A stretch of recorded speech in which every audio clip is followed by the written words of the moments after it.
You're listening to F.N.W.R. Radio with Rain here. Enjoy the show. Have a great time with your host, Rain.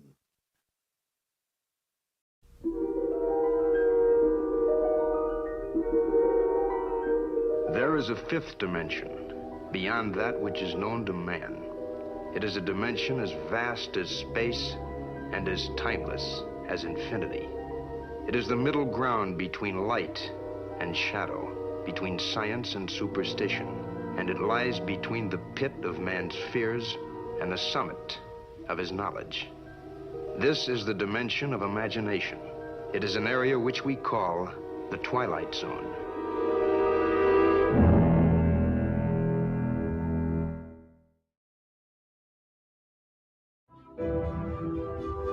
I am a soldier in the army of my God. The Lord Jesus Christ is my commanding officer. The Holy Bible is my code of conduct.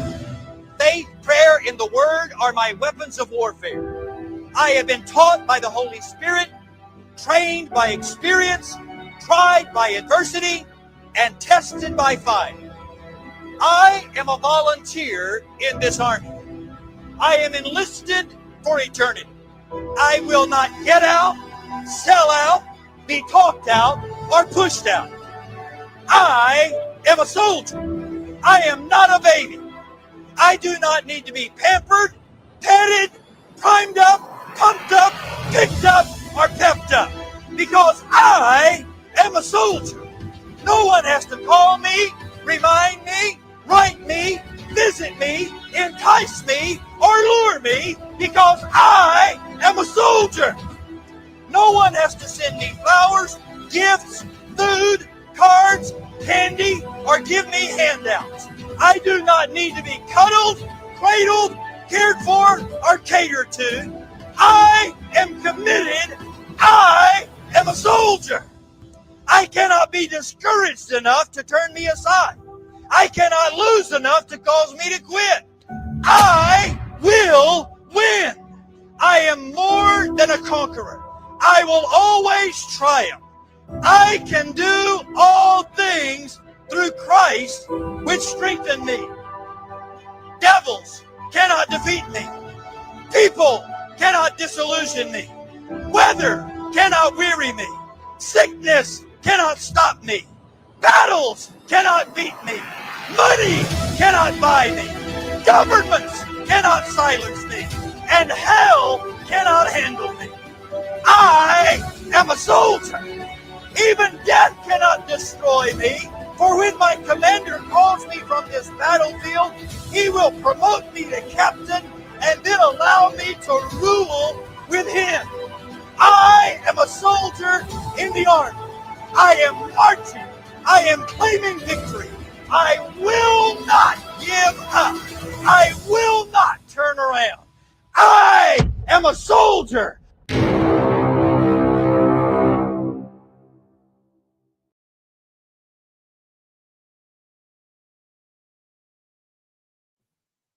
I am a soldier. I will not bend my knee.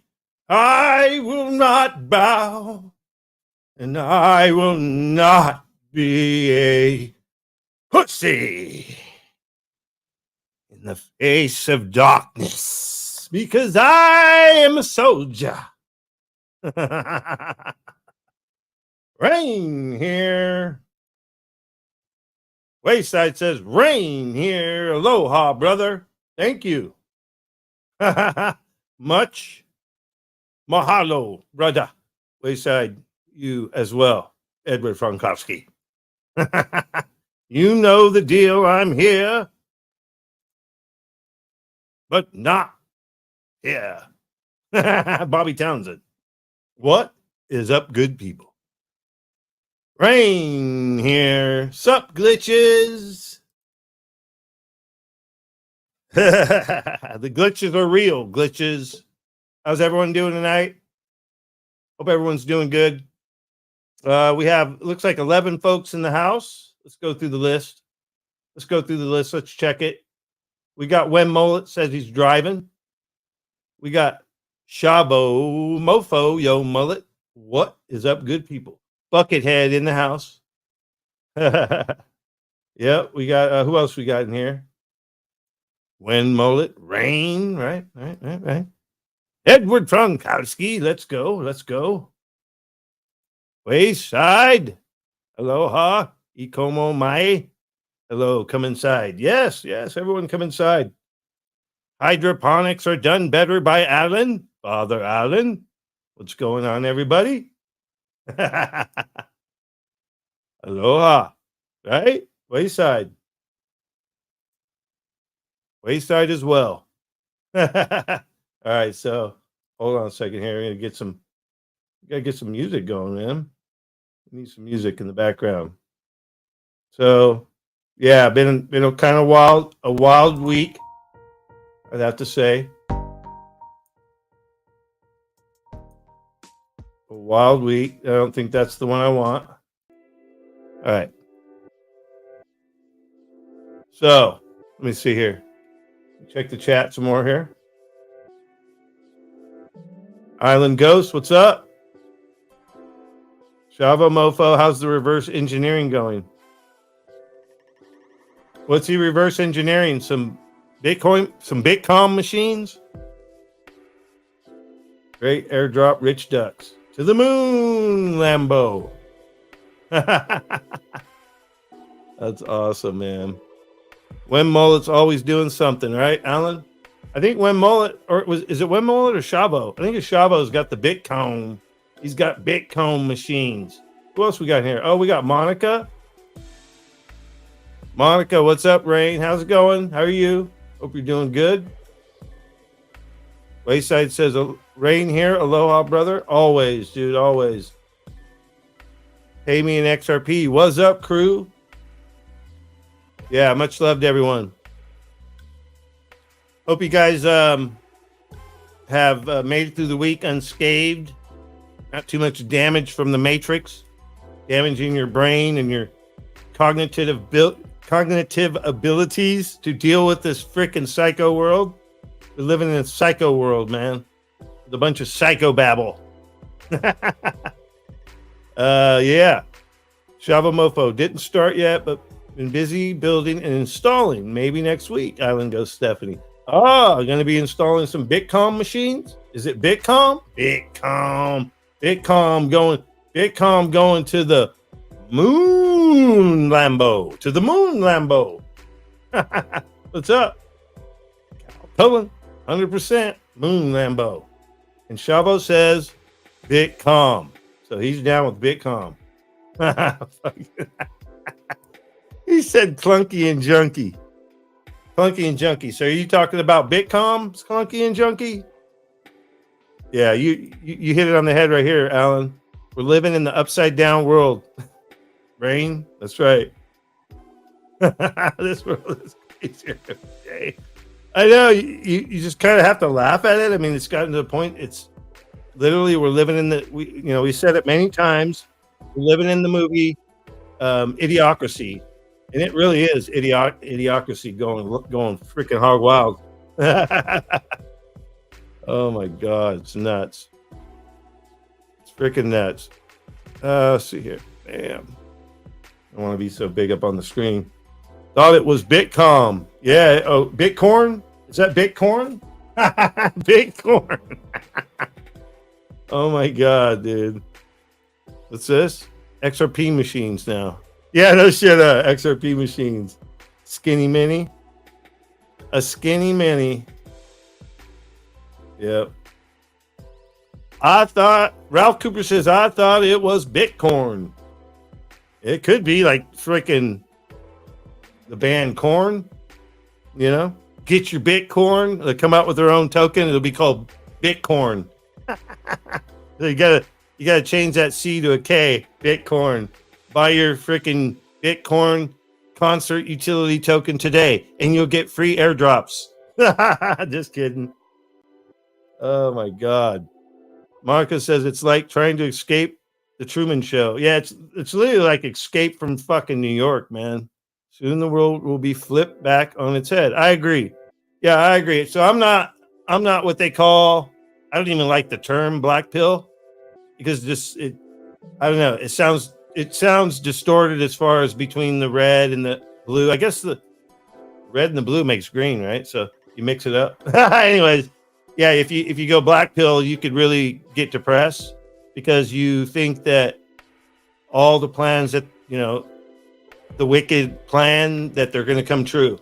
So just a little advice, a little wisdom. Try not to get stuck in the black pill mindset where everything's gloom and doom, and you're feeding the beast, you're feeding the loosh, the prana, the life force energy drain system, because that's what we're dealing with. We're basically draining our energy out. So yeah, I believe everything will turn back, right to the right side up, and it'll be awesome. Basically we got to see all the ugly before it could be really cleaned up, right? They have to show you. Both sides actually show you. They show you what they're doing, but we have to see the ugly to get to the good. And the people that don't see the ugly, that's makes the show go a little longer.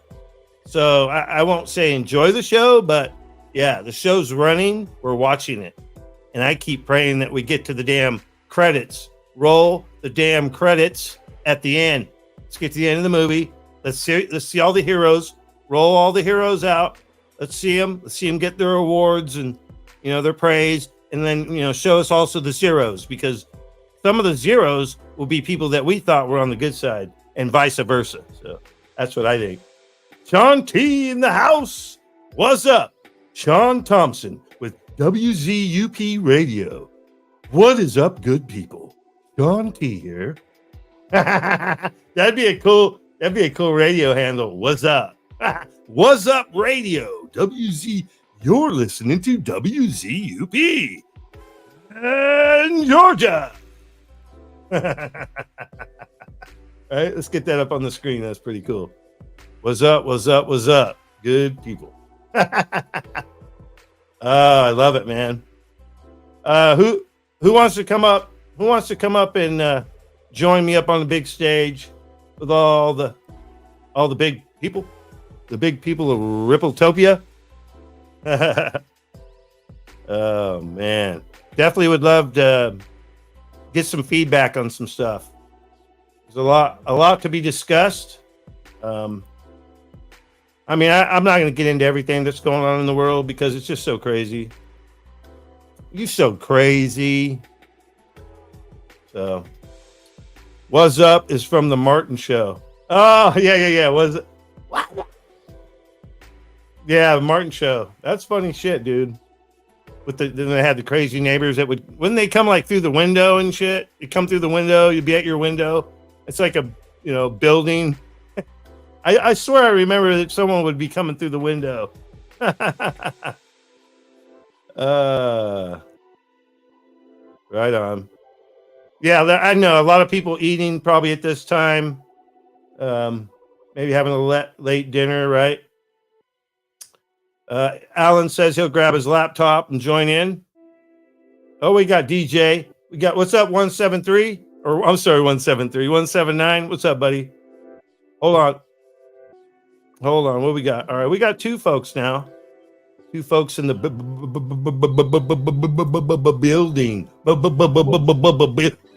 Building. What's up, Sean? Hold on. What's going on, man? All right, hold on. I want to make sure I don't get any feedback. We got one more. Real quick. All right, Sean Tizzle, you're on, Sean. You're on, caller. Hold on.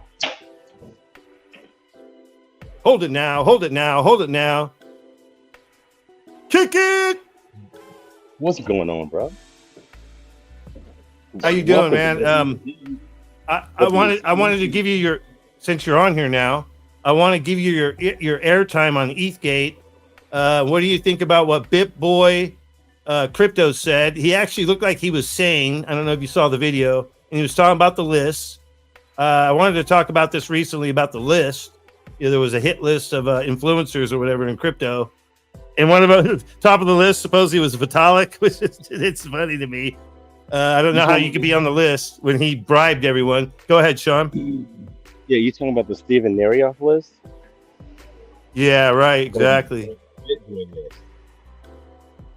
Well, there's a Steve Narioff list was a list that he said he saw of about 100 people that Yes. they were going after, right? That they were trying to shake him down and that give us some information, or if you want to see your children grow up, you're going to spend a lot of times behind bars, and if you don't, if you do, for every person you give up dirt on them, so we could take them down, then we'll take time off your sentence. And he said, "F you," right? Yeah. Dude, that shit was fucking insane. And I'm gonna tell you what's crazy is that I've been monitoring the whole Stephen Narioff thing. Okay, that's like national, possibly global. But the crazy part is that the whole BitBoy thing, when Ben Armstrong got ousted, because he lives close to me, got ousted. Sorry about the car dropping by. Got ousted from his situation. I didn't get a chance to look at stuff today, but he's been putting out videos saying that the people at so BitBoy was part of this thing called the Hit Network, and he's starting to call out names from the Hit Network people as of 12 hours ago. So I don't know how this thing's going to shake out, but dude, it's about to be nuts. And I think because of all this between Ben Armstrong, Stephen Narioff, between SBF going to trial now, I think there's going to be a huge crash of crypto. Temporary, but between today and November, I think we're going to see some huge shakeups. I don't know if you think so. All right. I hope not. I just bought a lot of crypto this week. I'm mad at myself. I've been on bed rest, so I've just been laying here buying crypto. I'm like, stop! Bought more NFTs this week than I have in my whole life. Hey, you got the NFT. You got the NFT bug. I had that in 21 and 22. No, but listen, this is what I'm trying to tell you guys. I think there's going to be a crash. It's not going to be bad because Bitcoin's still holding up the market. But I think over the next 30 to 60 days, it'll rebound significantly. So if you bought and it goes down, don't panic, though. Yeah, don't panic. I think everything will work out. I don't panic, so. So we're good. All right. So other than that, Sean, so did you have a good week? I know you work hard. So you've been holding it down out there, keeping America rolling, right? Yeah, dude. I mean, last weekend I had a great weekend. This week was a little on the soft side, but whatever. But this weekend coming up, starting tomorrow, I'm going to be killing it. And then I'm going to roll into next week killing it. And my plan is to take the extra and buy more crypto. So I'm not, I'm like Ghost, I'm still going to be buying. So you're more like out of money. you're more like Rob Cash while everyone else is crying. DJ Jazzy XRP's buying. Is that what you're saying? Exactamundo. You are 100%. Dude, and speaking of that, Rain. Speaking of which, Rain, how you doing? Thanks for doing this.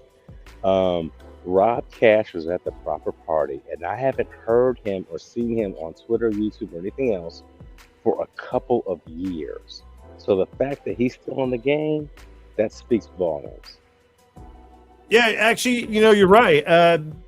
Basically, I have been seeing the same thing where people are coming back. Obviously, you have people leaving, but there's people that are also coming back, right? So, and they left, or they just kind of took a break. Because I remember I took like a year break after it crashed last time. Speaking of people coming back, we got someone that came back. Nerd. What's going on? Wait, who's that? What's up, guys? What's up, John? Witches. Bitcom is going to the moon, Lambo. Did you guys see all the accounts being shut down on Twitter? They shut down digital asset investors. One by one, they're all going down. Well, you know, Right. I did a little research on it, and about a month ago, I wanted to their support dropped a tweet or whatever it's called now that they are going after accounts that have a lot of freaking followers to basically skim they think they're farming likes and reposts and stuff like that. And I think with XRP Army, I think a lot of them are just bots, and so it's only a temporary suspension. I posted it on Twitter if y'all want to see it. Yeah, I saw that too. But it's just it's a shakeout. It was basically just to tell them to get their shit together, clean up their. That's how I interpret it, was to clean up your followers so that you're not like getting paid for all these bots. I think it's more of like Ripple, the company trying to just like maintain their reputation. Because if you see like a lot of people that are promoting Ripple or like talk about Ripple or whatever, you can't shut down DAI. Yeah, but like, but you see what Ripple's doing though, right? Because they're a bank, like they're super important, so the reputation is everything. They can't have nobody like, I don't want to say shilling their project. That's like it's not the right word to use, but that's what we're doing. But it's not. But it's more like you can't. Like it's kind of like do your own research. You can't promote something because we're not financial advisors and nobody wants to get in trouble. You get what I'm saying? I don't know. What I got out of that post from Twitter was, your followers are a bunch of bots, and we're not paying you for it. We're going to suspend you until you clean up your shit. All right, so check it out real quick. It's interesting. You guys brought up Ripple. That Ripple could be part of it. It's the XRP community, where it's a surprise we brought up. Hold on. Like in the early days, I don't know how long you guys have been around. I know DJ Jazzy's been around a while, but like around 2018, I remember everyone was making shirts. CKJ was making shirts. A lot of people were doing product, right? And so like then people were like, well, wait a minute, is Ripple gonna mess with us because of infringement on their IP? And I remember Ripple coming out and saying that, yeah, you can use our logo, you can do those things, right? You could make merch, and just I guess basically represent them right. Don't do them wrong. So, well, that's pretty cool. Is Ripple involved? I don't know, but it does make sense what you're saying about the bots. But that to me I would think that would be on Elon's side, that he would need to clean it up. You have to take responsibility for your own stuff. So, I mean, they can't go in there and start cleaning up every single Twitter account holder's bot army. And now, granted, you don't intend to get a bot army. I mean, DAI's been around a long time. So it was funny because Bagman and I, when we were at Expector's dinner, Jack from Casino Coin was kind of like snirking Bagman. He goes, "Oh, you've got like 1,700 followers on Twitter," and like Jack's got 30,000. And I looked at Bagman. I said, "What are the odds that yours are all real and his are all bots?" So you've got to take responsibility for who's following you, because if you have nothing but bots reposting in your stuff and it's generating you, $400,000 a year, which is what I'm hearing them saying, they want you to knock it off and let other people get the money. Everybody barely get it. You have to take responsibility. Is Alan in? Welcome, Father Alan. Father Alan. Alan, you made an impression on the proper party, man. Oh, I appreciate it. Alan, the BPM guy you talking about? Yeah. He's pretty cool. Yeah, he was pretty cool. It was nice to meet that guy. And I see Nerdy. What's up, Nerdy? What's up, brother? Yeah. The XRPP did a interview with BPM today, And BPM was actually saying, oh, because XRP used to say, oh, who did you see at the party that you liked? You know how we've been asking everybody. And Bagman came up, or like his name came up. BPM said Bagman. Then he got to meet Bagman. And then towards the end, I jumped on because I kept tagging Bagman to get him up there, and he didn't respond. But anyway, so I got up there and I told the BPM guy, I can't think of his fucking name right now. I said, Bags actually said the same thing about you, that I asked him who he was excited to see, and he said he had met you. And he goes, yeah, and he was with this guy, Alan. He was pretty neat, and so you made an impression. I try to be a real person and bring some. Real quick. Never know who you're gonna meet. Alan's the only guy that got a video with Brad Garlinghouse in the whole party that I saw. Did you say Brad Garlinghouse? Yeah, Yes, Alan sir. did a video with him. Bread, garlic bread. Sorry. Oh, Bread Garlic House. Bread Garlic House. Not garlic house. I was in the right place at the right time, man. That's all I can say. I knew I had to go up. What's that? Were you drunk or sober? I would have had to been No. shit-faced to be able to do that. No, I don't usually drink more than about 3 drinks when I'm at an event. I like maintaining myself wherever I'm at. I wouldn't have had the nerve. I don't know if y'all noticed, I'm not in very many pictures at the Vegas meetup, only like a few, because I was like taking all the pictures. I get nervous. And they made What's those up, Marvin pretty Davis? strong at the end. What'd you say? They're making those drinks hella strong at the end. I heard they were making them hella strong the whole time. It was probably just so y'all didn't keep coming back to the bar. They were good though, but goddamn, they used like 3 or 4 shots in the last rounds. Oh my god, mine was way too strong. I had to drink a few beers. Nerdy, They what's were up, pretty dude? good. You drink hers. Yeah, Nerdy, good to hear you, bro. Good to hear you. good to hear you You too. guys- Nerdy, did you get VIP? Did you get VIP at the proper party too? Did you get to go up to the? Yeah. Berserker was. I found. I was walking up the stairs because I was texting Alan. And I was waiting for him. I was like, "Where you at?" And then I was walking up the stairs and Berserker found me and he was like, "Nerdy," and I was like, "Oh dang!" And I was texting Alan. And I told Alan to come back because he was like, I don't know where he was. It was pretty fun though. Yeah, but I got on TVIP. It was nice. Hey, so I got to ask, real quick. Did you guys get rained on when you were outside waiting to come in?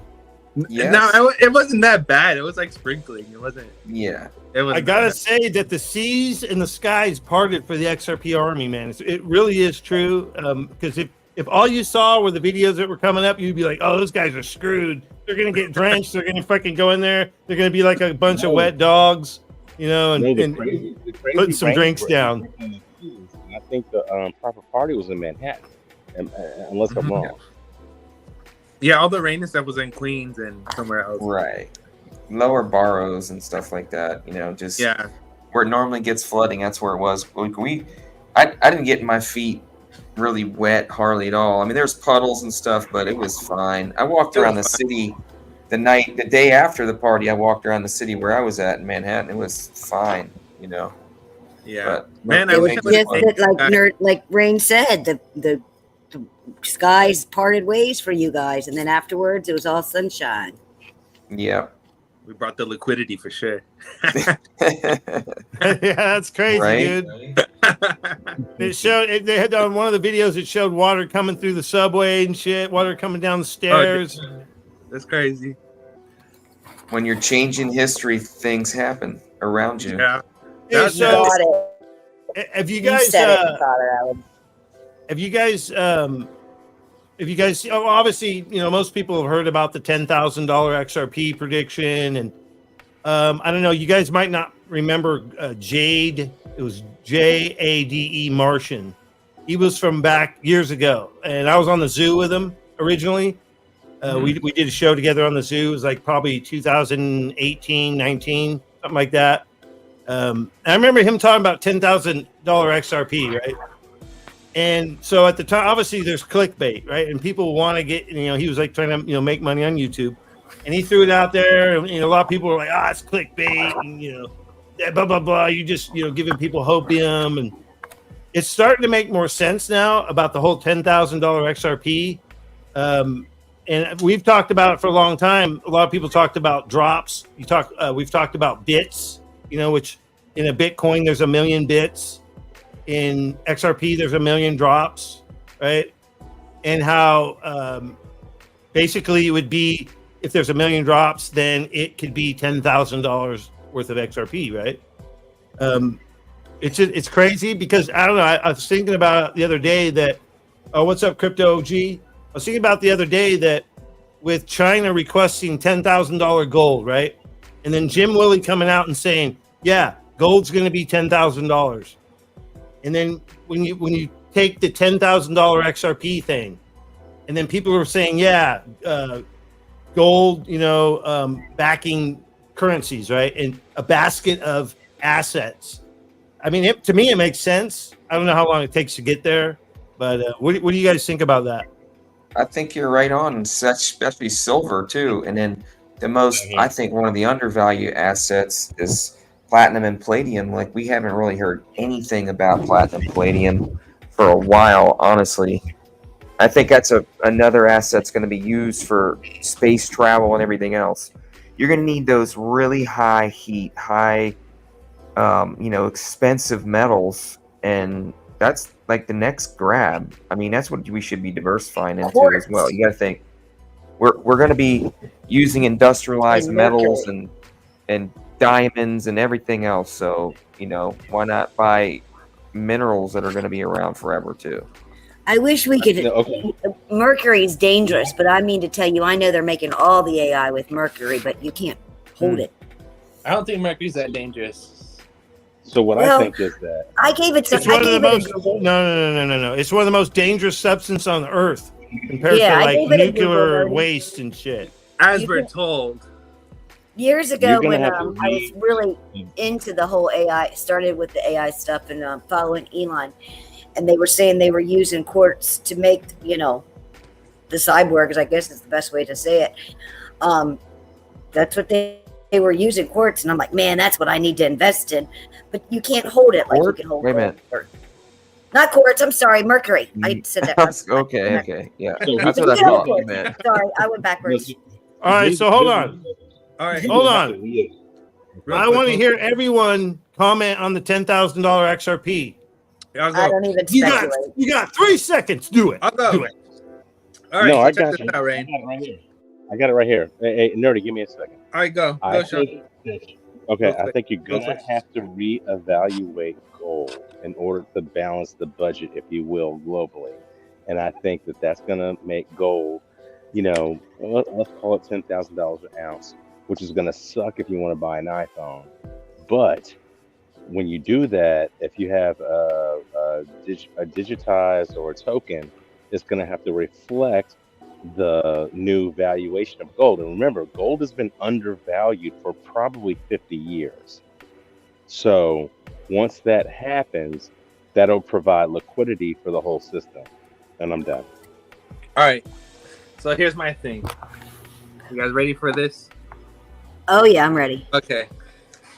So we already have an example in India, okay, where the whole UPI service. I keep pointing back to the UPI service because it's working and they're using it. So we know that's something that's live and it's something that's we can relate to because it's real and it's happening. Okay. With that being said,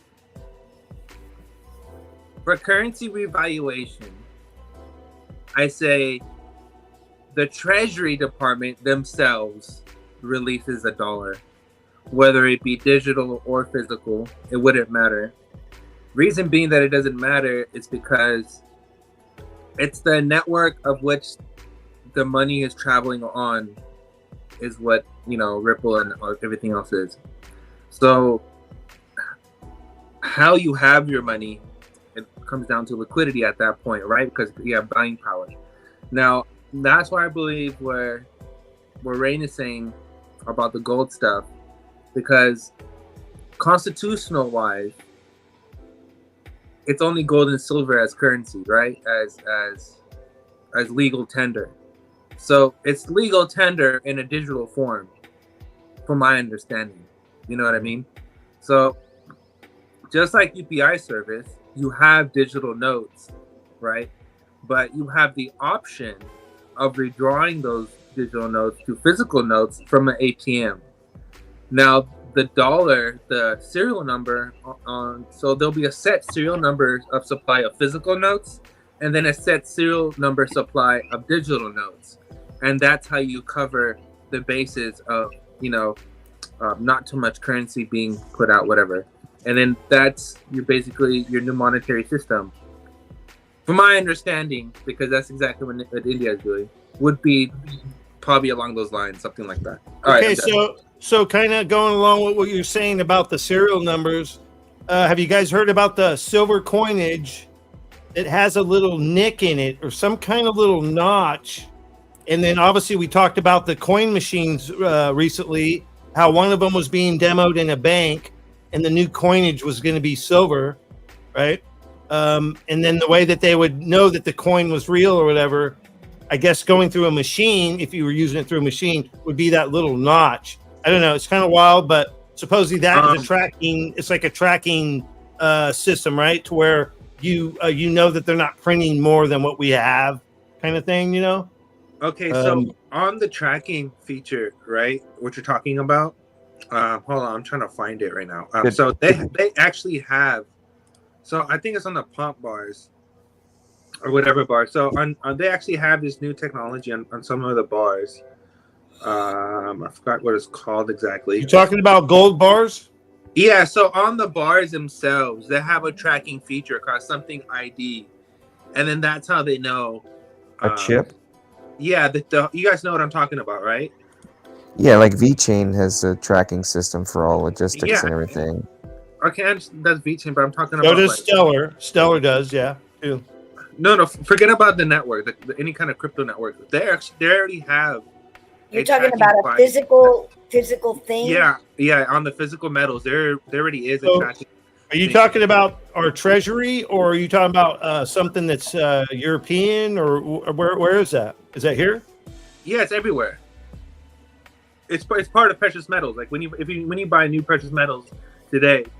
You're talking about if they did it legit, if it's above board and they're not doing paper, they're not pushing paper. Yeah, I see what you're saying. Yeah, like if for example you bought gold from Costco, you can track it, so you'll be able to track the bar to see if it's legit and all that stuff. Dude, you said Costco. Do you guys know that Costco cannot keep the gold on the shelves?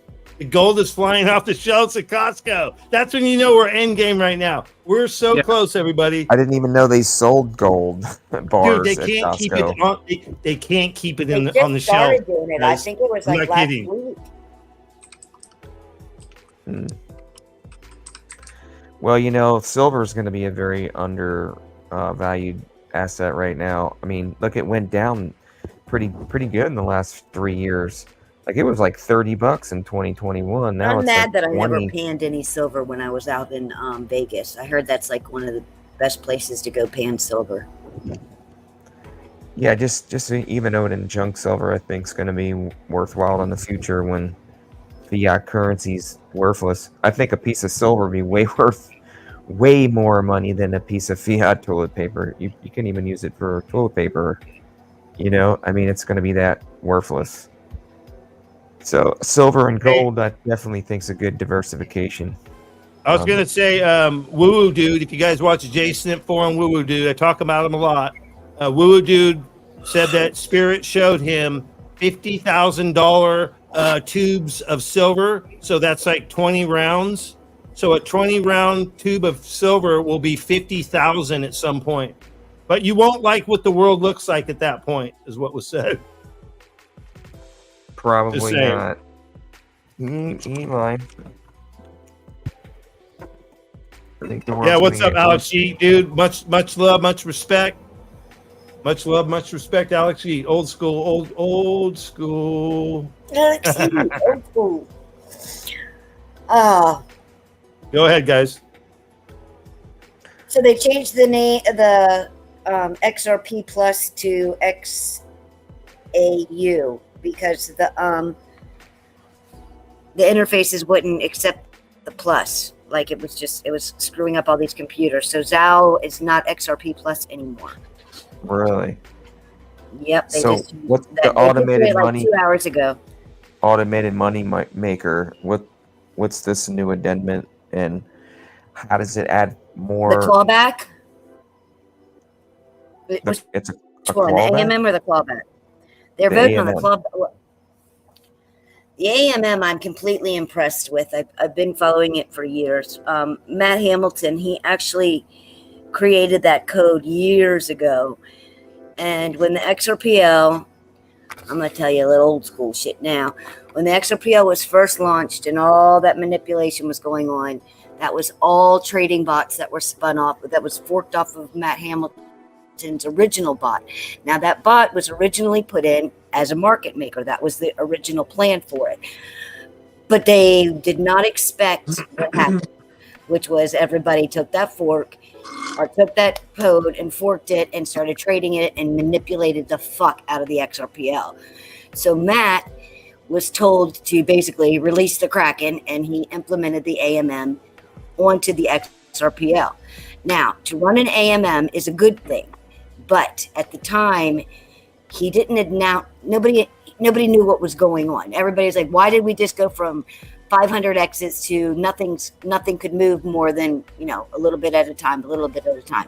But market makers are required on basically on anything. I'm not an expert on market makers, but I do. At the time, we were calling it a spoofing bot because it was stopping it.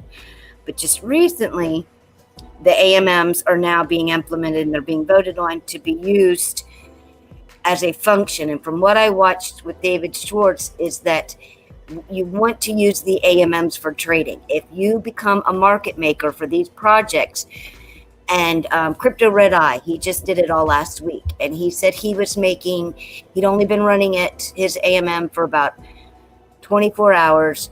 He was using what was called DexBot. You can buy one. You have to buy the NFT. They're a couple $100.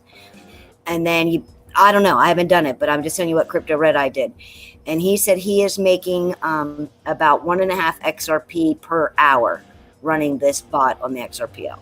So you need them. I don't know why, but I don't know all of that details, but I do know that they are created and they're here to stay. So 50 cents an hour. Yeah. All right, so hold on. Nerdy. but just to run it. Hold on. Before Nerdy, let's Wayside. What's up, bud? You got anything to say real quick? What's up, Wayside? Much love, everybody. I hope everybody's enjoying their Aloha Friday. Hope everything is going good. Aloha. Keep the vibes up. And yep, it's gonna be big. This is gonna be big. Look at this Mint ID. Yeah. So I want Nerdy. That's Go so ahead, that I'm sorry. you know. That's so that you know that your stuff is legit. Can't be counterfeited. It's on the blockchain. It's trackable. It's so that you know what you have in your possession, and also for you already know it's on the blockchain, but you see it. What it is. Right on, Wayside. So Nerdy, go ahead and talk to us about this. This is cool, man. I've never seen this. Yeah, so that's Mint ID. So it says right here on the page, it says each investment product is outfitted with a custom designed NFC chip that has unique encrypted and tamper-proof digital certification. Using our mobile app, each product can instantaneously be authenticated and guaranteed genuine by the ISO 901 facility that minted it.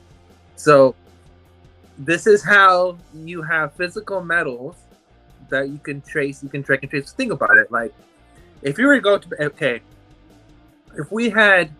if you had like gold and silver coins, right, and needed to track it for like a currency supply, wouldn't this be your solution? Right?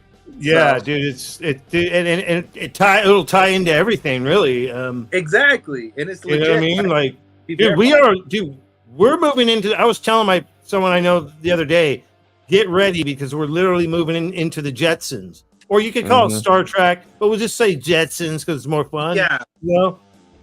So have you seen those eVTOLs? the 5-passenger eVTOLs. They're Oh yeah, we did a whole show. We did a couple shows on eVTOLs. Nerdy and I, we were all participating in that one. We were all fucking high on that shit. We were I've been dreaming a looking little at bit. getting into that. Getting Go ahead. some as taxis. Having Yeah, my the own one I little was taxi hold on. service. The one that's funny you said that because the one I was showing, I don't know where it is. I couldn't pull it up now, but I showed it, and we were all like checking it out. They had like a Bugatti version, kind of looked like a Bugatti, and they had another one that looked kind of like an Indy race car. But what was cool was it had a blockchain technology that was running the network where you could literally have taxis because not everyone's going to be able to afford to buy one, and they're selling them. They were selling 250 million of them, or $250 million worth from Australia to America. And basically with the blockchain, you could have like a taxi and it's autonomous where it could fly around and be like a taxi and you would pay through the blockchain. Right. So, dude, yeah, it's, and this kind of stuff, we're really good. These are the things I get excited about. I don't like the fucking Terminator type mentality of our future. I like the more technology and having fun and doing good things. You know, fuck the Terminator shit. You know what I mean? Go ahead, nerdy. All right. So on this whole AMM thing, right? Okay. This is so freaking important. I can't even emphasize how important this is. Okay, so if you look at the AMM proposal, it went after the XDC digital paper passing through on the 20th.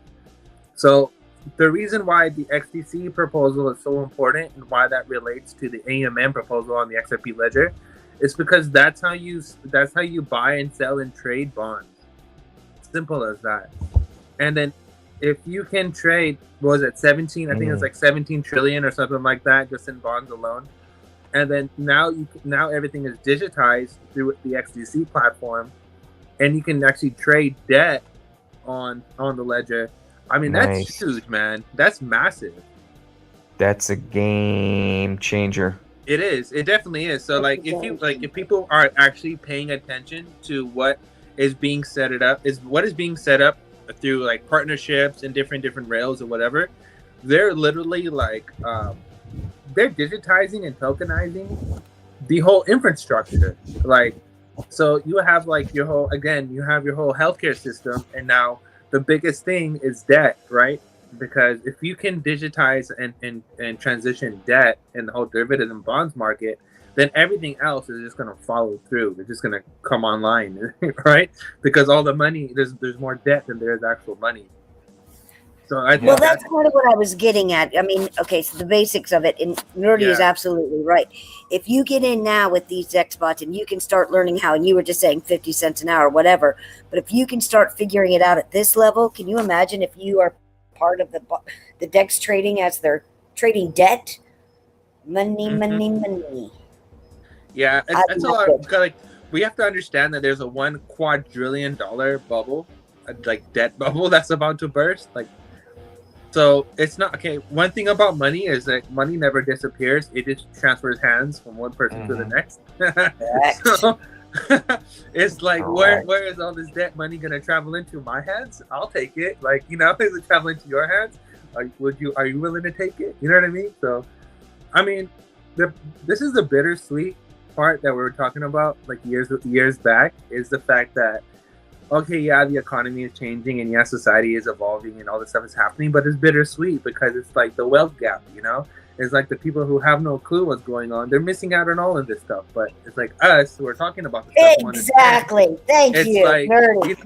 We're the ones that are gonna prosper and everything, and it's just we're just so happy to be here. It's like just being a byproduct of just standing around, if you're standing around a fire and you're getting warm.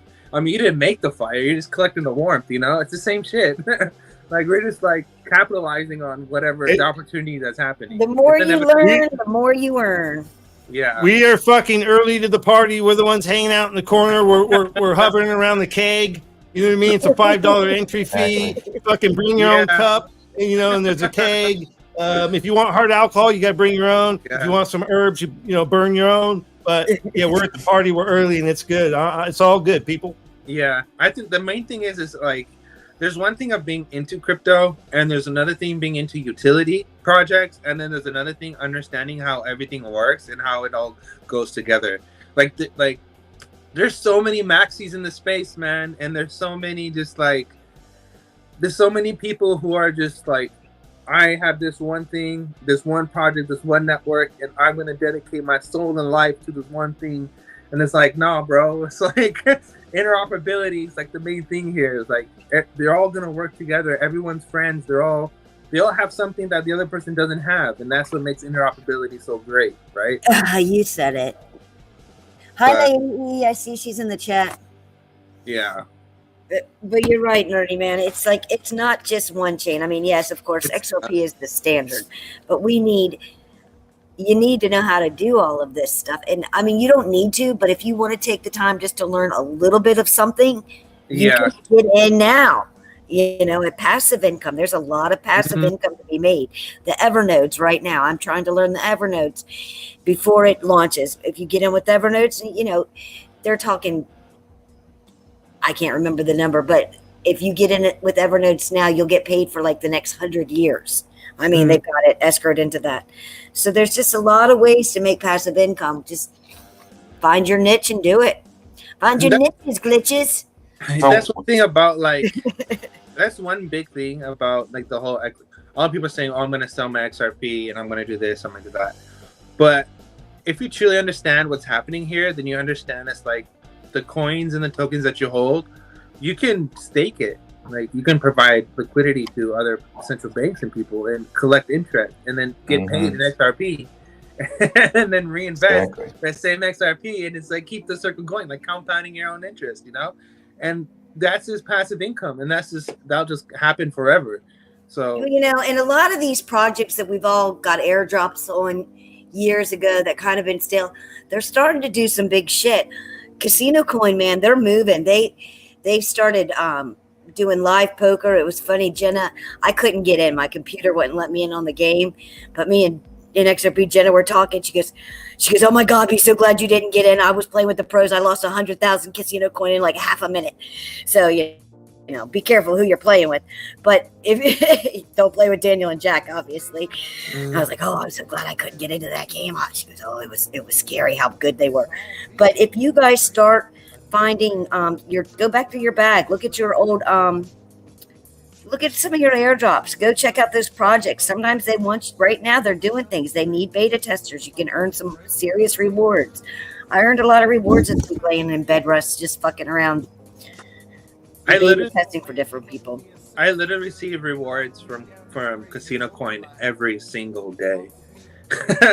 Really? Every single day, it's like one casino airdrop, one Casino Coin airdrop every single day. Like, okay, so there are those one Casino Coin. I'm not getting one. I got zero Casino Coin. I have a lot of Casino Coin, but I'm not getting the airdrop. I did something wrong. Yeah, wait, hold on. Lines and all, like, okay, and that's the thing about the NFT projects, man. Like, if you did your NFT project right and you bought into a project the right way, you're not just holding an NFT project. You're gaining tokens on it as well. So it's like you're getting paid to hold something that you invested into. So a lot of people who have NFT projects they don't understand that you have to set up the other trust lines to receive the coins and do all the yeah, see, that's where I screwed up at first with a couple of the Revelers at airdrop. I didn't get that one because I didn't set up the trust line. Yeah, I'm just learning that this week, nerdy. I mean, literally, just if it wasn't for Bagman's airdrop, I wouldn't have realized that I needed. So now I'm I'm backpedaling, buying all these NFTs, going, why have I not done this? I've been holding these coins and not getting the NFT, and now I'm not getting the airdrops. So yeah. Need your mic back up. Is it me? Oh no, sorry. Oh, that was me. I didn't mean to interrupt. Alan, hold on. Alan's mic's a little hot. Stephanie's a little hot. I don't know if mine's hot, but yeah, Alan's a little hot. What the fuck does that mean? I'm never on these things. It was loud. That's what he means. I apologize. My son was in the other room. I had to I'm gonna have to bounce actually because he needs his No. mic back. Hey, Alan's my man, bro. When I met him, I had fun with you, bro. I'm glad I met you. You too, brother. Hey, Alan, You too, brother. Alan, glad to hear you, man. Glad to hear you, bro. We'll do You're it out. again. You too, Sean. You're out, Alan? Yeah, I gotta work tomorrow, man. I can't All wait for right. this crypto moons and we can all have fun and do whatever we want. But Well, I nerdy, appreciate yeah. you. Yeah, appreciate you. Hello, Father Adam. I know I gotta stop buying crypto. I'll see you guys on the next live stream. Rain, Bye, good to Alan. see you, buddy. See you Sunday. Thanks for having it on Friday. I'll talk to you later, guys. Thank you. See ya. Shout out to Florida, all the Floridians out there. Oh, Bags is in the house. Bags, you want to come up and say hi? Bagman. I'm leaving as Bags is joining. Anyway, see you, Bags. Get your bags Hey, packed, yo. Shout out to Bagman for the little baggie, man. This is I got tight. my baggie. This is tight. My dog even got one. Oh, you got a little baggie from Little Baggie? Yeah. If Bags comes up, I gotta ask him a question. Those are awesome. No, but I'm pretty pumped, guys. Everything's happening. Because we're headed for the breaking point.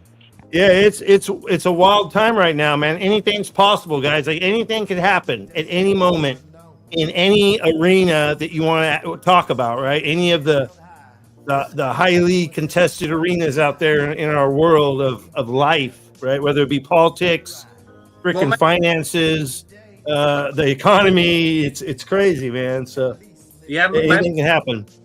My main focus right now is Japan and the Japan bonds, bro, because Japan's gonna be the one to trigger it all. Like, there's no doubt about that. Because their economy, the way what they're doing is so bad. It's so bad. Yep. So it's like their motto is the more debt, the better. Well, I mean, isn't that what we've been doing? We're the fucking leaders of that shit, you know? So we're not really good role models. The one with the printing press is the most drunk on the fucking ink and paper. Rain, check this out, bro. So go ahead. Not only is that our motto, and not only is that Japan's motto, but that has also been China's motto. Right. Right. And then China and Japan are like the biggest buyers of our bonds. So so you have three people, like three countries, right? Japan, China, and America, who are the biggest like money printers out there, right? And none of the money has liquidity. Like the only reason why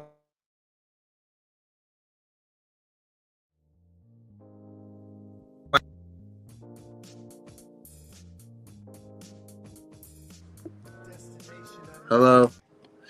Hold on. Yeah, I don't know what just happened. Like my shit glitches. Oh, my bad. I got a phone call. I'm on my phone. That's why. Can you hear me now? Yeah, I can hear you. I thought it was like the whole setup kind of freaking glitch. It was really weird because I just jumped into a space on my phone. Was it you? Because the timing was creepy for me. Okay, that was creepy. So, anyways, all right. So you have three countries, right? So all of them are printing money like crazy, and none of them have liquidity. Like none of the money system has liquidity, but they're all buying each other's bonds, right? But it gets worse than that. It's like our own treasury is buying bonds. So our own treasury is printing money on a loan, and then buying back that loan as a bond. Like, does not anyone understand how bad that is? Like, okay, so like with Rome, the story I heard was what they would do is they would chip away a little bit of the coin, right? They would chip away a little bit of the coin, yeah. And then that was inflation, right? So by the time the coin got so small, people were like, "What the fuck is this shit?" Yeah, they said it just like that too. They were like, "What the fuck is this shit?" Right back in ancient Rome. Yeah, they kept diluting and they're all. There's nothing left, right? So yeah, exactly. Yeah, so it's easy because you can see $1, it's still $1, but the buying power is like probably 5 cents. Okay. On that narrative, right? What you just said right now, okay? All right. So we printed about 200 years worth of currency, like money that's been flowing through the system, within a year and a half. So we doubled our 200-year money supply within a year and a half. And then on top of that, the plan, so Jerome and Janet's plan is to print $1 trillion extra every year for, I don't know however long years they're going to do this, but that's their plan. So not only are we no longer on a 2% inflation, we're more like a freaking like 20-30% inflation or something ridiculous, right? Not only that, but at the same time, there's no liquidity and countries are dumping dollar trades. And I think it was Iraq or something is banning all dollar trades. But the only reason why this is happening is because the dollar is the anchor to the world. So everyone's currency is pegged to the dollar, right? So if your currency is pegged to something that is losing value, then your own currency is going to lose value first before the actual thing is pegged to loses all value, right? So they're trading in all their dollars for gold. Yeah. So countries realize this, and what they realize is that, hey, we have to jump ship, and we have to move with something that has liquidity, that something actually has buying power. Because if we keep on this train, we're gonna suffer long before the consequences comes to America themselves. So this is why everyone has dollars. They're also holding dollars for the fact that, hey, if shit hits the fan, then at least we still have dollars. But at the same time, it's like they know the dollar itself has no liquidity and is losing buying power and is losing like trust in trade, right? So that's where the BRICS come in and stuff. And then so if you understand the pressure that's really happening is that if America were to join BRICS at any moment given in time, let's say Trump comes back, whatever, then that's basically over for the old world and the old system altogether as a whole. Like that's the only thing that would need to happen for everything else to trigger to change. So, and if you look at the timing of everything, I mean, you can see like, what was it, George? He said something about how Jeremy and Jerome, they'll put the dollar past, like on the DXY, they'll go up to 120, 130, even 140 to show that, hey, the American dollar is stronger than any other BRICS currency, whatever. And that's what it's really about, right? Of how much dominance your dollar or a unit has in global trade. But yeah. Interesting. Very interesting. Yeah, so go ahead, Sean. I was going to say something, but go ahead, Sean. No, you go. No, I was wanting you to talk earlier because we hadn't heard from you for a little bit. Here. Yeah, I haven't heard from you. So go ahead. Oh, is that Bagman? Bagman? Here. Here. Later, glitches. All right, man. Bagman's out of here. Later, Bagman. Hey, you guys glitched out right before I jumped in. We did what? Bagman a question. You guys all Bagman, glitched out right before I jumped in. It was Right, weird. exactly.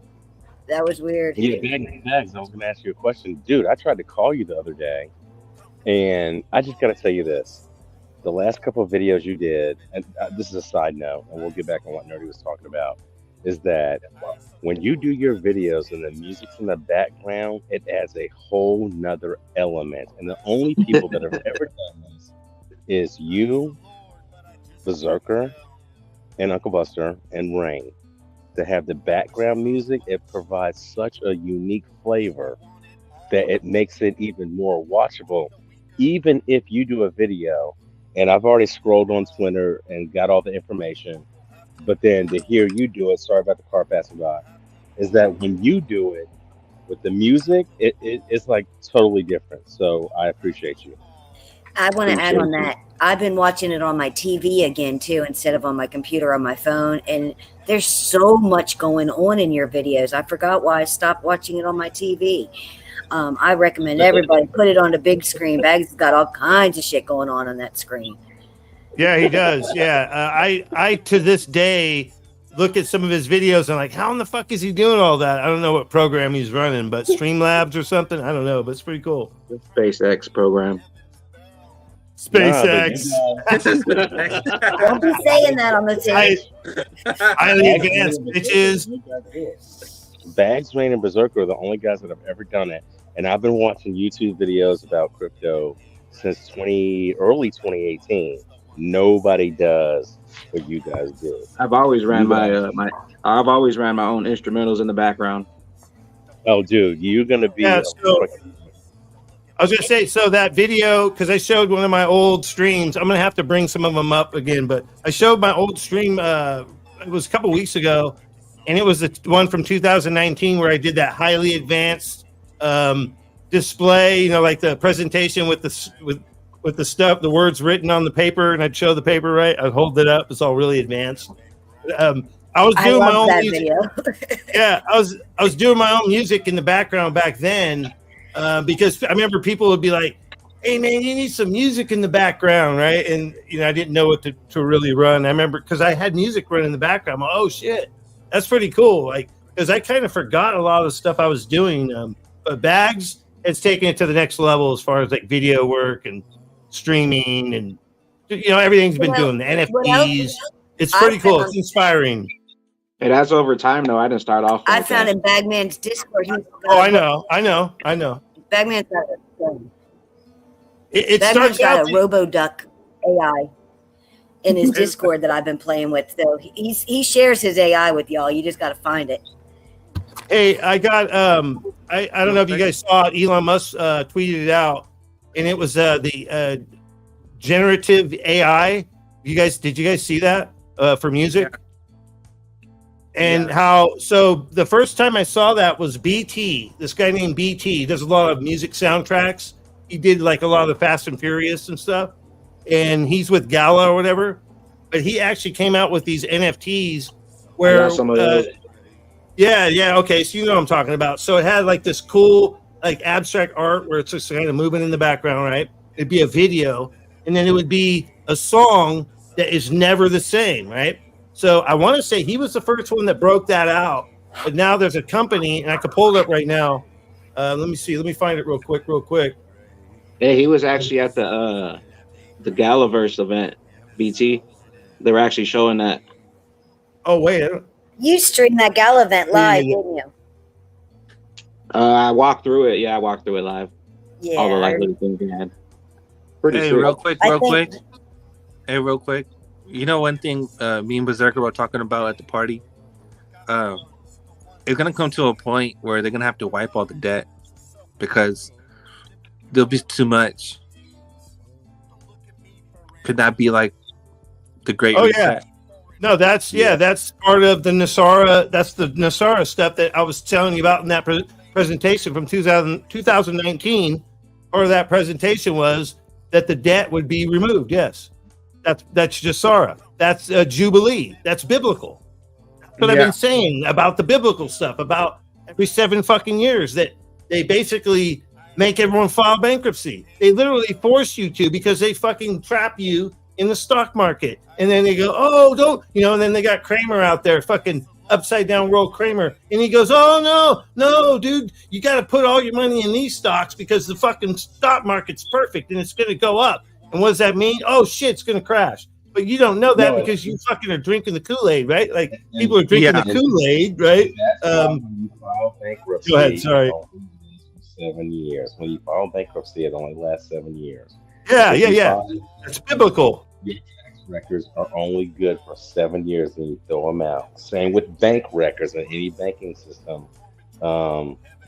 If you have a company and you keep your banking records, you keep them for 7 years and then you have to get rid of them. I'm done. Hey Sean, hey Rain, one main thing is that if we're going to get rid of a foreign corporation that's being illegally set up in the first place, wouldn't that mean that anything issued by a foreign illegal occupation will be null and void, and that could be the reason for the removal of all debts? Yes. Yes. Illegal contracts. Right, because the illegal contracts. Hence the illegal occupation of the U.S. military in the kingdom, in the Hawaiian kingdom. So all things like that gonna be null and void also. Yeah, because like the Fed note is practically It's a fake. product of the corporation. Yep. Yeah, But not there's for only the one money. problem. There's only one problem. If every, let's call it 5 to 7 years, you re-up the illegal occupation, then it sticks. Only if the people don't understand, don't know, don't believe, don't care that it exists. And then it continues until the people wake up and say, hey, this was not good today. It wasn't good yesterday. It wasn't good in 1913. That's when Okay, things will 100, so change. Sean. Run 100, Sean. And they're waking up. they're waking up. So my thing is that I don't think any of this is dependent on people waking up or being asleep or anything like that. I think that whatever's going to happen has to happen because the corporation that is right now is bankrupt and is and has no more money, and they need something to replace it in order to remain in power. So it's more of like, Yes. Yes, that's that the agenda goes on, the plan goes on. It's just the corporation that we're under is bankrupt. no, and you're right about that, but that's all predicated still on people actually waking up to what's happening. Because, like I said, every 5 to 7 years, they just re-up the corrupt deal. Okay, great. But if you re-up the deal and go from traditional fiat, I'll be traditional right back. finance, okay, to All right. traditional finance, if people Uh-huh. don't wake up, they'll just continue it. And that's what they're banking on. No pun intended. I honestly don't believe anyone's gonna wake up. I have no faith in humanity, to be honest. That's just me being blunt. I really don't think anyone's gonna wake up. And the reason for me saying that is I'm not trying to be like sinister or anything like that. It's just for the fact, like, whatever happened during the pandemic and what during happened through all the protests and all that stuff. I mean, it's pretty evident that the control is so real, and there's actually no faith. Like, No, I I still see people lining up to take like the new shots and still wearing masks and all this stuff. So that's why I and I believe. Or go ahead. I was going to say I can agree with you 100%, but here's the deal. At some point in time, regular human beings have a certain level of common sense. And I say that to say, when you look around major metropolitan cities and they're like, we're not down with this whole, undocumented people coming through type of thing and Uh-huh. giving them priority over the other people, the, people are waking up. They're not waking up in the same way that we are because they don't see the big picture. They just see the small picture. So, in a common sense perspective, people are waking up, I think, way more than what you've articulated. And not to say anything negative to you because I hold your view, but there's something happening, and it's something that this country hasn't seen probably since 1774. They're waking down. It's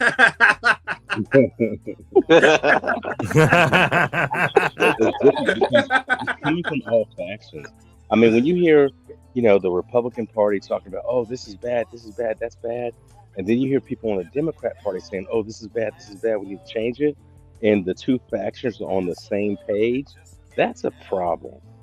That's a Yeah. big motherfucker.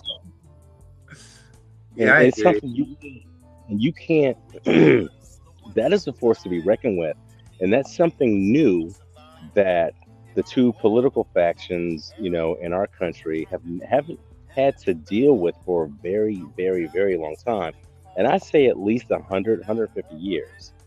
Mhm. And that's the life cycle of the political division. It doesn't last forever. Things swing right, things swing left.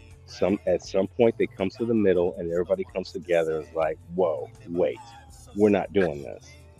And I All think right, the Sean. desperation. Go ahead. You're So talking check about this the out. unit. You're talking about It's the a- unitard party. Yeah, so check this out, right? So one thing that we've lived through and we know for a fact was I always refer to as 9/11, okay? And the whole Iraq stuff. And also like Clinton's and Monica and the whole shebang that happened with him, right? Like, one thing we know for sure is this. shit happens, people forget, and life moves on. With that being said, this whole wealth transfer or this whole money transition or whatever is gonna happen, and then people are just gonna go along with it, and it's gonna be like nothing ever happened. Okay, and like the reason why I'm saying this is because 2020 was like 3 years ago, bro, and everyone is acting like it never happened. Like governments and politicians and freaking medical professionals and everybody was saying illegal things to us and making us act against our will, against our human rights and everything, and everyone just like, yeah, that happened, so whatever. That's what I'm saying. Like, no, they were coerced. whatever political stunt that needs to take place will take place. Whatever financial event that needs to take place will take place. Whatever needs to happen will happen. And whatever the new system is, people will go along with it. But the people who capitalize on it and the people who are paying attention will always be those people. And the people who are not paying attention will always be those people. And for me personally, I don't ever see anything changing from that perspective. No, you're America right about does that. have the worst program in the United States. Because there's other countries. When other countries rise up, they're rising up together. I think if that were to happen now, they would probably be fighting each other. Yeah, I agree. No, you're right. So here's the deal. I agree. There's a certain percentage of the population that will do exactly what you say, and that's what the elites bank on. But here's the problem. If the percentage of people that were alert and knew what to do and made changes was 1%, now it might be 13 to 20%.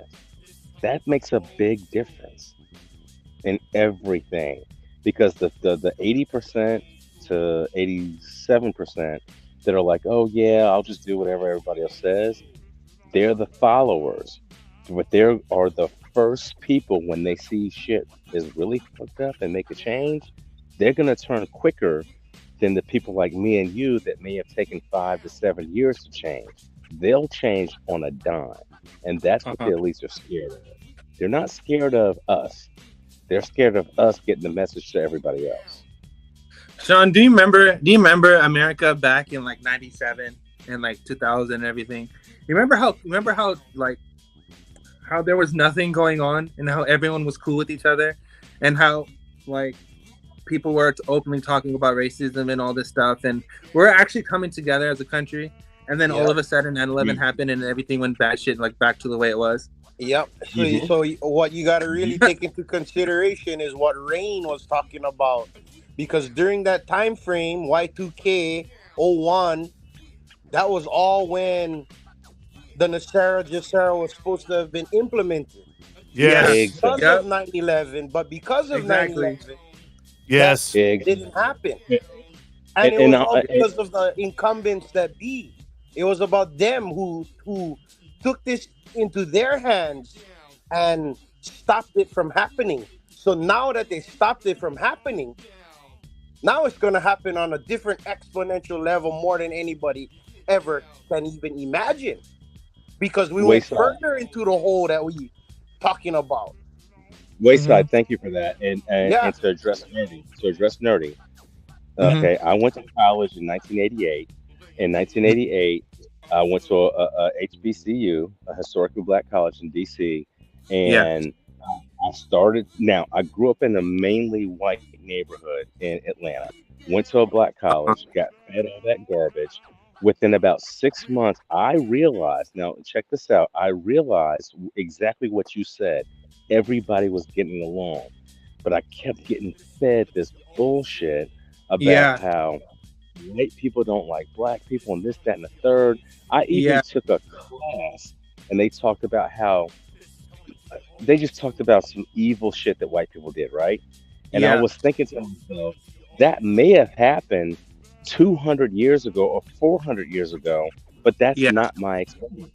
And so I ended up leaving college, going to a regular college in Atlanta and living my life, right? And so right after 9/11, it was like, oh, Muslims are bad, this, that, and the third. I'm like, wait a minute. I freaking dated a Muslim girl. Everything was cool.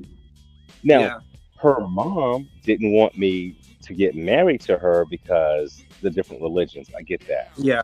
But at the end of the day, when that relationship deteriorated, I went and talked to her mom, and her mom thought, I thought you guys were going to get married because I know you're a good guy.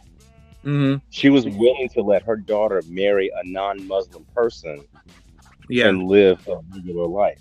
And so these are the lessons or things that I learned in my life. And this is way before 9/11 with that girl. But after 9/11, I was like, yeah, this shit is getting fucked up. Yeah. So you're spot on. Yeah, and It's on that all note, about- like, It's on all that about note, the. like, Sorry. go ahead. Go ahead. No, go ahead. It's all about divide and conquer. That's exactly. That's the tactic that's going on, and everybody needs to realize that, you know, we've been taught to play checkers our whole life, while the adversary is enforcing the rules of chess within the game. So it's all about the the perversion of the mind and how you process the information. It's we need to continue to be first person character in every single. That's what I keep saying every time I come on here. You know, we need to not be these NPCs and just stand in our own essence and be who we are, not hiding or not worrying about, you know, what anybody else thinks, because diversity is key to life, you know. Hey guys, real quick, I gotta jump off. I'm gonna put my phone on the charger. I'll try to jump back in. I'm gonna drop down to YouTube, and appreciate all you guys being on here. Shout out to the chat. One love, Shanti. All right, hop back on, bro. We're waiting for you. Right on, Sean. Later, Rain. Thank you. Later. On that note, what Sean was saying, I just want to say, like, the main thing here is, like, all these terrorist groups that people were, for example, like 9/11 happened, they said, oh, it was ISIS did it and all these things. Like, that is a CSI, that is a CIA organization. So it's like Muslim people and ISIS are two whole different things. They're not the same thing. You know what I mean? Just example, like, right now you have all this like Khalistan stuff, but that doesn't represent like the Sikh people. That's totally not them. And it's like throughout history, you can see radical activist groups like this who are meant to create division within society, and then that's where all the stereotypes and all these things come from. It's from stuff like that, but that's what, and that creates division. You know what I mean? Hey, real quick. Yeah, a lot of Sikh people in, you know, where I live, around the areas I live, and they are peaceful.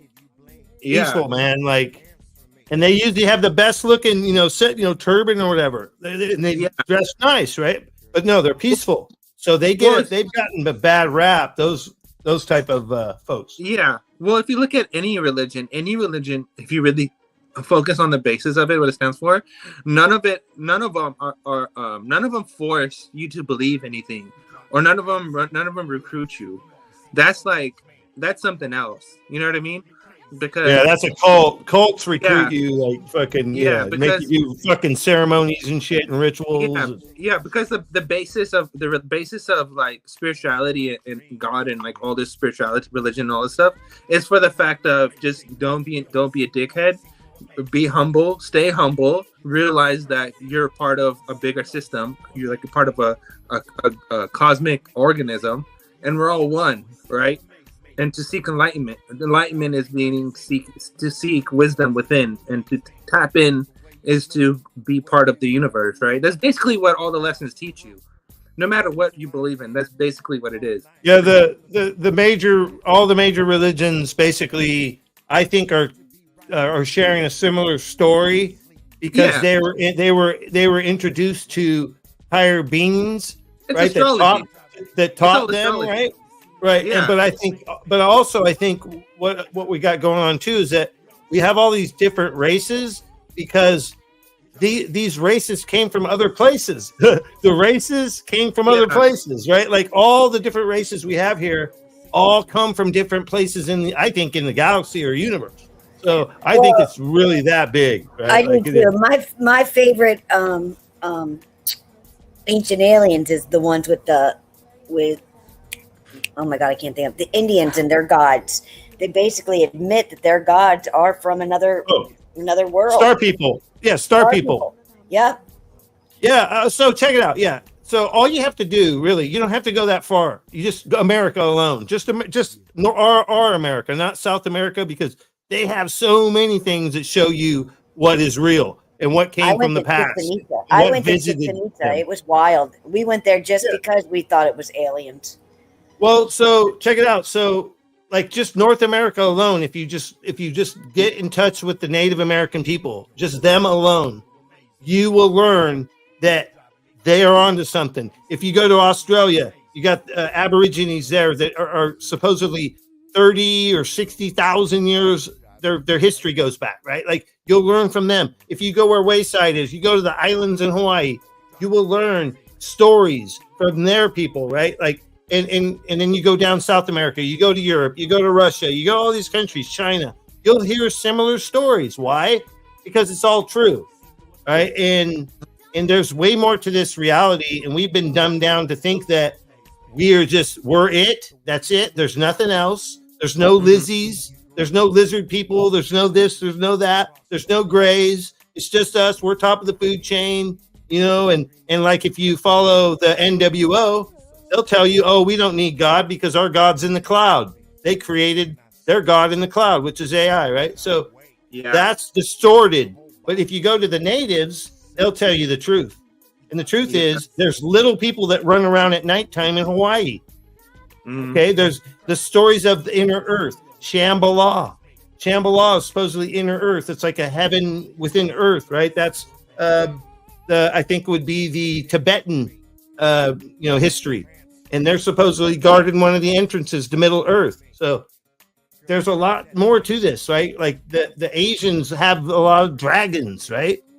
And there's all, you have snakes in other religions. You have all these different things, like with the Native Americans, they would have spirit animals, right?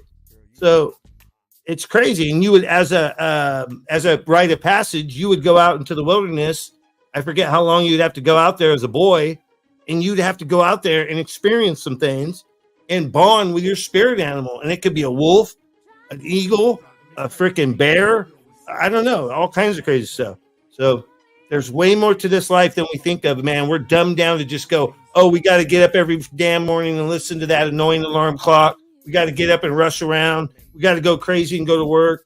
Do all these things, run around like a freaking mouse in a cage, right? Chasing this cheese inside the maze. Who moved my cheese? Go read that book. Who moved my cheese? That one's really good. But that's real. It's real. And the thing what they do is they write it off as mythical or this is all fake. It's all myth. Exactly. But in reality, they turn around and make movies about it. All these fantasy stuff. They call it sci-fi and all this other stuff. But they're just shoving it right into our face and just mocking us. It's like, this is the real reality, but you guys are gonna make you guys believe that it's fake sci-fi. It's only in the movies, but it's like, no, that's reality. Yeah. So Edward says the Night Marchers or the Menehui, which Wayside was talking about that. And I've actually seen. Go ahead. I'm sorry, Rain, but yeah, the little people are the Menehune, and the Night Marchers are actually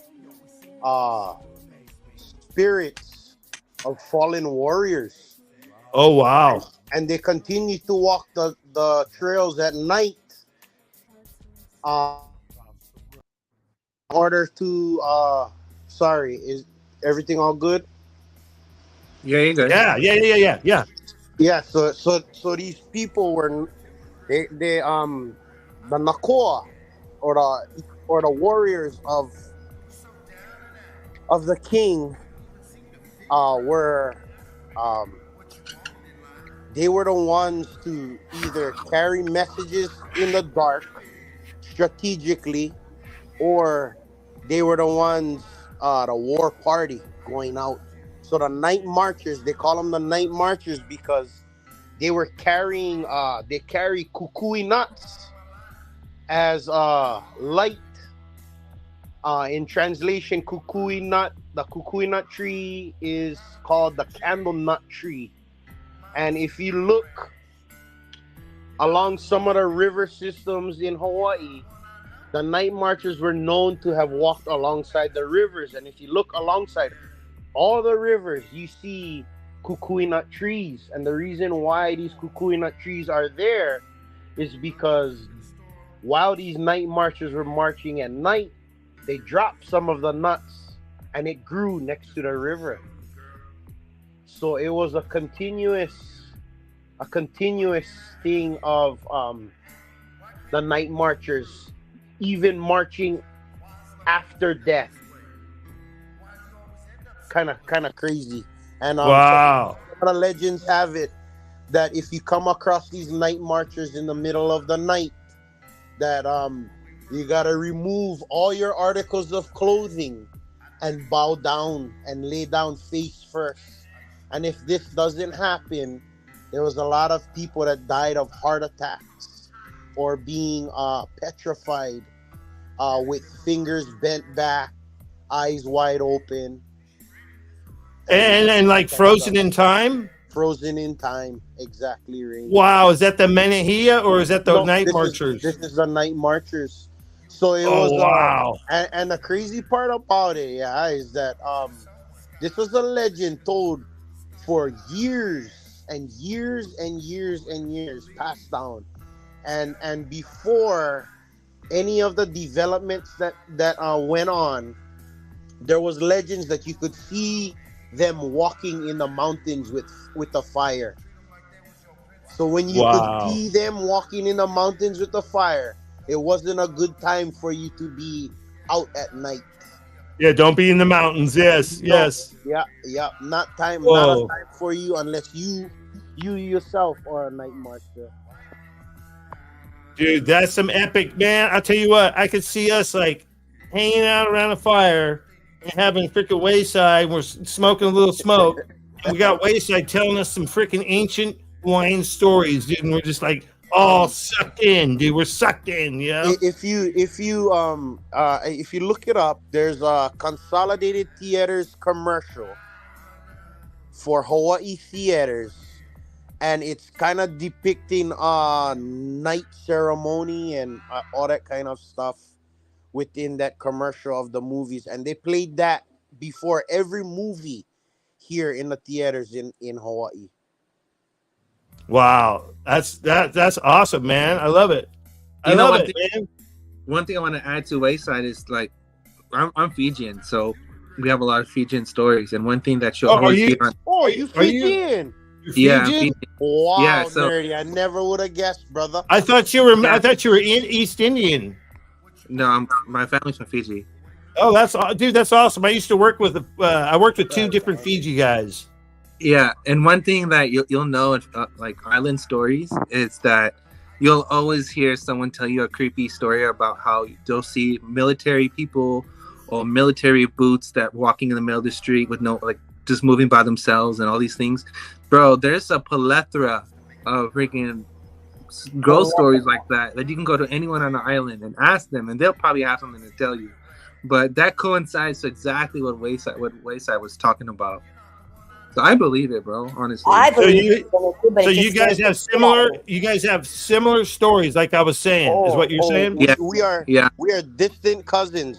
We are brothers of Polynesia. That's what it is. Woo! Because we represent. It's crazy. I wish I could share all my information at once with you guys, but it's so hard for you guys to actually wrap your head around really the extent of everything. Because let's put it this way, Polynesia is the biggest region known to man, and this is in the Pacific Ocean, and throughout the Pacific Ocean, scattered with islands, the people of Polynesia live. And this is and we're not it's not just isolated to Hawaiians and Hawaii or like nerdy Fijians and Fiji.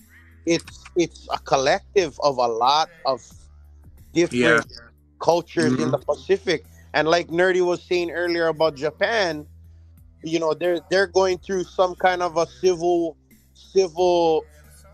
unrest too, because Okinawa was kind of the same ordeal as Hawaii was. They were overthrown. They were actually recognized to be totally different other people other than not Japanese. And Okinawan isn't even the term of the people there. The place of Okinawa is actually Ryukyu or something like that. And they have a totally different dialect of from the Japanese dialect. And it's just crazy because all I can see is, since Palau, the tokenization of every little country in this whole world. This is what I see. This is the level of what I see it. How it's becoming global. Palau was just an example of a small little country that's recognized in the middle of the Pacific Ocean. And now all of this civil rights and human rights things are going on throughout all of these countries. You know why? Because everybody's rising up. Everybody is finally, I think, maybe not like how Sean said it earlier. We are what is it called? We all to one source. Yeah, collective. Yeah, we're all just a collective. That's what it is. Hey, Wayside. What's hey, up? I wanted to read you something that Wem Mullet posted, dude, on the Night Marchers. He always brings the information like encyclopedia stuff. It's so cool. It says Night Marchers, Huakai Ipo, or something like that, or Spirit Ranks. Oi, oh, yeah, there you go. Oh, hold on, let me read it, and then you pronounce it the way it's supposed to be. It says, are the deadly ghosts of ancient tribal Hawaiian warriors. The Night Marchers are the vanguard for a sacred king, chief, or chiefess. Yeah, so Huakai Ipo, oi, oh. Easy. And the other word is the spirit ranks is O-E-O. Oh, dude, check it out. Fucking, isn't that Wizard of Oz?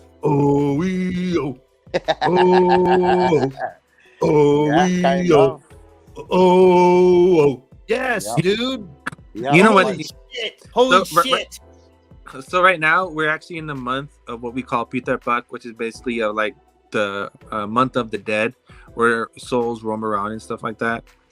And one thing that's very common within all cultures, besides Western cultures, well, Western cultures we have Halloween, but that's not really it. But is that you'll notice similar how a lot of cultures celebrate the dead, and it's because they actually respect the other forces and they understand that there's evil and there's good, but you also have to respect the dead in a way, because that can lead to like someone losing their life or something bad happening or some random accident or something like that. Bro, you're so spot on, because I'll tell you what, like, so I've learned a lot of things, right, since I've grown up, and I've thought about things and other things I didn't pay so much attention to, but so I talk a lot, like I said earlier, about Woo Woo Dude and F.N.W.R.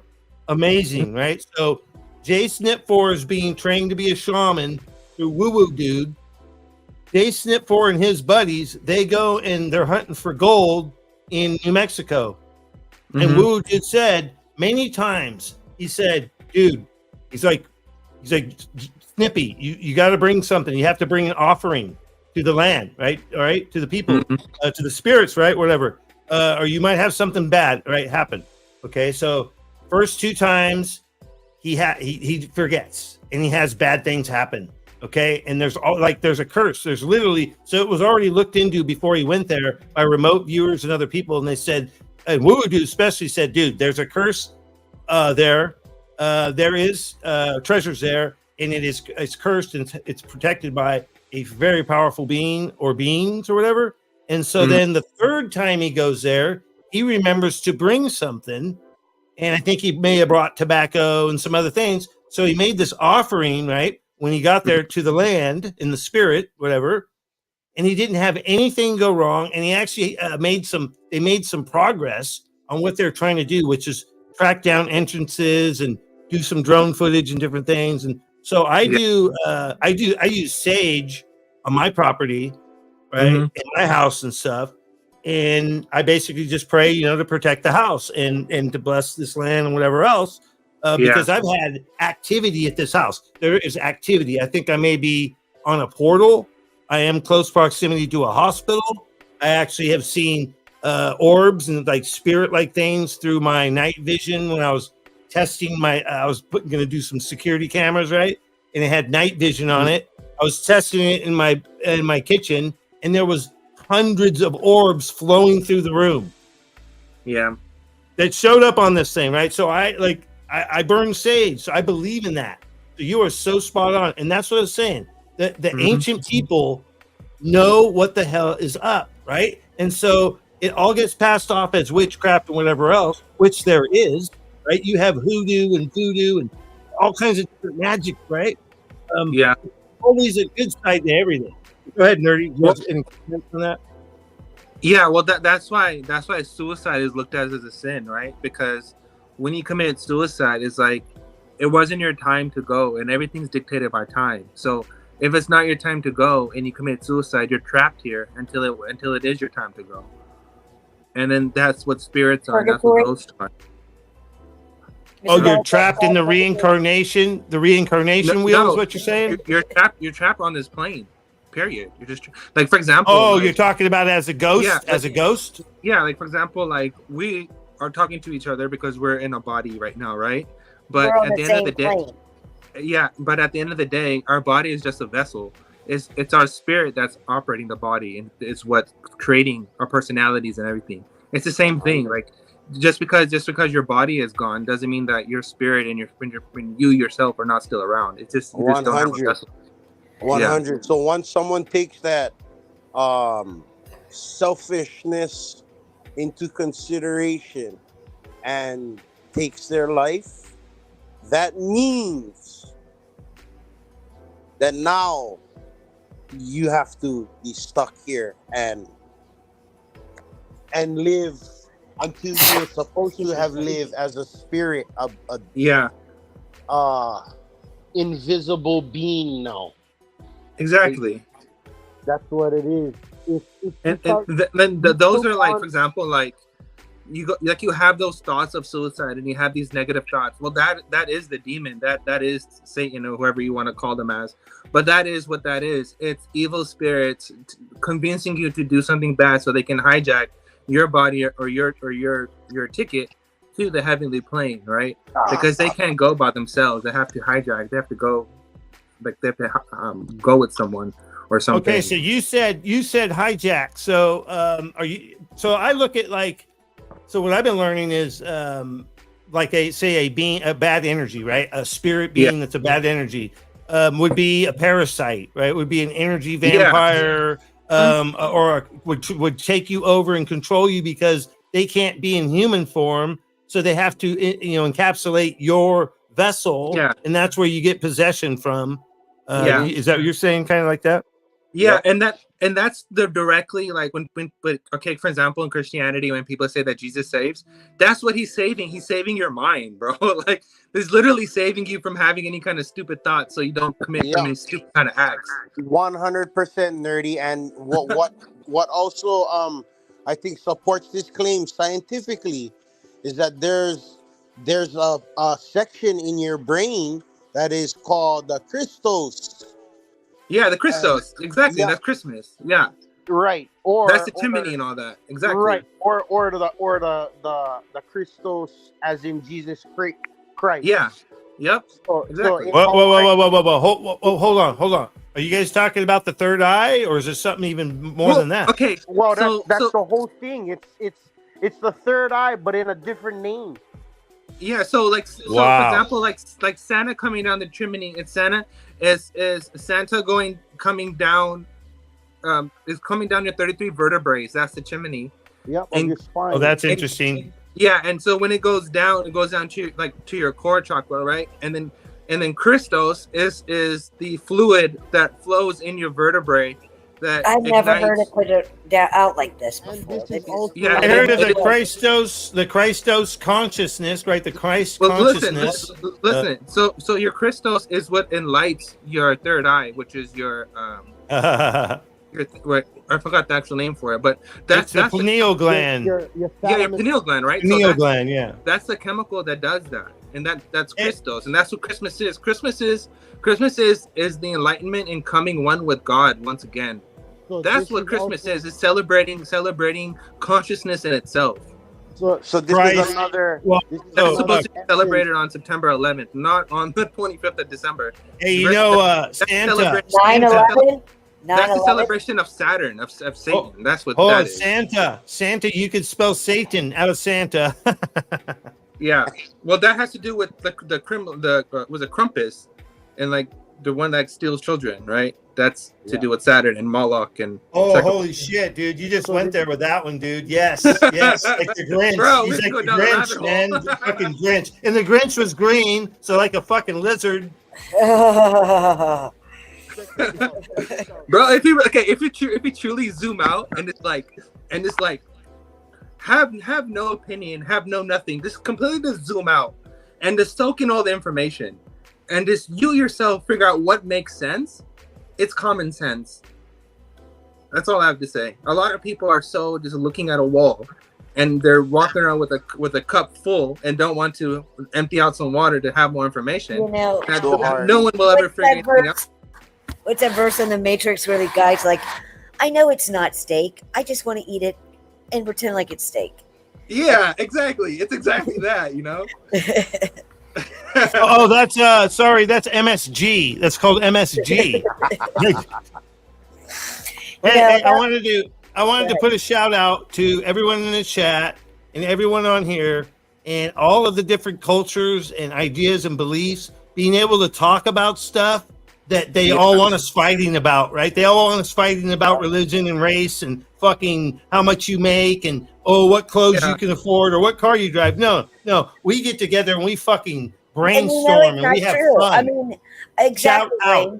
I talk to black friends, Asian friends, and everybody says the exact same thing. It's like we're not fighting with each other. Why? They're pinning us against each other so that distraction. Yeah, because if you think about it, at the end of the day, we're all spirits, right? We're all spirits trying to remember again. That's technically what life is. We're just trying to remember. Oh everything. shit! You just nailed it, bro, right there. That's fucking badass. That's what it is. Like that's life. Hey, this is what it is. So back to that Christos. Yeah, that I'd like to hear more of that.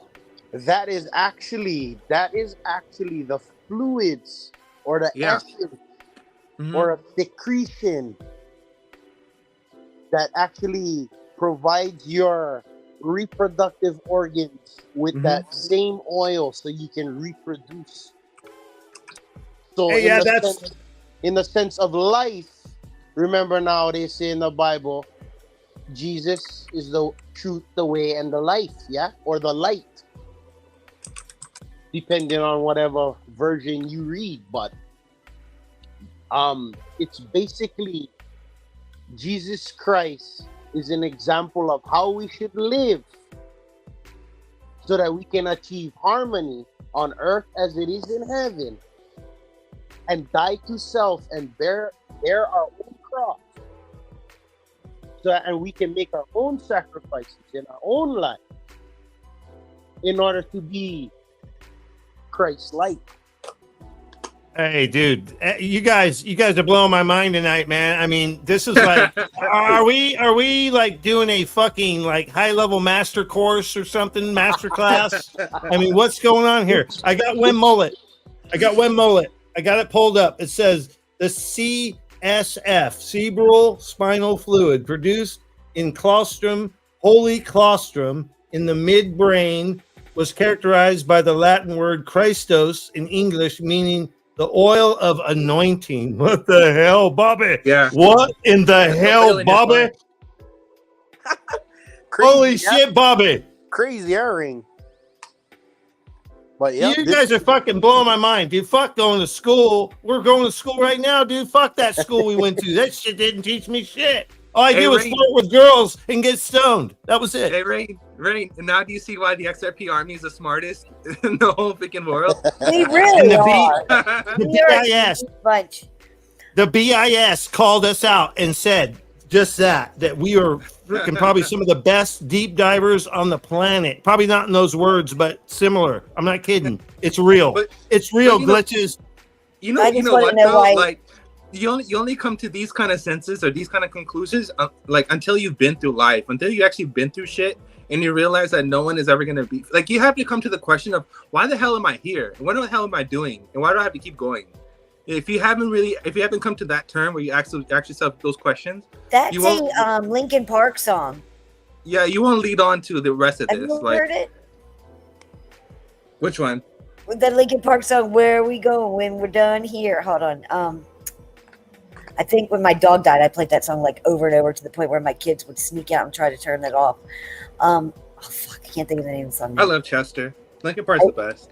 Oh my gosh, but that literally is a verse in one of his songs, what you just said. Well, it's so sad that him and Chris Cornell are gone. They were best buddies and they were great freaking artists, man. Great artists. Hell yeah. Bro, no one has a voice like Chester, man. Nobody has a voice like Chester. Held notes for so long was incredible. Or Chris Cornell, dude. There's no more Chris Cornells. And they killed themselves. Doesn't that just freak you out? I don't think they did, but whatever. No, they did. They definitely got doorknobbed. You know what doorknob is, right? No. I think they were taken out because they were working on a film similar to The Sound of Freedom. Okay, so you know how like Q and all these yes, people they were. Yes. So you know how they always talk about like symbolism will be the downfall. So the Hillary hit squad, they have this thing that they do is that they always tie a rope or some kind of twine or something onto a doorknob, and then that's how all these people are found after they committed suicide. That's what they call doorknobs. Yeah, we don't want to go. We don't want to go too deep into this stuff, but yeah, that's. I mean, I could go on for. Gonna get rugged? No, I could go on for the rest of the night about this kind of stuff because this is what was being talked about years ago, and we were in the middle watching it. We were watching it live, happening like on a daily, and then when you see the boards actually talking about Chris Cornell and Chester, and then the board is replying, the Q board's replying, dude. Like, I'm telling you guys, like. This shit's so crazy. And we'll be able to talk about it more in the future than now. And this is an old saying, future proves past. So all the stuff that was said in the past will be proven by the future. And we're living it right now. We're literally living in the Q drops. It is happening. Yeah. And guess what? When Dianne Feinstein passed away, that was 5 years, I think. I think it was 5 years to the day of a Q drop that was dropped about her. So kind of crazy, guys. F.N.W.R brought that one up. One reason why they always say that future proves past is the fact that it's a time loop, right? Mr. Pool loop and all that stuff. It's a time loop. It's the same shit that's happening over and over again. So they only have one game plan. So that's what the whole loop is. If you paid attention to what happened in 2008 or whatever, so on and so in the past, it's the same game plan. It's the same exact thing that's happening today. Yeah, dude, it's fucking repeating, dude. We're literally reliving 2020. It's like it's not like going back years and years and years. It's going back to 2020, which does feel like it's been a decade ago to me. So like this generation's so much Russia 2020. So this generation's Ukrainian-Russian war, it was our generation Syria war, like Iraq war. So it's the same shit. It's just a next generation. Yeah, but you look at like just in the recent past, though, they're trying to repeat 2020 and shit, right? Like they think that playbook is going to work, right? It's like, no, I don't think it's going to work this time. But we're going to live through. We're going to live through some of it or all of it. I don't know. What Q was pointing out, particularly pointing out, is the fact that whatever happened in 9/11 and all that stuff, and when Obama came in, is the same administration that's doing the same thing today with Ukraine and all that other stuff. It's the same freaking people doing the same exact game plan. That's what the whole other country. It's the same shit. That's what Future Proof Past technically means. I'm gonna pull some stuff up. All right, so we're gonna since we're talking about these subjects right now, I have some things that I had ready to show us what's going on, right, and where things are at. Where we're at, we were talking about it earlier, how things swing one way to the other, like you go all the way right, and then you get into the extreme all the way right, wouldn't be good, right? Then you go all the way left in that extreme. We're totally there, but I would say it's both sides are extreme, and then you have the middle, like you said, like I think Nerdy said earlier, where you're in the middle, and the middle is where the fucking sane people are, and on the left and right, going out into those realms, the left and the right, going wide, you're getting into the crazies. So you're in the middle, you're sane, right? Like, so let me show this real quick, because this here, I'm telling you, dude, this here is perfect for what we're hold on. Let me see. I'm glad right here. People. I'm glad you guys are all crazy. I'm glad you guys are all sane. All right, so check this out. Now this dude looks pretty, if you ask me, he looks kind of hardcore, right? Like, I guess he was a punk rocker dude. I think this is the Benny Johnson show or something. He had this. I mean, meaning to show this for a little bit. So let me okay, I got it on there. Cool. We're good there. Let me play this real quick. Listen to this, guys. This shows you how much the pendulum has swung to where you can't even be punk rock and be a liberal anymore. That you can't do it. Watch what this guy says. Watch this shit. Punk rocker explains the epic shift in establishment simps and how conservatives and Christians are actually the true counterculture now. Why? I remember when I was growing up, I was like a mega punk rocker, and I was just super anti-establishment, super anti-system, oppression, stupid laws telling me how to think, how to live my life. People trying to dictate what I do, It's like super punk rock when I was a kid. And, I realized it's kind of funny. You can't really be a punk rocker and be a liberal anymore because that has become the establishment. So if you want to be a punk rocker, you by definition have to be a conservative. I know you're probably going to get all mad and try to defend your point. Like, oh, well, they're Christians. Like, that just makes you the bigot, strangely enough. So, good on all you Christians for being real punk rockers while the world has gone ultra establishment, ultra oppression, ultra government overreach. Yeah, you can't be big government and be a punk rocker. That makes no sense at all. Wow. Dude, I mean, I'm going to tell you what.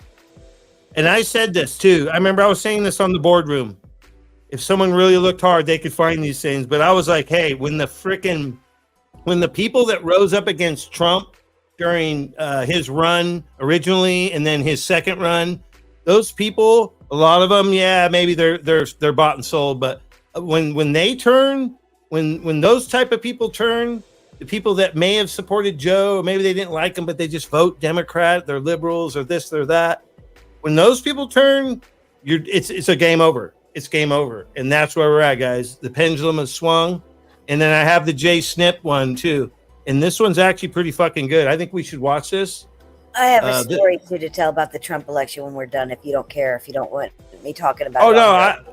I want to watch. How long is it? Because I want to watch this. Do your video first, and then I want to tell you a story.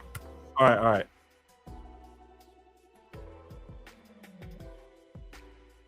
Hold on. I got to set it up.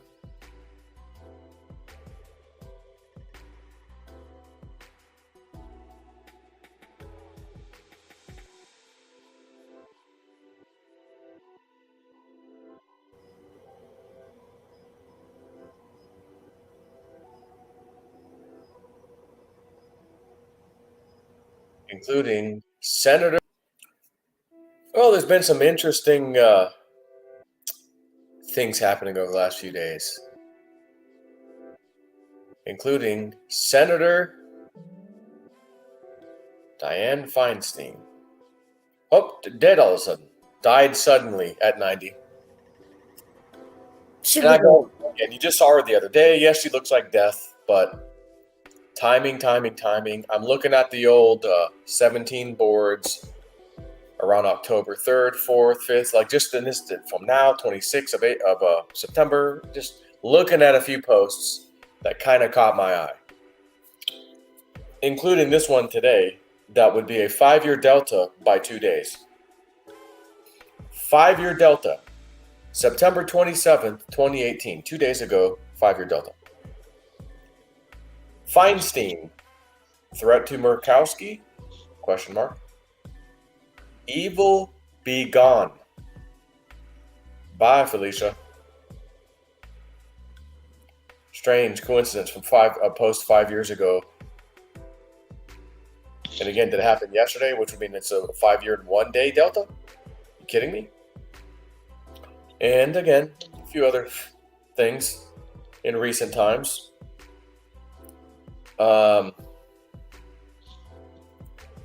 This is all from, around 10 days. I know that one. October 4th. Memes ready? Are you ready to see arrests? Are you ready to see pain? Are you ready to be part of history? October 4th, 2018. Again, same year, 5-year delta, which will be here in just a few short days. Are you ready to see arrests? Are you ready to see pain? Are you ready to be part of history?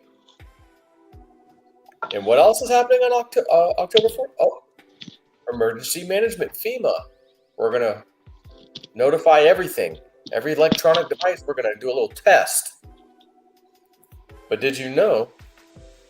The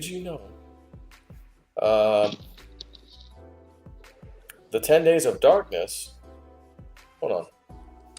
The 10 days of darkness, someone sent this to me. In 1582, 10 days, October 5th through October 14th, which is interesting. Again, the 14th, I think, is the Brunson brother case thing, isn't it? In 1582, 10 days, October 5th through the 14th, were erased from time with the introduction of the Gregorian calendar. Strange. 10 days. 10 days. So, October the 3rd, again, I believe, I didn't save that picture screenshot, but I think it was October the 3rd, 2018.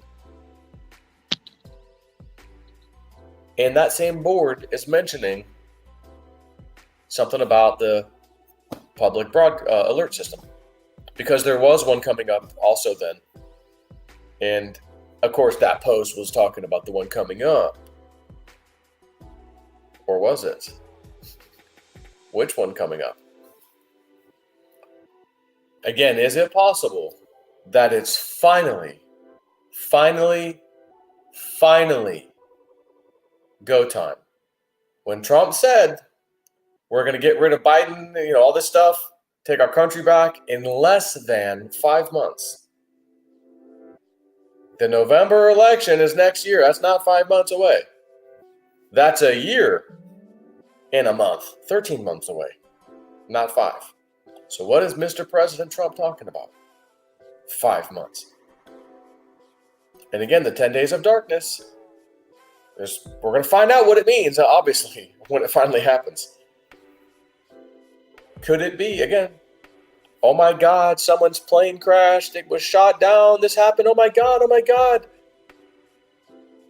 So reports that he may not have been on board. No, he was on board. He was seen getting on board. There's a picture of him. There's a video of him. He got on board. Oh my God, we lost him. This can't be the nation. Oh my God, this is the gut punch we're waiting for from 107, who would not say what the gut punch would be, but it would be a effing gut punch when it happened to you. Like to us, we would be like, oh my God, it'd be like a gut punch. And we're all thinking, oh, the arrest, he's going to get arrested. And then I got that dream recently. The crash dream. And I'm going, oh God, that's the gut punch. But I was shown very clearly, you think he was on board, but he never got on board. Your level, as Antheos has been telling us lately, your level of discernment will be tested like no other time in history. Might be paraphrasing a bit because I don't have it in front of me. And once again, for the millionth time, Sometimes you need to just let things simmer before reacting as soon as you hear the news story. Why has it been repeating that, 6-7 times in recent times? Why? Why is Antheos reposting that? Hasn't happened yet. Whatever it is, why is he saying that? Because your level of discernment is about to be tested. And when you hear the news headline about some certain aircraft crashing and some certain person who is alleged to be on board, which will have the country in tears. And I thought today, I wish I could get this message out to everybody. Because you may have people who just flip out and go, I'm going to pick up arms and go nuts on the deep state. So my thought is they better quickly announce that we don't know if he was on board. Was he on board? We're trying to find him. He might, to kind of keep people going, wait a second.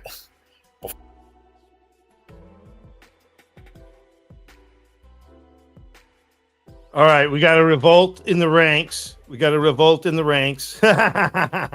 nerdy. he's all fake news. There's a revolt in the ranks. Nerdy on that one. That was a little too much. That was just. No, hold on. Fuck his dream, bro. Fuck your dream. Yeah, no shit. So, nerdy. Let's go have filet mignon and lobster. Hold on. That bullshit. What the hell? So actually, this is the thing. He actually has prophetic dreams, and they come true. All right, a lot. So I hope that have a dog.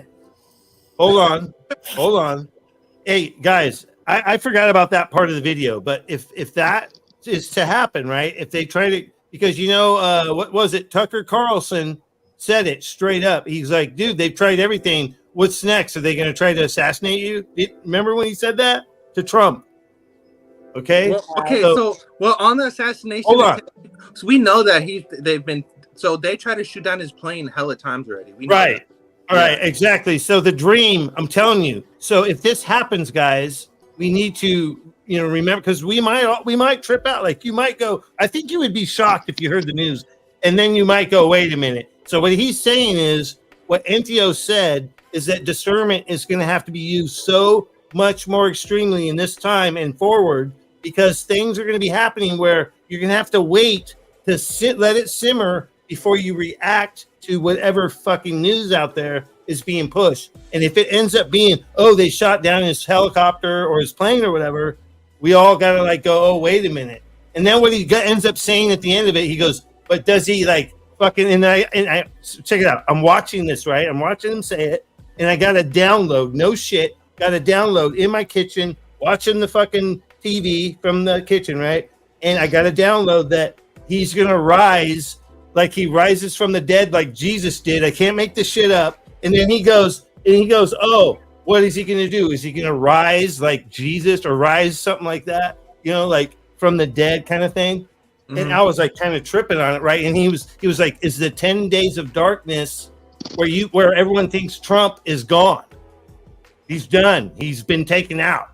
Is that the 10 days? That's what he was getting at. So it is pretty fucking heavy. It's heavy and deep. And I usually don't like to show that stuff because I don't want anyone tripping out on that. But it's just almost like to be prepared, But that's a huge maybe, baby. Maybe. Right. No, but actually, dude, check it out. So his dreams have come true, though. I've actually watched his dreams, and I know they've come true. The guy is very, very connected, dude. Oh, okay. So now, all right. So hold on. I'm not going to defend F.N.W.R. Okay, I'm done. I give up. I fucking give up, man. That's what you're into, bro. I support you. He's cool. Yo, Snippy. Hey, I know you're holding it down there in Florida. You're holding it down over there by fucking down there by Tampa area, bro. I know you're holding it down. I'm holding it down for you in NorCal, bro. Love you. Anyways, what's up, bro? What's up, bro? I'm on Twitter, and NFT Tempos just announced that if you're holding a rich duck, you're gonna get one of their drops too. And just set the dude. All right, hold on. All right, so this is actually a good topic to talk about. So I don't know anything about these drops, guys. All right. So we got the rich as duck motherfucker right in the building. And he's So, naked. Trust line, bro. what the fuck? Yo, He's a surf naked up, duck. Trust bro. line, not hard. Literally Bro. just like freaking scan the freaking QR code and then that's it. Hey, bro. Yo, I'm setting that creator. trust line. Yo, developer, dev. Yo, dev duck. Hey, what's up? You in the house? Richest duck, where you at? Huh? Hello? Little baggy, you here? Caller. I hear him. Little baggy. Hey, man, it's Lil Baggy, man. Hey, man, it's Lil Rain. Hey, Lil Baggy, what's up, bud? Oh, shit. Oh, man, Lil Baggy's just hanging out. Hey, man. People knew what we did on Friday nights. We really need a life. Hey, man, we need fucking... Hey, Lil Baggy. Will you fucking burn one with me? Hey, burn one with me right now, Baggy. Burn one, Baggy. Hold on. My by far favorite high pitched voice is the Austin Power Chinese chicks. Wee wee wee wee wee wee wee. Yeah, dude. Mine is Berserker when he loses his voice. I just took a rip for you, little Baggy.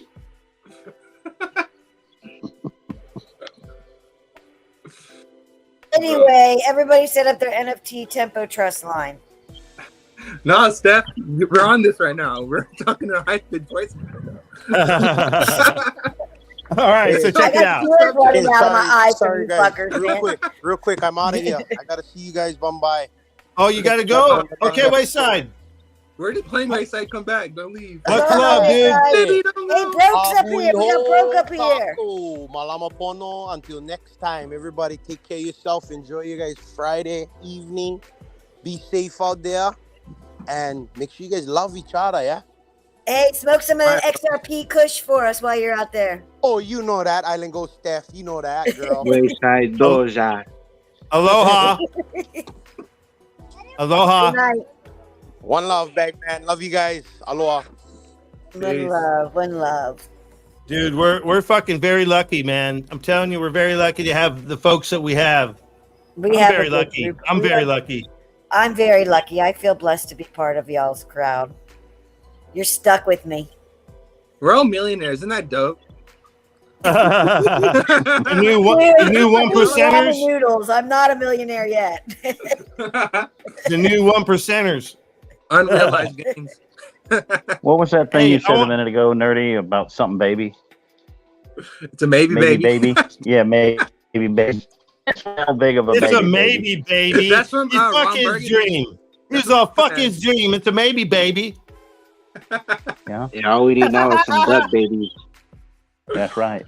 Hey, Duckman. Hey, what's up with these coins and these drops and these NFTs, dude? What do you want to know? He sounds like me, doesn't he? Hey, I don't have a fucking clue, man. I'm lost. I'm like that show Lost. Trying to find your way. Hey, man. Join the Discord, Rain, and then you can be lost with me in there driving him crazy. Driving me crazy. Hey, Rain. Hey, that's probably going to be, I think that might be the first song I drop on NFT, NF Tempo or whatever. Driving me crazy. Your love is driving me crazy. Have you heard it? Have you heard Driving Me Crazy, Steph? Didn't you play that last week? I think I may have, but did I play it loud or where you could hear it, or was it just background music? No, I think you played it. Did you hear Every Day With You? I bet you guys didn't hear Every Day With You. Hold on. Let's do this. No, I went cruising through your All right. Here, we're going to roll this right now. We're going to roll this. Check this out. Check this out. I don't know what, write it down, then I'm going to roll this. I don't know what, okay, check it out. How about we do this? All right, let's have fun. I'm going to play a little bit of Driving Me Crazy. I'm going to play a little bit of that. Hold it now. I'm going to play a little bit of Driving Me Crazy. All right. And then listen to a little bit of Every Day With You, or maybe the whole song, because you may not have heard it. I want to do a song with you guys. Hold it now. Hold it now. And then you guys will pick which song should I drop first. Okay, because please help me out here. Help me out. Dropping it on the tempo. Yeah. Yes. No. Yes. Well, you better set up the Unreleased. truck line. These are fucking unreleased tracks. I have a whole fucking album ready to go. I got fucking every genre, but this is a you'll know the genre when you hear it, I guess. I don't know what it is, dude. It's just me having fun. You know. So anyways, this was years ago. So here we go. Every Day With You. There we go. Stop the other one. I don't know if that's too loud. Might be just loud enough. A little louder. Yeah, it can't go up any louder. I'm sorry. I guess I got. I need fucking XRP bags, man, on the boots.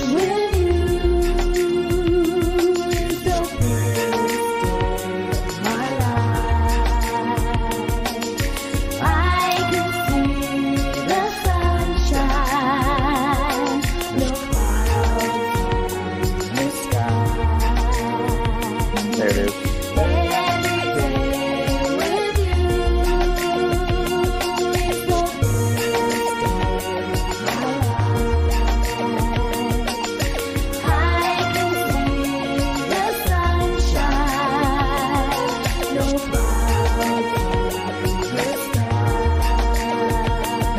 No clouds in the sky, no clouds in my eye.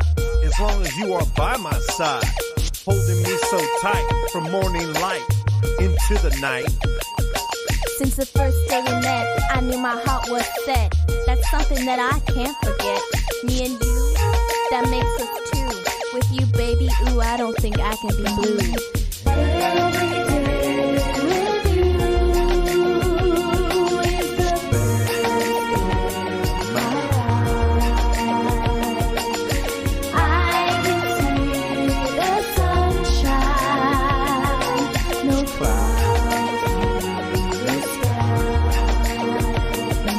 No blue heart for you, that's so true.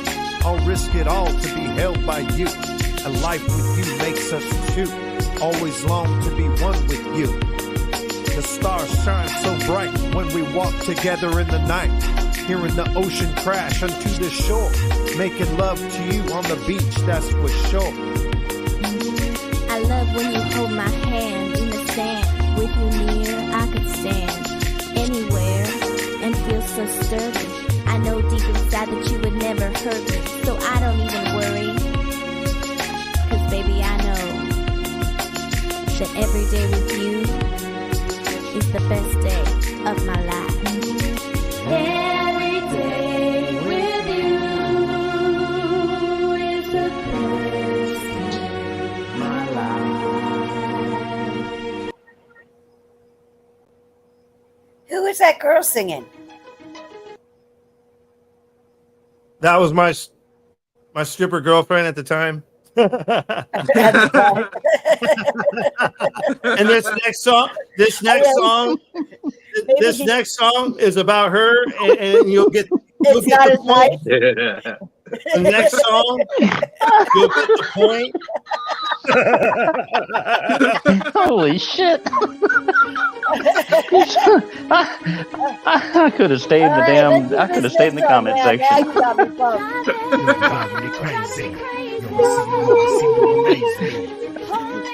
Driving me crazy. You always seem to amaze me. Girl, you always amaze me. Girl, always drive me crazy. I want you to get with me. Driving me crazy. You always seem to amaze me. You're driving me crazy. You always seem to amaze me. You're driving me crazy. You always seem to amaze me. You're driving me crazy. You always seem to amaze me. The way you move, the way you groove, watching you from across the room. Girl, you get to my head. I dream of you in my bed. Girl, you're so sexy. Wish you to be next to me when I sleep, when I wake. You make my whole body quake with your sex. You driving me crazy. Yo, see, you amaze me. You driving me crazy. Yo, see, you amaze me. You driving me crazy. Yo, see, you amaze me. Girl, dance for me. Girl, prance for me. Girl, take a chance with me. Girl, shake that thing for me. Dance in my dreams for me. I'll give you money. I'll give you bling. Just dance for me. And I'll give you anything. Girl, you hot. Girl, you so sexy.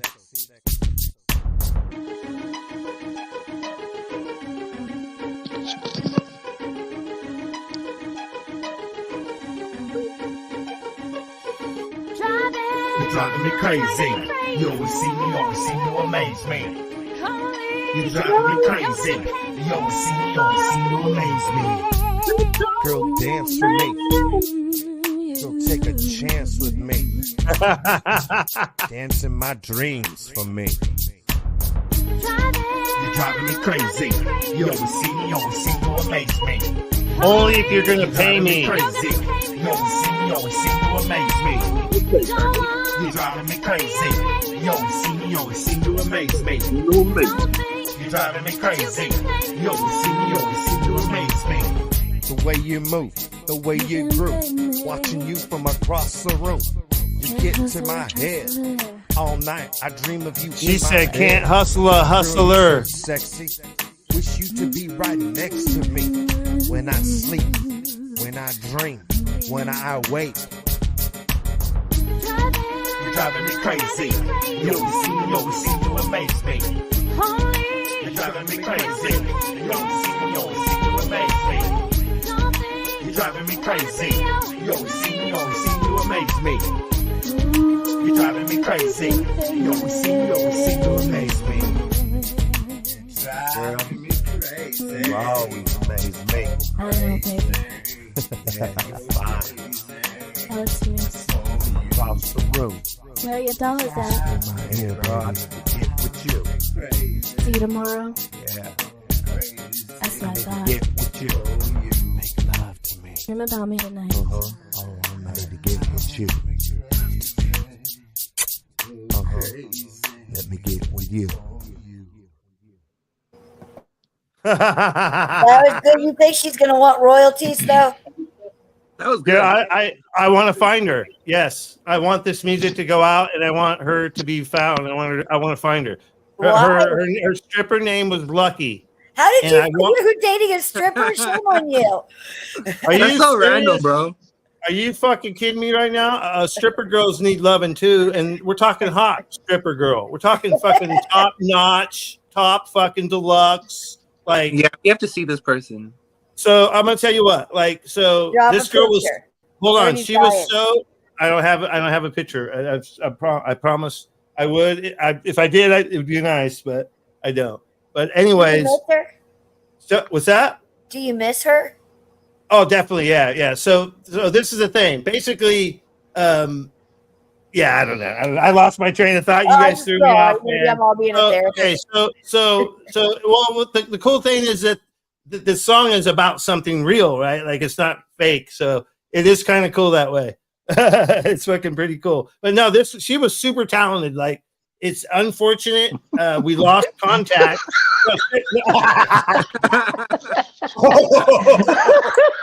Oh shit! Oh Lord, Heavenly Father.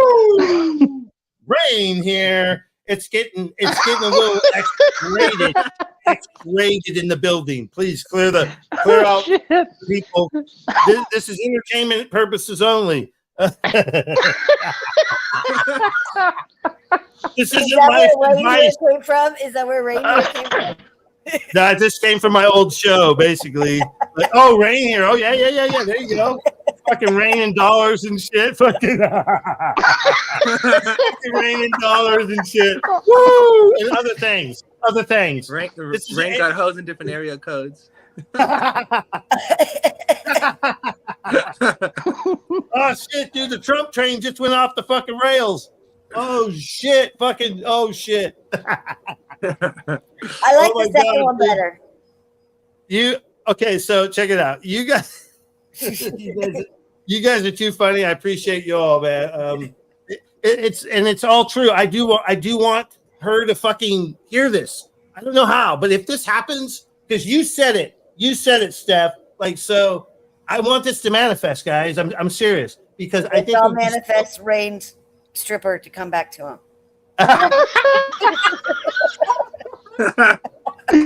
We support all occupations. What's this doing? Kid turned a whore into a housewife? It's not true.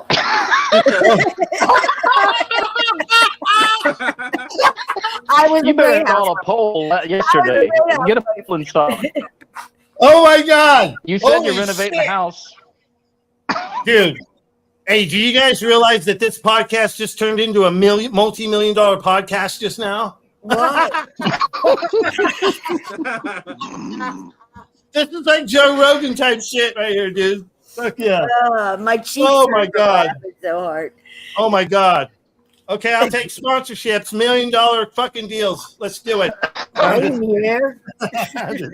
I'm just kidding. Oh shit, that's so epic. I'll be your tech geek, and Bagman can be your producer. Oh my God. No, actually, so to be honest, the music probably does need to be at least, boosted a little bit with some modern day touch as far as the AI. Well, I was talking to Bags, but I don't think I got back to him. I think he got back to me after a while on Telegram, and then I didn't get back to him. I spaced it or whatever. You don't get back to people. I sent you my phone number and you didn't call me. I thought you were scared of me. I was supposed to call you. I'm supposed to call everyone that gives you their phone number now. Oh no, I'm gonna get in trouble now. Call strippers. I'm right. Yeah, what's your resume? You know what they say about sailors, right? Drink like a sailor, cuss like a sailor. Well, I only sign and hang out with you know what I mean. I'm just Dance like a sailor. Yeah.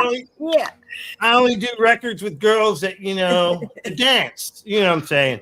Anyways, so as far as the songs go, what song should I drop? Which one? I like the second one. Is that driving me crazy? Yes. Yeah, right on. So you're gonna put that on NFT tempos?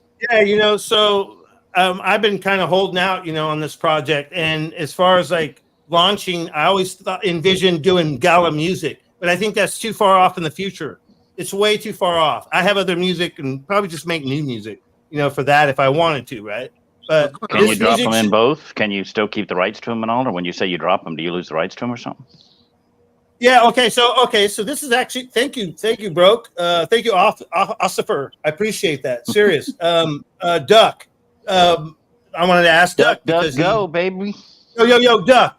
So when you so say I wanted to launch 1,000 copies of Driving Me Crazy or whatever on NF Tempo. So I mean, obviously I control the music, right? But dude, would you drop that and never drop again? How do you do that, Bags? What do you mean never drop again? So if you can you drop it on both Gala and the other? Yeah, would you drop on 1,000 drops of your song and never drop again of it, or would you put more out there? You know what I mean? Like, I think the music has to be NFTs. Yeah. I know they are. They're NFTs, but what I'm saying is, are they limited, or you fucking it's up to you if you want to have it exclusive to whatever. You can do it however you want. Oh, you know what else you could do? Like, so you could launch, right? So say you could do a drop, and then obviously you could remaster it or have it remixed or do something other with it. Maybe you can do that later, but or put it in a smart contract that you're gonna drop an original on this platform and then an original on that platform, and each would only have like 300 subscribers, whatever, people that can own it or something. Yeah. Whatever the number, 3,000, whatever. I think I'm going to keep it simple, though. I'm going to keep it simple. So this is the thing. Gala music is too far off. And so by having XRPL doing what it's doing and having, these developers that, for a while there, I didn't know of any of this stuff. If it wasn't for Bags, I wouldn't know about all this shit. So it's fucking cool. And I'm excited. I'm like, well, fuck. I think I'm just going to do it. I want to drop it. So I just need to do it. I'll figure it out. I think I'm going to do. Too. What's that? I got E4 in there too. He's starting to jump in there too now. Yep. E4. Exactly. And he does it. They do it every Sundays. I love it. Sometimes so I can just put that on and listen to it the rest of the day. They do a lot of good music on NFT Tempos on Twitter Space on Sunday. Yeah, I don't know if I want to do battles and shit. I don't know if I'm into that, but you never know, man. I don't know. You can do it. You can do it. I don't know. Who knows? I'd vote for you. You know what? You know what? The song I would like to battle with would be "Straight Out the Trailer." Straight out the trailer. Have you heard that one, Broke? Have you heard that song? Oh yeah. I heard it back when I first came with you. Yeah, that was funny as fuck. Fucking A. That's gonna be that. Is that what it's called? That's gonna be another. Yeah. I grew up in trailer park. I say that in the song and shit too. Yeah. Didn't we all? Yep. No, dude, not everyone fucking did. It was, it was like I didn't. I grew up in the bird. My mom had houses. Yeah, some of us weren't that high up on the pecking order. Hold on. My mom had a house and she had a couple of houses and a townhome. Probably actually about 3-4 houses in a townhome right throughout time. But back then, the trailer park would have been my grandma and grandpa because they were straight Okies. And they came here during the Dust Bowl. They came here during the Grapes of Wrath. So yeah, some history there. A little bit of hillbilly. Hey, Ring, can we go back a second? Song. Can we go back a second and pick up on something? That's why I came on. I wanted to kind of. Oh, dude, whatever you got. What you got? What you got? Real quick. I wanted to share. I wanted to share something with y'all. What Nerdy was talking about earlier, and y'all, you remember that movie where the president, the plane guy was his bodyguard, and the helicopter went down with the president on it, and they were putting on the TV that he was gone. Do you remember that movie? And the actor in it, the head actor that was the bodyguard, is the same guy that was in that other clip you see on 17, where he's saying and let them know I'm going to bring the whole government down on their heads or whatever. It's the same actor. So with you talking about Snip, talking about helicopters. That you don't remember that movie? Did y'all not see it? We just a few years back. Can't remember the actor, but you know the footage I'm talking about where they actually say I'm going to tell them bringing it all down on their heads, talking about like Washington D.C. or whatever. Anyway, that's one. Another thing when they're sounds right. I remember that name. Who's the actor in that? Yeah, I don't know. Well, we got to ask Mullet. Mullet will put it up. He'll find it. Mullet knows everything. Just keep watching. Another thing was Nerdy was talking about, and we were all talking about how they get us all fighting and bickering and stuff. And a lot of times we're finding that they're changing not only our genetics now, wow, and our DNA, wow, those kind of things. And they say my choice kind of silliness, and then here they are putting all this stuff in our body without our choice. And I found there's a doctor, a nuclear medicine doctor, one of the few down here in the country. Matter of fact, her name was Angel Williamson out of Pensacola. Angel Williamson, one of my doctors for my cancer. And she used to tell me stuff because she says, that I would tell and share with people. And she literally got a little teary-eyed. She felt guilty that she was contacted. She was on some boards when Bush Jr., baby Bush, was on president or whatever. And they were talking about radiating all our food coming into the country for salmonella and things of that nature. And she kind of fought it. She didn't realize she got played. And this is me from what I remember her saying. I don't want to put words in her mouth, but basically she was of the opinion that she wrote a letter that, not to radiate food because of radiation and all that other. And what she told me is she said that really the amount of radiation that they would have put on the food to kill everything coming into this country to make sure something bad is if you carry your bags from your car house, no pun intended bags, but carrying your groceries from the car into your house, same amount of radiation. So she really got played and went against it when really she should have said yes, do it. So that was one issue. Another thing, but that same meeting when I had that PET CT, which now I don't know if y'all have seen, who's the karate chopping dude that real good guy, and he lives in Texas and he's got a water company now. What's his name? Steven Seagal? No, like him, but before him, more famous, as famous as him, but just like him. Same. Matter of fact, like Seagal, learned from him some. He lives in Texas. He used to be like a Texas Ranger kind of in the movies and stuff, but he was a karate chopping dude, and he also was Chuck Norris. Yep, Chuck Norris. Chuck Norris and his wife right now are suing the pharmaceutical industry due to gadolinium, and that's that crap they put in us when we get our scans. And I'm allergic to all that stuff. I actually stopped breathing and threw up, and everything scared the hell out of the ladies way back in when I first got sick. And kind of found out they still put it in me, and now I'm realizing that a lot of us are being targeted. So I just have learned a lot of this, that now they're coming out with lawsuits on all that dyes that they're putting in us for our scans and stuff. And 90% of that shit's only showing it. What's sucking up the sugar in the nuclear medicine dye is parasites, and they're pockets of parasites. And really, if you do the ivermectin, the fibenzidol, and the chlorine dioxide off KV Labs, K Kilo V Victor Labs, that shit will get it out of there. And so anyway, now I've realized that they're putting all that gadolinium, and apparently his wife had 3 PET CTs in a week, and it really screwed her up, almost killed her. And she literally was telling them, I may not be able to tell you this again. I need you to get this out of my body. So listen to me, that kind of thing. And here's what the last thing was, that when Nerdy was talking about suicides, and when Honolulu, guy from Hawaii, I call him Honolulu, when he was talking about how, the energies and Rain was about, and then the spirits and things. Mm-hmm. And Nerdy was talking about how the spirits, you kind of get trapped when you check out, when you have a permanent solution to these temporary problems and you check out through suicide. Well, what Angel told me, which was interesting, is that she learned that there is a nerve in your gut. I don't remember if she said in your stomach or just in your gut or what she said, but she said your gut's your first brain, not your other brain. Mm-hmm. And she said that the nerve in there is affected by the flora, the bacterial flora, the pre, pro, and postbiotics, and that especially in women, when your bacteria gets out of balance, that nerve gets affected and it goes to the direct section of the brain that leads to suicide.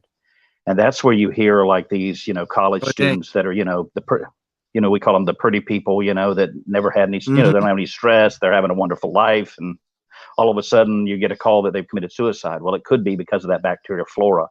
So let's now look at the bigger picture, and let's kind of zoom out. And like Nip was saying there, he says your discernment, your common sense, your mathematical probabilities, and all of those things, and your spiritual divine providence from Jehovah, is you're going to have to use all of that to be able to discern all this. And what I'm saying is that if they're poisoning our body, if their intent is to poison the flora and poison the body through the stress that people are under, through the education system and kids in college and under stress trying to pass and pay their bills and live their life and all this drama, and like everybody's saying they're tired of being broke, it's just, that's part of it, which brings down your system. Then the sugars and everything brings down your system, and then all of the jabs that everybody's gotten over the decades have brought down our systems. And then so now you're so down that your flora is not going to be right, which means you're going to be depressed and you're going to be anxious. You're going to have all these things, and you take further medicine. So you see the cascading effect. And here's where I'm going with this, that then when that happens, you get in a suicidal state.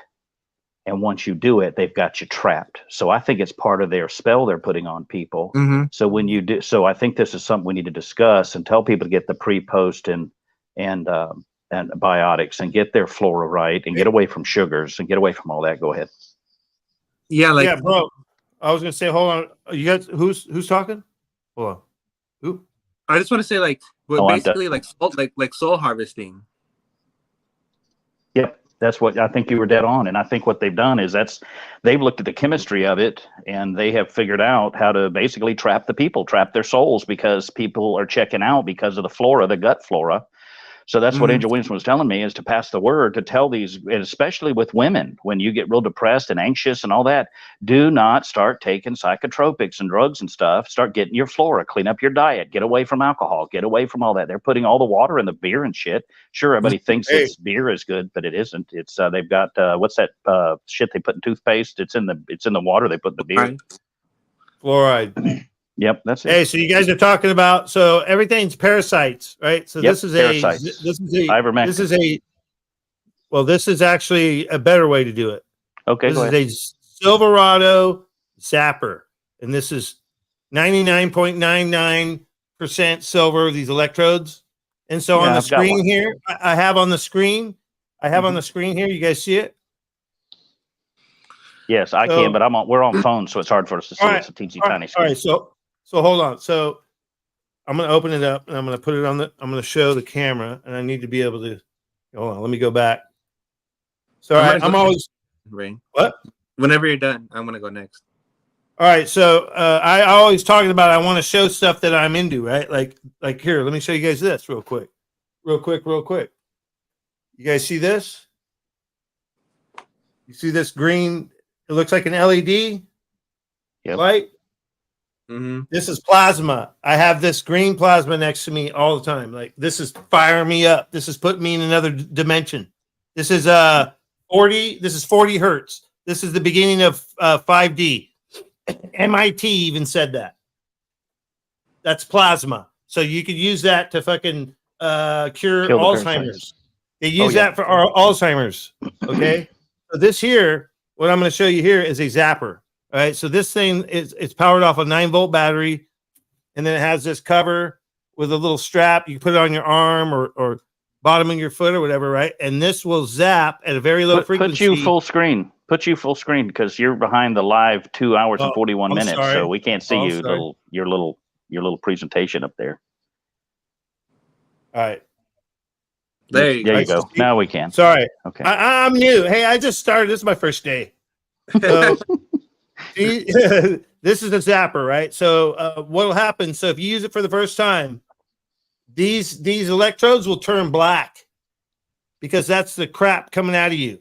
And the more you use it, the less these things will get crappy, right? And what's cool about it is this is the inside. So it's a 9-volt battery. This is orgonite. This is an orgonite bar. And then there's freaking quartz. I can't, it's hard to point at it, but there's quartz and there's you're coil. doing fine. We're seeing it. It's called a Mobius coil. There's quartz.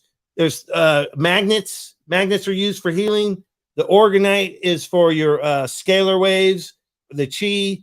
So this literally is powering you up. And I can show you on this presentation. Let me see. Hold on.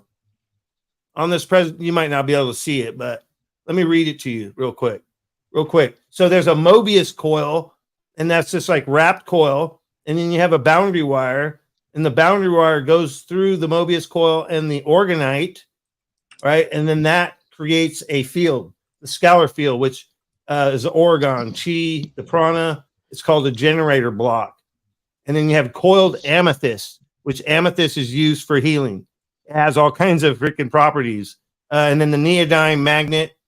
And yeah, like, so you get the power from the 9-volt battery, and it's at 15 hertz. Where do you get those two things? All right. So it's called Organize Africa. Organize Africa. I'll put the link in the chat.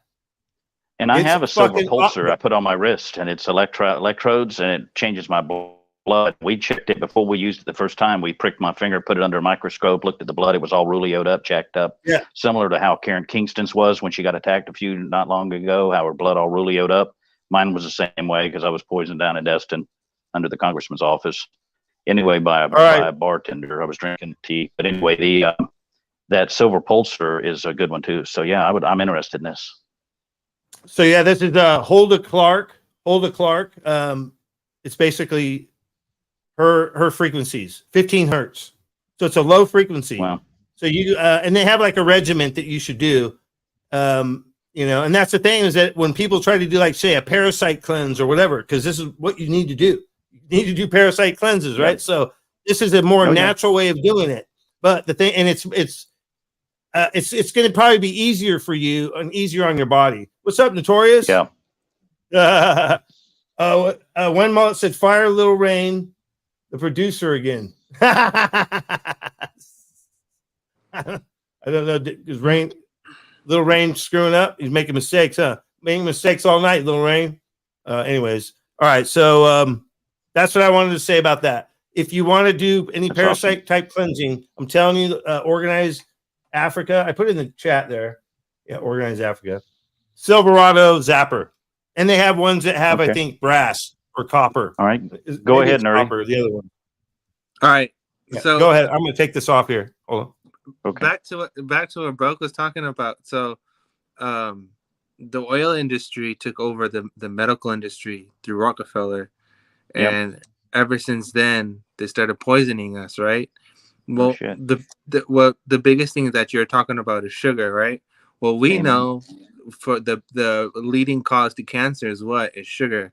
And the biggest way to get rid of cancer is what? Is go on a diet, right? Yeah, To get rid fasting, of water Yeah, fasting, I love distilled water sugar. fasting. right? Oh well, then die. And that's what you're talking about, is that the whole system, the whole thing is based off of sugar. So our food is sugar, everything that we eat is all carbs, everything is all sugar based. All the soda we drink, everything that you eat at, promoted at, any kind of sports stand, all the liquor that we drink, it's all sugar. Everything's all sugar. And they then made it addictive with pyrazine. They made it addictive, like they did the tobacco industry. Exactly. And Yeah. then that goes. I could give up alcohol and weed before I could give up sugar. That's how addictive it is. Because you're addicted to it. It fires off the same place in your brain as methamphetamines and cocaine and everything else. And they've made it addictive. And that's to make everybody obese and sick so they can make money off the medical industry, like he was just saying. Go ahead, Marty. That also goes to that also goes to the society dynamic that you're saying about earlier, bro, about how people are depressed and stuff. That has a lot to do with it. Amen. And that also has to go exactly what you're saying about the soul harvesting and all that. Is because, like, at the end of the day, we're all batteries, right? We're all just. And that goes to what Rain was just saying, and that's why I came on. When I heard y'all all hitting on that, I just wanted to add my little 2 cents to help, solidify what y'all were saying. Sugar either. It's GMO sugar. Yeah, exactly. And it's not even exactly what Back is saying. It's not natural sugar. It's all GMO sugar, and they take all the nutrients out of it. So specifically, everything that's bad for you, and it just clumps up and it creates all this stuff. Yep. Well. When I give up sodas, when I try to detox, it's literally a detox I go through. Headaches. I mean, it's called the Hexheimer effect. You know what else? I am literally on bed rest right now because of my kidneys, and they said it's from the sodas, dumping them right. It's like you must not have saw the other day in the narrative. I said that you need to do a 3-day distilled water fast, and your kidney stones may go away. I missed that. Mm-hmm. Yeah, I tried to help you out the other day, but didn't go. I just told you I'm an addict. I mean, it's hard. It is. Hey, it's on everybody because they badly done brain scans while they're giving people sugar, and it fires off the same areas of the brain as methamphetamines and cocaine. So you are addicted. You are addicted. So is everybody else. And so the methamphetamine knowing it is half the problem. Too. No, I'm just kidding. I'm not addicted. I'm not addicted. I'm not addicted to sodas, man. I love tea. I love all natural teas. Is it sweet? Do you drink sweet tea? If I do, it's 100% juice as a flavor, or I use lemon. But I will do sweet tea once in a while. But no, it's usually straight. But check this out. The biggest thing I want to focus on what Broke was saying about. I want to focus on what Broke is saying about the whole society and the whole everyone going suicidal. Okay, the biggest thing that's missing in this whole picture is that we're not interacting with the earth anymore like we used to. We're not grounding ourselves. Mm-hmm. We're not walking outside barefoot. And what is outside every day now. Is concrete, right? We need to be grounding ourselves sitting next to a tree or whatever, and that's healthy for us. That literally recharges us and it detoxes us. But what's up? Hey, you just talked about sitting near a tree. There's 3 studies that just came out that literally they're taking blood cancers, they're taking the people, and they're separating them, and they're putting them out in the forest, and the trees produce some type of thing in the air between them to heal themselves, and it's actually they're coming back with 0 sign of blood cancers. Just go ahead. So I just wanted to supplement what you're saying. You can buy you a kit, and you can buy you a little kit, and then you like pound it in your shoe, and then you'll be grounded to earth. Or you can buy like some sandals. I got some like earth runners. Mm-hmm. Huh. Oh yeah. Well, if you look at the old school Mongolian shoes, they had grounding. Who you calling a Mongolian? No, no. You can also get earthing pads. Broke. Get you an earthing pad. Yeah, for your bed. Yeah. Yeah. Well, yeah, like the old people in live in the mountains, the Mongolians, the old school Mongolians, they actually had like metal grounding, like magnets on their shoes, and that used to ground them, and used to help them. Well, let me just say real quick, Bags has been fucking ahead of the curve with this shit for so long. He has some. He's got some roots. He don't talk about his roots. I've never heard him say what his roots are, but he's got some fucking some good genes, man, because he knows what's up. Mm-hmm. And Lady E, man, they fucking. I'm telling you, I was like, what? He had shoes. I was like, I'd stumble onto something, and then he'd be like, yeah, I got these shoes, and he's like, check out these shoes. I'd be like, damn, everything I'd stumble on, I'd be like, oh, organite pyramids. Done that. Yeah. Oh yeah. So I'll be like, hey, organite pyramids, and he'd be like, yeah, Lady and I, we make them, and I'd be like, what the fuck, dude? You know, so fucking pretty cool. Shout out to the fucking spirit walkers out there, right? Yeah, I got some pendants. If anybody wants one, I'll send them one. Yeah. Oh, dope. Oh, what you talking about? What you talking about, Willis? Some little custom organite pendants. Send me one. I'll pay you for it or That's whatever. awesome. Just tell me what. Oh yeah, I'll send you money. Just send it to me. You got the address. But yeah, nerdy, you're dead on as usual. But that's what I'm trying to say. Like exactly what you're saying is like society, the modern society, how it is. It's more like a prison. Like even the way how we live.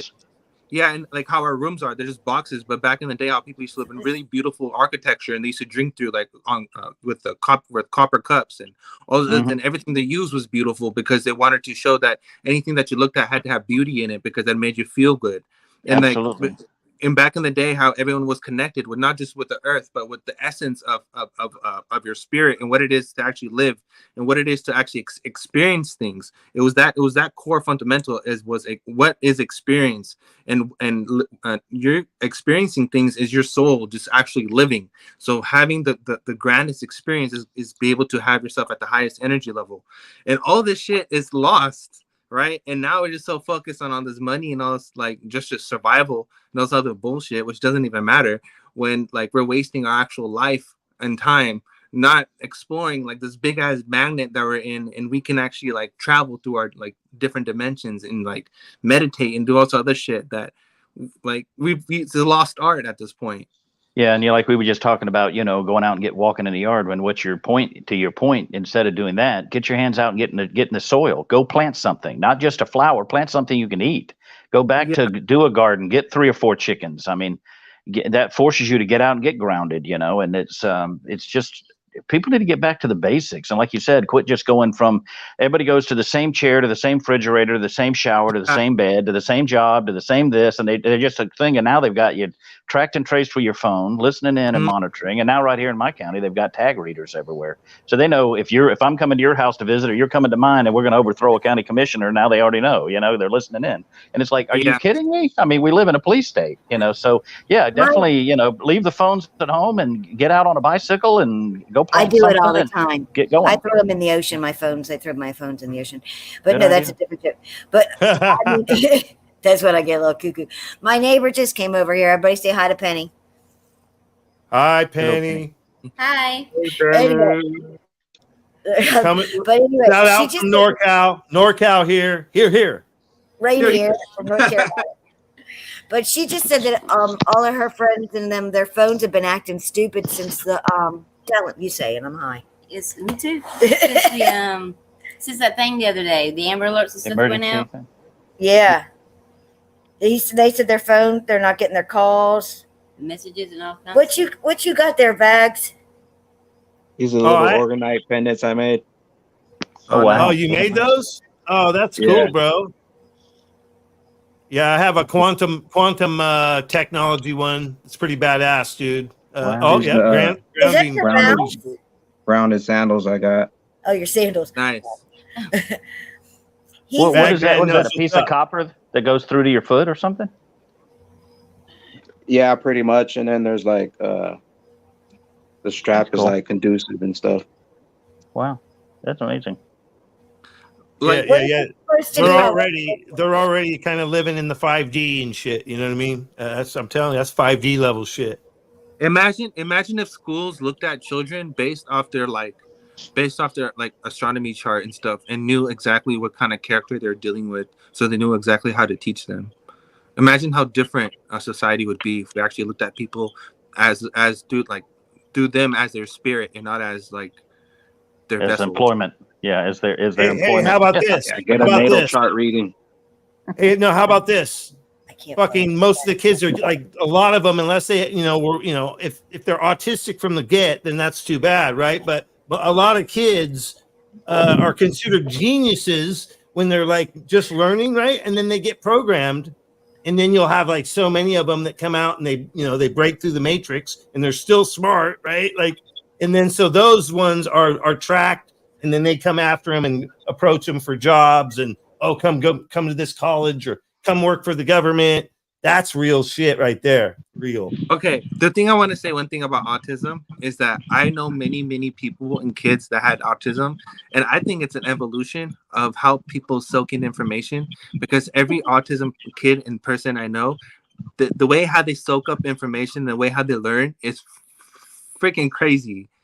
It's the way how they understand things and the way how they can understand how fast and break it down. Bro, totally. They're so I heard they're in another dimension. I heard they're like in a different frequency. They're geniuses, bro. You heard that before? Yep. So no, so they're like really, supposedly they are like, if you're right, you're like, if that's happened to you or someone I've known people that had kids like that, and that's hard, right? But supposedly like instantly dialed in as far as spirit goes, spiritually. But I heard that there's going to be cures. There's going to be cures for this. There's going to be cures for all these things. Like that's what I'm hearing. So I'm very hopeful, bro. I don't think they need a cure. I just think they're just misunderstood. Well, there's some validity. There's cures for everything.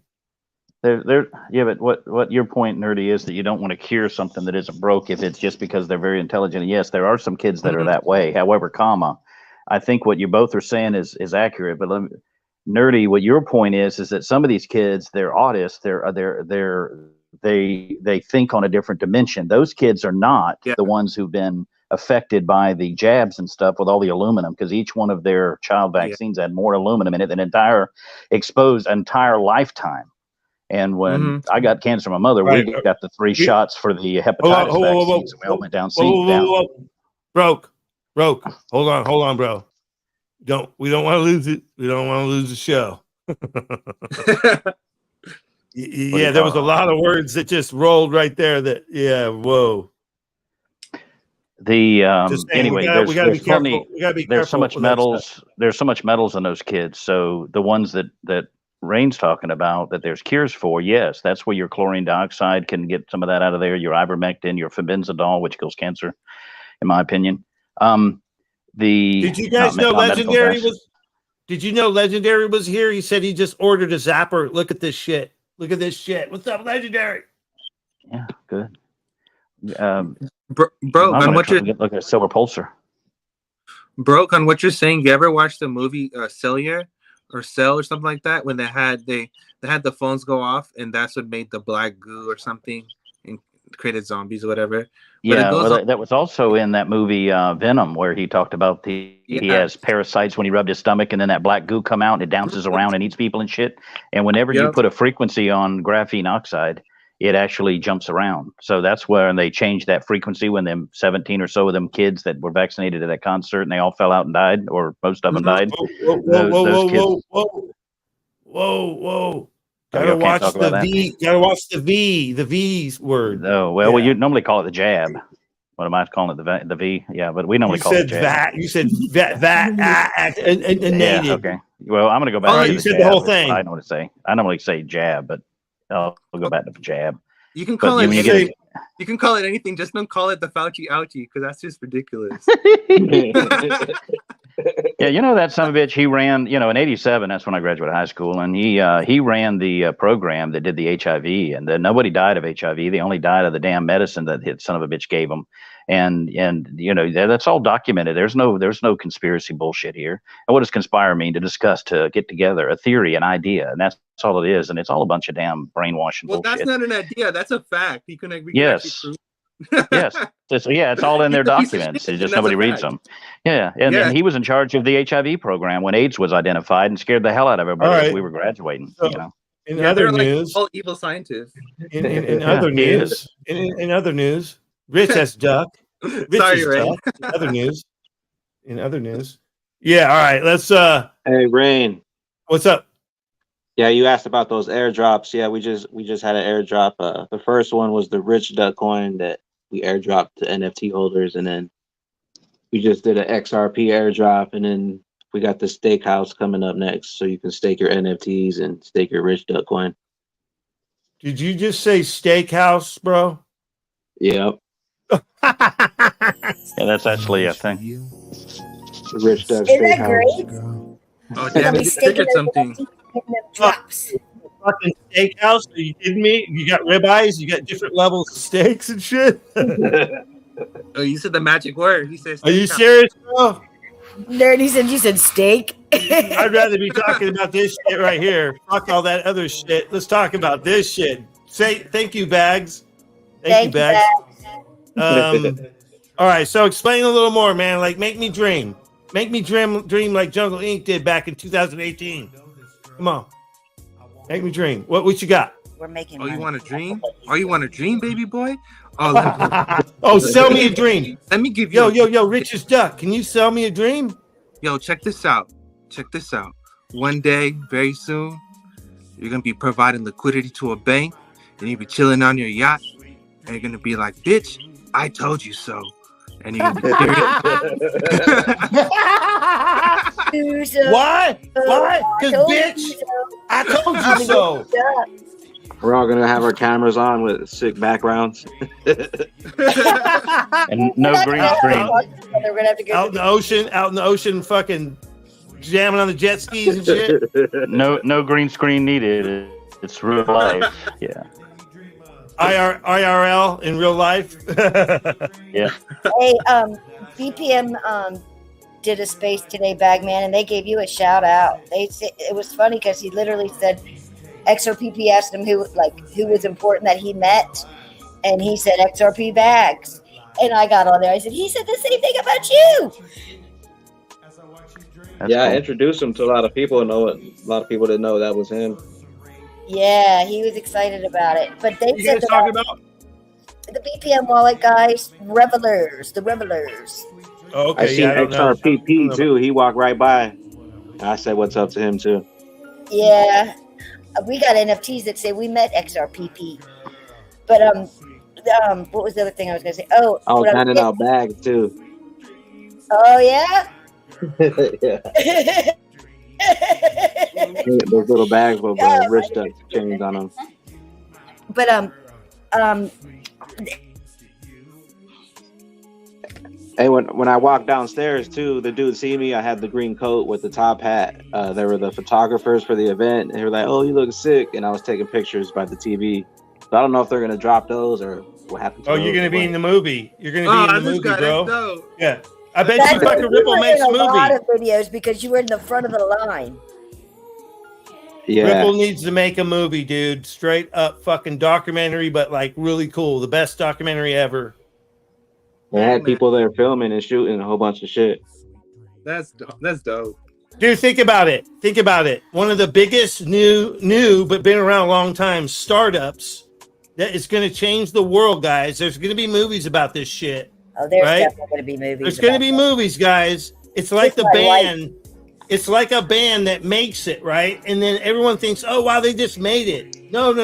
That band fucking worked for 10 years before they made it, right? Like, so that's Ripple. Bam. Bro, there's going to be movies about the Blue Crew and all these rain talks and all the boardroom talks. Exactly. Hell yeah. Bagman shows. Bro, how these random ass Coffee people were time. talking about sound waves, talking about curing cancer, talking about saving the world, talking about spirituality, talking about astronomy, talking about connecting all the dots, talking about following all the money, talking about getting all this liquidity, talking about all the money. Strippers, bro, stripper poles. They're gonna be like, damn, those random people, they knew it. They knew it all. Be like, bitch, I told you so. We know what we hold is gold. Yeah, we ate at that TikTok restaurant. Oh yeah, exactly. But I mean, that's just karma that you're right there at TikTok restaurant. I mean, and all the food in New York was actually pretty bomb. Did you eat any meat? I had some of what's his name? Chris has issues. Had a whole bunch of food I was eating, grabbing. Oh, nice. Yeah, yeah, New York's crazy. The weather was crazy. I'm ready to go to Gold Coast, man. I can't stop thinking about it. I've already started my little savings fund for it. Oh, that's in Aussie land? Yes. Yeah, I want to go there. I love Aussie land. Oh, where's the Aussie? Dude, where's LEET? Carl Edwards, or not Carl, I always say Carl Edwards. Ellie said he can walk to that. He said it's right there. I think he's in I wish Brisbane. he was here, man. Damn it.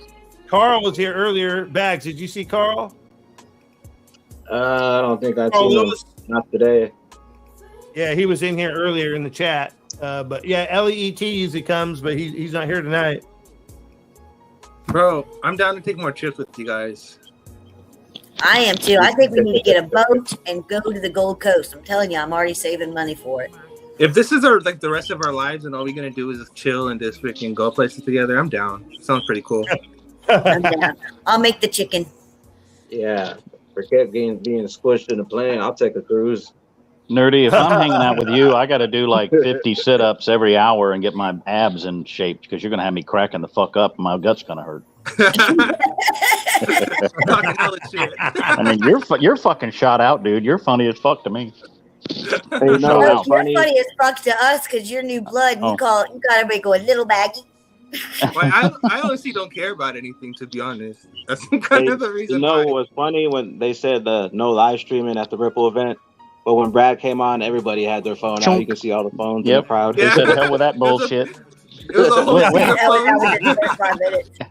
Yeah, ZERP means erase that bullshit. We don't follow rules. We make them.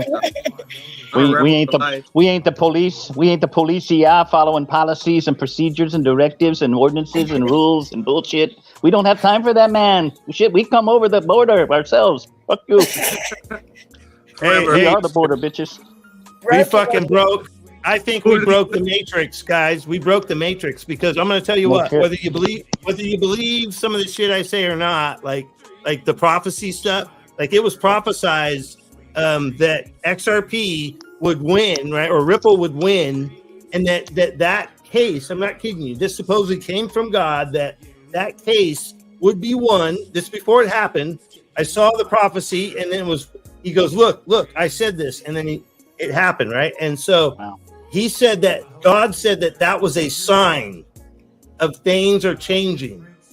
And if you've noticed, if you wade through all the bullshit, you can see all the good things that have been happening. The beer, booze, and bullshit. McCarthy was another fucking example of things changing. Cases. We're going to be winning cases, and Trump's going to win all his cases, and there's going to be a lot of cases, and people going to be drinking cases, probably because it's popping bottles. Celebrating. It's been prophesied that there was $150,000 Bitcoin parties. So that's been seen. That has been seen by people, right? So, and we're talking about prophets and remote viewers seeing remote viewing $150,000 Bitcoin parties. So guess what? Guess what other token's going to be worth a lot of money at that point? I think. Isn't the new speaker like pro crypto? Yes. The pro Tim. Yes. Yeah, I know that he was. He went against Gary or some shit like that, right? Dude, he's a badass. He's a fucking badass. He stands up to fucking the Bitcom lady, Maxine. Hey guys, it's even changing. You don't take her shit. It's even changing in our group. Like Ralph Cooper said, he's got his cows going, his chickens going again.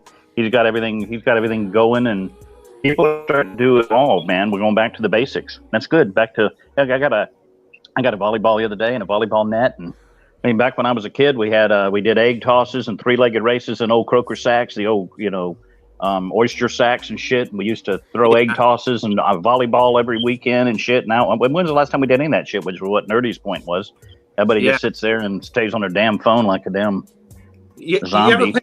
You ever play that one where like you put a leg each into the potato sack? And supposed to run? Three-legged race. Yeah. You put a leg in, I put a leg in. Yeah. Yeah, that's fun. That's fun as fuck. Yeah, and then we used to everybody get in a sack, and then we'd hop race all the way down the end of the road and shit on the dirt roads and all. And then we played volleyball all the damn time, and nobody fought, nobody bickered. Every kid was welcome. It wasn't only 6 at a time. The rules say it was just little kids in between the adults. Nobody stepped on anybody. Nobody bitched and complained. Now I couldn't be around my uncles for 5 minutes without fighting. It's like, good God Almighty, you damn brainwashed idiots. Yeah, they all on beer, booze, and bullshit. They're all a bunch of cokeheads. All the fucking politicians are cokeheads. Shit! Hold on. My name is Trudeau. My name's Trudeau, and I'm on the coke plane. I got the coke plane. Right. I'm bringing it into India. Oh wait, whoa! Oh shit! You don't like the coke plane? Oh, now I'm in trouble. Oh shit! Hey Rain, you know that shit's cocaine true. Plane. Hey Rain, you know that shit's true. I can prove it. Let me tell you a story real quick. What do you say, real quick? Sean, you say, Sean, real quick. The my dad was head steward on Air Force 2 when Bush Sr. was vice, and when he got done, he went on a plane flying around on this all silver, not even painted. It was Chinese plane, and he's big. I'm talking like bigger than U2. You know, like groups you don't even think about, like the Who or something like that. I don't even remember what he said. You know, because I didn't know I needed to listen to this shit. I was a kid. But anyway, he said he'd be on these planes and they'd put him on with these famous singers and shit. And they're flying around in international airspace so they could do all kinds of crazy shit. And he said there was stuff going on there that I can't say on here. But so there's some validity to what you're saying, man. This place is off the chain. It is crazy, and I know it. And so yeah, you're dead on that. Like that dirt bag you were just talking about in Canada. There's some validity to that. So go ahead. Yeah, just modded up Animal. Thank you, Animal. What's up? What's up? What's up?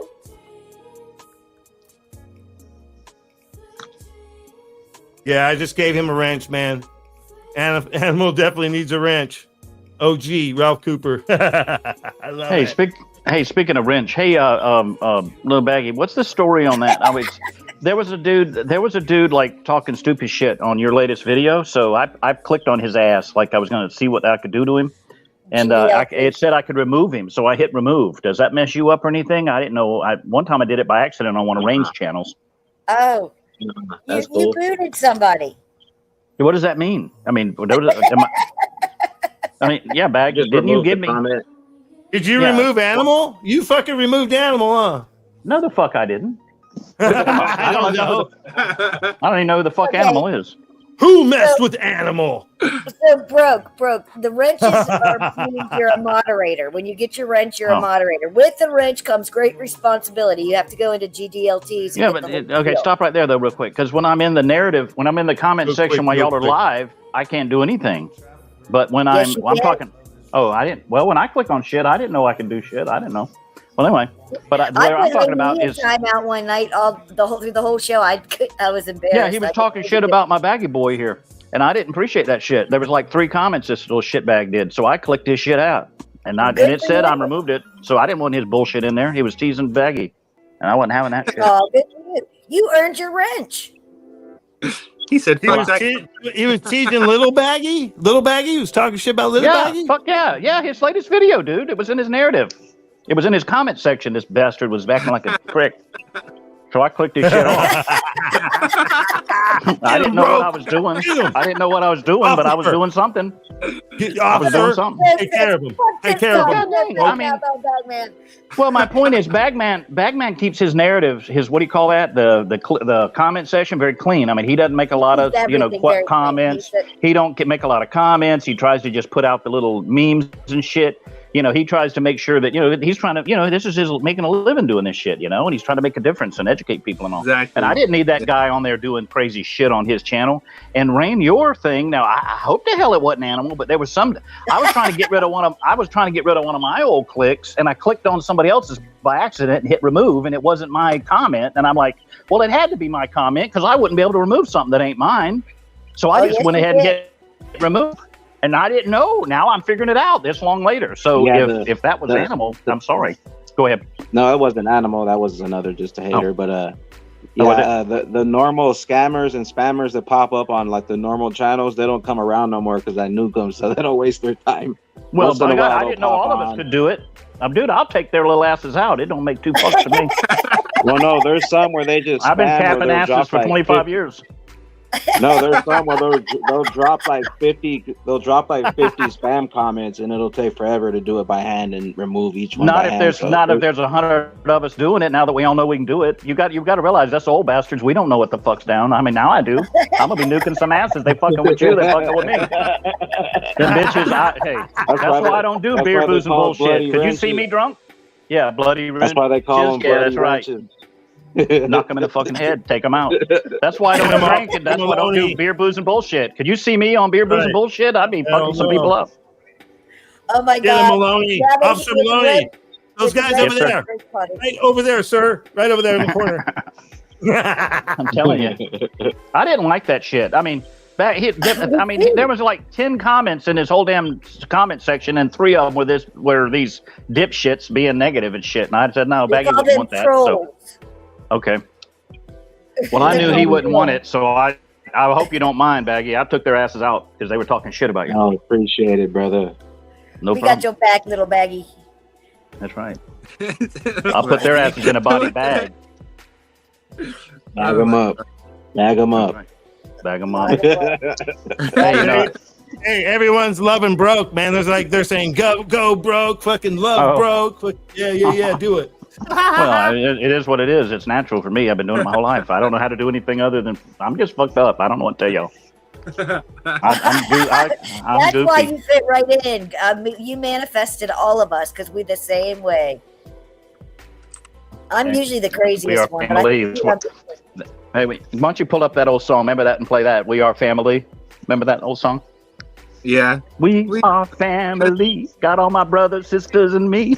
And that damn nerdy. Holy shit. Could you imagine being related to that crazy fucker? Remember that? Baggy, you and Berserker get his ass and bring him down here. Hey, Go well, ahead, Nerdy, I've been going through that for like 4 or 5 years. It don't even bother me anymore. I just what delete them. Nerdy? No, like the people who spam. No, the trolls and stuff. Oh, okay. He said, "Who Nerdy?" I thought you were talking about Nerdy. I didn't know you meant the damn dirtbags. I thought you were talking about Nerdy's ass. He's crazy as fuck. Matter of fact, don't let his ass drink on these trips either. No telling what that crazy fool will do. Yeah, I already met Nerdy. Have you? I heard he's like a Sasquatch fucker. Proper. We got proper.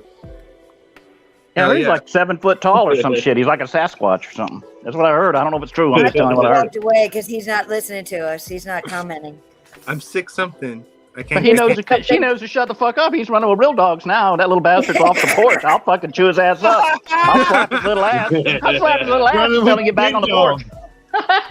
Are you gonna pee in the tall grass with the big dogs, boy? You coming off the porch, boy? You gonna stay up on the porch? And now, see, that's why I try to keep it all straight and narrow. See, y'all bringing out the cop humor. I mean, you ought to see us all out there. I mean, we've been on a homicide scene talking this stupid shit. You know, somebody splattered their brains out from the suicide or something. We're like, damn, he had a lot on his mind, didn't he? I mean, stupid shit. I mean, that's wrong. No, that's what I'm saying. I can't be on here talking that kind of shit. They'll be hanging my ass even worse than they do. But anyway. Where are you from? Where are you from, bro? Where are you from, Maloney? No, I don't.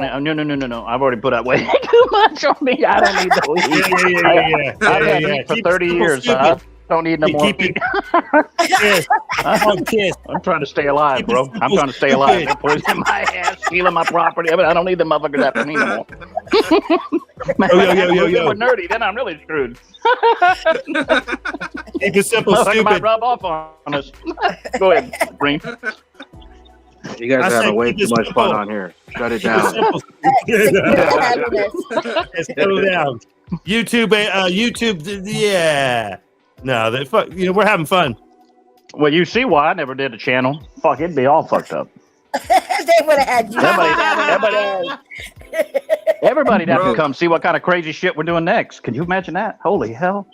I couldn't deal with the stress of like having a channel, getting it shut down, do all that, bro. I did all that on Rumble, and I was like, nah, I'm out. I'm not doing this no more. It takes so much time to make videos and post them just for someone to just come remove your channel, bro. That's so bullshit. I posted a video one time, and it got like fucking 10,000 views. The next one got 6. So I said, fuck that. I'm not doing this anymore. If we can design our own platform We'll On the blockchain. we can Well, change. that's why I was trying to gotta tell be them to doing get on their own websites and stuff, and that's what I was trying to get Bags to do is get on his own channel, so we don't have to worry about people turning our shit off. Of course, they really still can. I mean, they're in everything, but it'd be And harder. I don't mean this to sound, but they make money doing it on YouTube, and I mean that's their living. So you can't tell them to. Well, they quit the no, job. you're missing the point. No, they do a paid thing, like we all pay $5 a month to be entertained by these crazy fools. I mean, hell, just Nerdy make him $100. Hell, I pay money just to listen to Nerdy's stupid ass.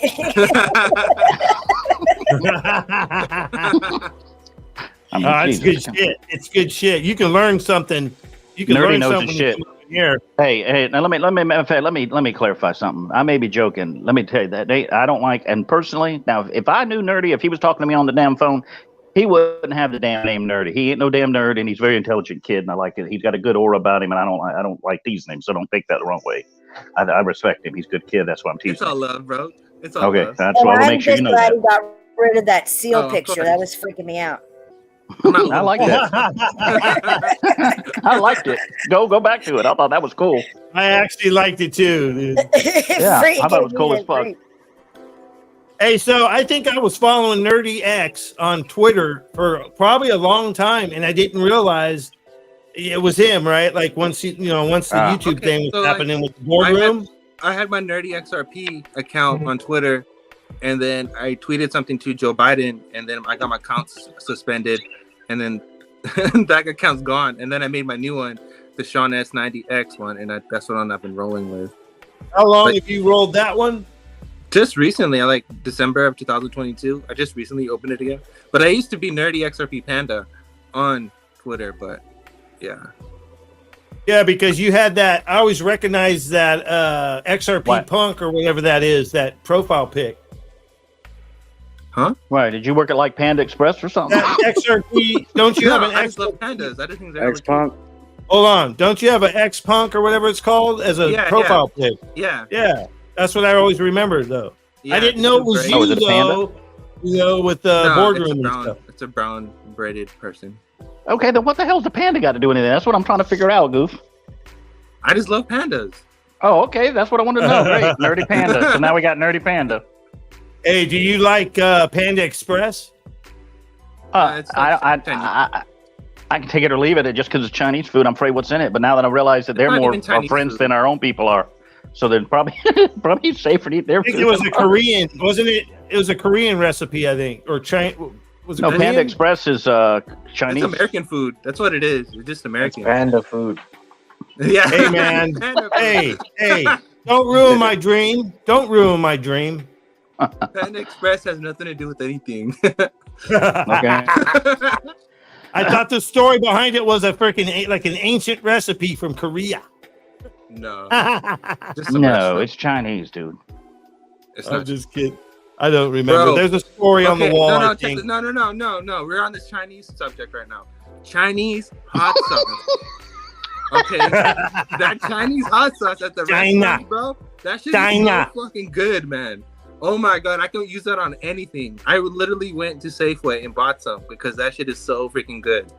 Whoever invented that shit in China, props to you, bro. That shit's What is delicious. it? It's like this, it's like they call it chili sauce or like chili paste. or Oh, some chili shit sauce. like that. Yeah, I like it. Yeah, it's good. Bro, that shit is so good. Yeah, hell yeah, it's so good. good. Yeah, you dip your shit in it. So what they use that like in a shrimp cocktail? You can use that for anything, to be honest. It's just delicious. Yeah, like You're you dip making me your, want a shrimp cocktail. your egg roll in there. I want a shrimp cocktail in a fucking casino with some drinks and a slot machine right now, man. Or some fucking, what's that game that we used to play? Keno. Hell, fuck yeah, that sounds good right now. Shrimp cocktail's good, but what's the other thing? No, a Bloody what's Mary that with Mexican shrimp called and all with the of baby this. shrimp? Oh, some more of them oysters. Prawns. These char-grilled oysters. Yeah, I heard with you the ate oysters. oysters like 3 times a day in Daytona, I guess, Florida. By the way, right here near me, Apalachicola is the best oyster beds, and now they're contaminating them. But anyway, they're cutting off the water up in Atlanta with a. You have to be with the careful here in things. North Carolina when to eat them too. Certain times of the year you can't eat them. Can only get those in Daytona. Yeah, they're getting They them from over import here in Apalachicola near me. I keep hearing what you said, broke 3 times. You're funny. Appalachicola, man. That's like the second time I've ever heard that word. I know Pensacola, but I didn't know there was an Appalachicola or Appalachia, like the Appalachian. They don't say Appalachian, it's Appalachian. Appalachian, sorry. Right past Panama City. It's right there where Mexico Beach is, where that last big hurricane hit. And at the last minute, the big hurricane changed out, and they basically. So are you at the cutoff where they're not insuring anyone anymore? I went 40 miles inland because there's some little rules you got to learn about Florida, that if you're so many miles from the coast, your rates are certain amounts. And there's some tricks on that whenever you decide to relocate here, we'll talk to you about that. One thing is do not wrap your insurance into your house note. Tell them you do not want it wrapped in, and they'll tell you they didn't wrap it in, and they'll charge you more, and you'll be paying double your whole 30 years, and you won't even know it. So these people are tricky with them mortgages, which mortgages mean no notes. Yeah, if you sell in California, you can come here and buy a damn post stamp. Nice what you got for half the price. And I mean, that's why I was trying to tell you why the market was up a few months ago, man. Get your damn money, because you come down here and live like a freaking king.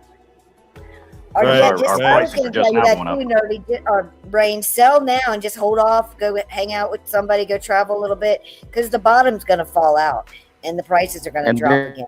Pick it up. That's true. She's right. It's all because there's always go travel a little bit, enjoy yourself, and then the bottom's going to fall out, and you can. I already saw since I've been here in New Bern, I've seen 3 foreclosures already. Oh, well, you ain't seen nothing yet. It's about to hit the commercial industry. And man, you need to get a commercial place is what you need to do, in my opinion, is look at that. Because you could get a commercial location where you could do your bands and your presentations and have a party and live in it too in the back room. That's right. Make a nice efficient studio. In my office in Hilton Head. How much is something like that, bro? How much does something like that go for? Go ahead real quick. Open up, buy a commercial property like a strip mall or some bullshit, right? Yeah. A strip club. Okay, a strip club. Well, that's one end of it. Right? And open up automated stores in every single one of them that you don't need employees. You just need just like someone to come once a week or something, just restock everything. And there you go. You got cash flow. And I actually know some commercial realtors in Florida. I used to work in Florida as a realtor. Crossman and Company. They own all kinds of shopping centers. Well, what I heard is that Florida is very like business friendly. Am I wrong? Am I right? Yeah. Okay. I don't know about all the liquor license is very expensive in Florida. I mean, like everywhere I've lived in Florida, that is the most. I mean, it's like $100,000 to get a liquor license. I mean, it's crazy. It's like probably 500, probably almost $1 million to get one here because you can't get them anymore. Yeah, and it might even be more now. This was, when my kids were young, so it's been 20 years since I've lived in Florida. But when I lived in Florida, I worked for a commercial real estate company. It was hard. I mean, and then it was $100,000, and that was 20 years ago. Do you guys listen to the Pat Davis streaming show that he does, the live shows? Who is it? No, I don't know who that is. PBT, Pat Davis, Valuetainment. Well, anyways, I don't do anything anymore but y'all. Okay, but check this out. He was on there today. He was talking about real, like, commercial properties and real estate properties and all that stuff. And the biggest question is that with everything going automated and with AI and everything, and with less, like for example, banks are closing, so that's commercial property. And a lot of office spaces are closing too because everything is like they're just working online or they're outbranching globally and stuff like that. What happens to all the commercial real estate and what do they turn into? And what is the new form of entertainment? For example, like people will only go into the movie theaters for so long, but nowadays people just wait for the movies to come on live stream and just watch it at home. So no one really pays for a ticket because it's so damn expensive. Already happened on Hilton Head. Exactly what you were saying has already happened on Hilton Head. All the commercial real estate is going under because there's nowhere for anybody to live because go home and work and you have to stay home. So everybody moved to the beach and are still working from home. None of the restaurants can hire any staff. The only things that are staying afloat are the ones that are automated, like the Circle K's. They are all automated now. So is that Yep. so is that the Oh, future? wow. Wow. So is And that the future where all the that's why stores I had are to leave just it. Well, it's automated? one of the reasons I left Tilton Head was there was nowhere to live because everybody was working from home, making, bukus of money. You just couldn't find any housing. Yeah, so what does the future look like? It looks pretty Nobody's freaking grim, if you ask me. Looks pretty freaking lonely. Freedom cities. Man, fuck them cities. Those a lot of your commercial No, real estate. no. That's 15-minute cities you're thinking of. Yes, because a lot of your C40 cities is the same shit. That's the hey nerdy, a lot of your commercial real Trump's- estate is going to be I don't think Trump's repurposed. misleading us. Yeah, for what? Yeah, commercial real estate will be flats. apartments? There'll be flats and condos and fucking streaming. Like they're a streaming taking warehouse. malls. They're taking malls now and turning them into apartment complexes and things of that nature, or tearing them down and building high rises and stuff for your 15-minute cities and all that Yeah, stuff. malls Yeah, they're trying to do that on 2020. Hillside now too, and call it workforce housing. Okay. Now all those commercial properties that are being converted into real estate properties or living places, none of those commercial buildings were built or designed to handle that kind of plumbing or that kind of usage. Well, in that case, they would tear that down. But don't forget, they're changing all the rules, and this is all they've been doing this off and on over decades and hundreds and thousands of years. They create all this drama, and then they go in and crash the housing market and flood it with immigrants and flood it with crime and flood it with this, that, and the other. And then the markets fall apart, and then they go in and buy it for pennies on the dollars. Then they get somebody like Giuliani to go into New York and fix it and clean it up, and then all their property values go way up, and then they sell off what they don't want, pay off what they do want, and now they live higher on the hog, and you have nothing. So yeah, The you'll have nothing problem to with be a happy. lot of it though is the septic. It's like the septic. They don't know where, if you start putting all these people in there, a commercial building, a Walmart, there might be like 5 bathrooms. Whereas if you use a Walmart sized building and put bathrooms in all of it, there's nowhere to put the poop, literally. Damn, dude, that's getting in there deep. That's engineering fucking 101, dude. Damn. Where's all the fucking dumplings gonna go, man? What about the dumplings? Exactly. On what Broke was saying, I think what's going to happen. It's exactly what happened in UK and what exactly happened in France, of how you had this whole massive pouring of immigration, right? Where there's mostly men, like middle-aged men that are coming in, right? And then so New York is giving out ID cards and California is giving out ID cards, and they're allowing these people to work and stuff. Well, those people are getting the jobs that people that are living here don't want to take. And then what happens then is that you're basically taking the working class or regular citizens, and you're pushing them out, and you're now making them, those people, government dependent, and you're giving these people, immigrants, whatever, making them the new working class in a way. And then now you're buying votes at that point because you already know what side they're gonna vote for. Like it's a whole like it's like a bait and switch kind of ordeal, and we've already seen this happen in UK and Canada and in France. And the biggest thing is the crime, right? And so what happens is that as crime goes up, they say, "Hey, we need more security, we need more automation," and then you're just adding to the whole tech city. And then the more tech and the more surveillance they add is the more freedom that you lose, and the cycle continues. And then they add the whole climate narrative to that and all the other bullshit. And then there you go. Now you just replaced a country. Well, Ghost Girl was right in that the market's going to fall. So to answer your question, Rain, some of the strategy that you could use is when you're talking about waiting on the housing market / more even than the housing market, it'll be the commercial real estate market will crash big time, which is part of their plan. And when it does, cash is king. So holding out, like she was suggesting, but the strategy is how do you hold out? Ghost Girl. Because and so knowing that, because you could go into like your gold will go down here coming up and your silver, and there's a silver gold ratio that sometimes gets to 80-1. Do you know what I mean by that? Because I think you've messed in gold and silver before, Rain. I think you do into that, don't you? That's God's money, sir. Hey, we just passed the 33333 mark. Oh shit, dude. We probably time to freaking call it, huh? What do you think, Bags?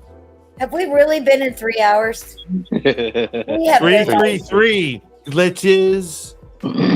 Well, what the ratio I'm talking about is you can give up 1 ounce of gold and get 80 ounces of silver, and it's supposed to be. It comes out of the ground at like 12 or 15 to 1.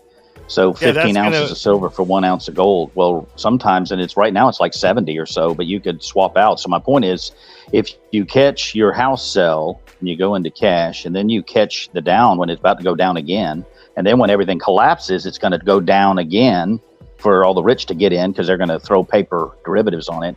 And if you're striking right and you get into physical in your possession, precious metals, and you get it dirt ass cheap, and then when it goes up and you then turn it into something when you buy your commercial real estate, when it falls, you're going to be good. In that Mike Maloney on he owns goldsilver.com. He did that the videos like you were talking about, how they shave the coins down in Roman times. He did hidden secrets of money. There's like 10 or 15 videos on it, and it's Mike Maloney, and on YouTube, and it may be on his website goldsilver.com. But anyway, he talks in there about how you'll be able to buy a whole house for 1 ounce of gold, 5 ounces of gold, something like that.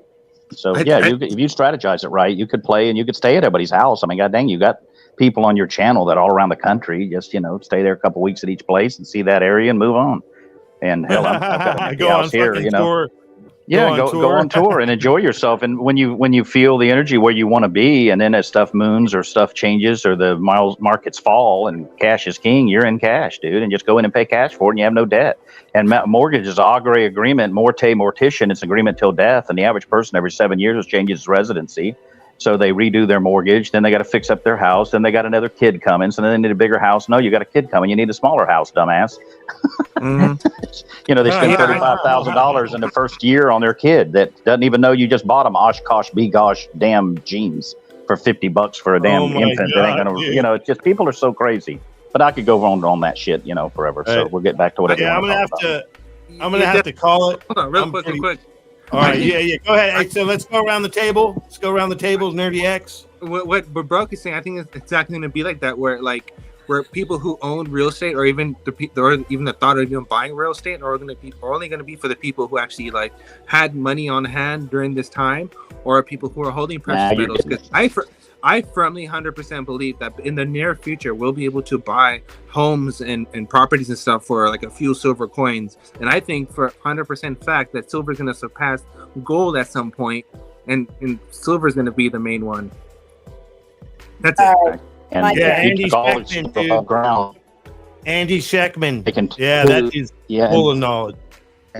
And don't forget your debt off, just like they just shut down all the crypto shit where you can't get money on or off. How the hell are you going to buy any real estate when the banks are closed and you can't get a mortgage, you can't get a loan, you can't do anything? And forget loans, mortgages, and notes. Those are 3 different terms for the same thing, and most people don't even know what a note is. You look at your dollar bill, it says, Federal Reserve note, which is debt. Yeah. And you debt note right instinctively know it. Yeah, debt note. And if you look at like TVs and you see a big yacht on a movie coming in, and you say, man, I'd hate to pay the note on that damn thing. And people don't even know what a note is, but they instinctively know it. And that shows the brainwashing, because I never knew what the hell a note was, but I've made that comment way before I knew this shit. So that shows you that we're all brainwashed and shit. So yeah, you're dead on that. Yeah, if you don't own the physical in your possession to be able to, that's where they say cash is king. Well, really, the king's going to be, like Rain was saying, God's gold and silver. And you are right, silver's better. If you took all the silver above ground and gave it just the Americans, it'd only be 2 ounces per person. So if you're sitting on 4 or 5 ounces bags, if you're sitting on a few ounces, you're sitting on 1,000 per ounce right now. And if you go to usdebtclock.org, they changed the data. Each ounce of silver is $1,000. And if you put it against the derivative market, you'd be realizing that silver is way up there. And yes, if they continue building electric cars and doing solar and doing all that stuff, yeah, they would run the silver. You're dead on. Don't forget, you're dealing with everything in life is rich man's trick. So the minute we think this, they do that. If they do this, then they do that. So go ahead. Yeah, if you watch all the Star Wars movies or look into space movies, it's always the super wealthy who are holding the medals, while all the broke people are holding whatever, But it's only the super rich. Now you see why the name. Oh my God, you have 1 silver coin. Oh, you have 1 gold coin. Holy crap! Yeah, you have 1. If you have 2 ounces of silver, If they gave all the above ground to just the Americans, I was told it's only 2 ounces per person. That's worldwide. Yeah, remember, If you took all the gold above ground, it would only fill 2 Olympic swimming pools. Okay, forget about that. How much platinum? Not much. I only own a couple of them. Rare, man. There's barely anyone. Dude, I only own a couple ounces of that. Yeah, if you have some I do, platinum, yeah. you're so elite. You're so freaking past 1%. You're like a 0.0000001 XRP percent. Like platinum is crazy. All right, so I'm calling it $10,000 gold, $10,000 gold, $10,000 XRP, $5,000 silver, or maybe more. Maybe it's more than gold. 60K gold. So 2,000. Hold on. Woo Woo Dude's prediction is his vision or whatever. He said $50,000 a tube of silver rounds, right? So that's $2,000 an ounce of silver. If we go 20K gold, then I can see a $1,500 silver. Well, I'm rich. Yeah, so $600 silver was called, and then 1,000 has been called, but yeah, $2,000 per Woo Dude. But that he said you won't like the world though. That's what he said. So that's the one thing to look at. What's up, lower level? I love midget wrestling. You guys are crazy, man. I love it. Hey, I'm gonna have to call it, guys. I'm toast. You aren't toast. You toasty. I'm like French toast and shit right now, man. But I am pretty toasty too. But yeah, it's in a good way. Oh, I need the link to the Blue Crew Telegram. I got out of it a while ago. Oh, okay. Yeah, I didn't know what he saw, but I just put it up there because lower level. I thought he was giving us a shout out. Good night, everybody. He said he had a great time. I'd really like the fucking Bagman's naked duck up there. I think that's fucking Berserker's duck. Yeah, I think this is Zerg's duck. He's naked. Hey, so is that a rich duck? No, that's actually the Ledger duck, right? Yeah, LCD. Yeah, you have your own coin for that too? No, the coin is for all of them. Oh, Raymond, go to the Discord and we'll catch you up. Everything's in there. But you'll be able to stake all of them, the Rich Ducks, the Ledger City Ducks, and the Lady E Ducks. But what about the coins? What are we going to be able to stake those eventually, or is that just something down the road? You'll be able to stake those too. Are we going to be staking those on the XRPL, or is it going to be on like Wing Chang or something? You talking about the Rich Duck coin? Yeah. Yeah, it'll be on the same site. Nice. All right. Well, that Rich Duck token pumped 50% today, y'all. So what the fuck? Yep. Are you serious? Really? I'm dead serious. What the fuck, dude? You got a meme coin that's about to fucking make millionaires, bro? What the fuck is going on? You're breaking the matrix. Maybe, baby. That's pretty freaking good. Hi, I fucking love it, dude. It's fun. And it's not a meme coin. It's a utility coin. It's for us to make money. What are you talking about? I got booted out. I just got back in. I didn't hear anything. We weren't talking to you. Back said that we're rich, glitches. Rich as duck. We're rich as duck, glitches. Hey, those glitches are real, man. Don't forget the $200 million glitch. Those glitches are real. Don't forget those $7,000 glitches. Those $15,000, $20,000, $85,000 glitches. They're all real. $99,000 on fucking Mass Singer in their little skit they did. It was 99,000 or something like that high, and a low of 36 or 3,800. So what are they gonna do? Hack us? 220 million. Makes Hell sense. no, dude. Fuck them. We ain't getting hacked. Fuck them, dude. Ask me who they is. That's in their hands. Because you think let us get that rich? I mean, that's a lot of money. Think about it. There's a $1 quadrillion debt bubble. What the hell is 200 million to 1 quadrillion? Nothing. Well, Ripple trillion is such a huge number. Escrow is going to save the world. Ripple Escrow is going to save the world. AMM, bro. AMMs. I'm getting anything mine. To anything. It's crazy. It's crazy, guys. Like, we're a fucking microcosm. Hamilton. We're a microcosm of people, but yet it's the worldwide, right? Like that. No, what's up? It's kind of wild. It can be freaking apples. It doesn't matter. The more apples you trade, the better it works. Yup. Isn't that amazing? Yep. That's amazing. All right, so we're gonna call it. So one last call out to everyone. See everybody Sunday. Let's give some good positive vibes to the chat and everyone in here. Let's see. Go Bagman. Go Bagman. Let's manifest some rich duck coins to the moon. Flipping Last switches, glitches. Later glitches. All right, I'm back again. Wow. Well, they keep. All right, broke. Hey, broke. Say goodbyes, bro. Yeah. What you got for us out the door? And then the other two, and the one and me, and then we'll get. Okay. I keep moving, so I haven't heard the last 5-10 minutes. Even if I was showing up on there, I wasn't here. Anyway, the only thing I have to say is they can't break code. Actually, one of them, whatever you said. I mean, sounds bad. It's bad. Oh my You're god. rugged. That was bad. I am broke. I am AI. I am the AI robot version of broke. And I broke the internet. Glitches, bitches. Hold on. Right. My name is Rain. I hope you had fun tonight. I am Alien Rain. This is the real Rain. The other Rain's just a hologram. I'm from Alpha Centauri. I hope you had fun, glitches. Little baggy. Me, little baggy. Hey, little baggy. Me, little baggy. Hey, man, this is Little Rain. What's up, glitches? Hey, little Rain. Hey, little Rain.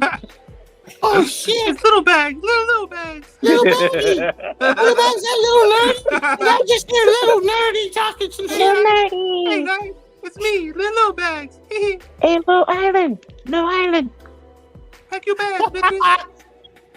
Little nerdy. Hey, man, it's little nerdy X in the house. Lady E. Hey, man, where's little lady E at? Bitches. It's not Lady E. Hey, little island. Where's little Steph? Where's little Steph? Oh, broke ain't coming back. You done. Little brokey. You out. Where's little brokey? You out for a reason, bro. Where's little You done broke everything. It's all broke. You can't even hear what we're talking about, bro. Hey, brokey. Where you at, boy? Hey, little broke. What's up? Hey, man. Hey, little broke. You in the house? Hey, we're brokey. Little brokey. Yeah, little brokey. Yeah, little brokey.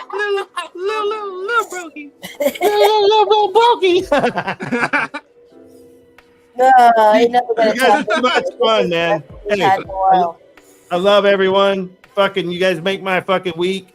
You make my day. You make my year. You make my millennium. I don't know, but yeah, it was fun. So, Hey, Good night, let's hear it. glitches. hey, guys. XRP is not a security. He is not a security. All the money. All of it. All the money. Fuck yeah. All of Yeah, it. all the money. Every single penny that you have. I all think I of it. got 250 zerps for hitting that hashtag all the money.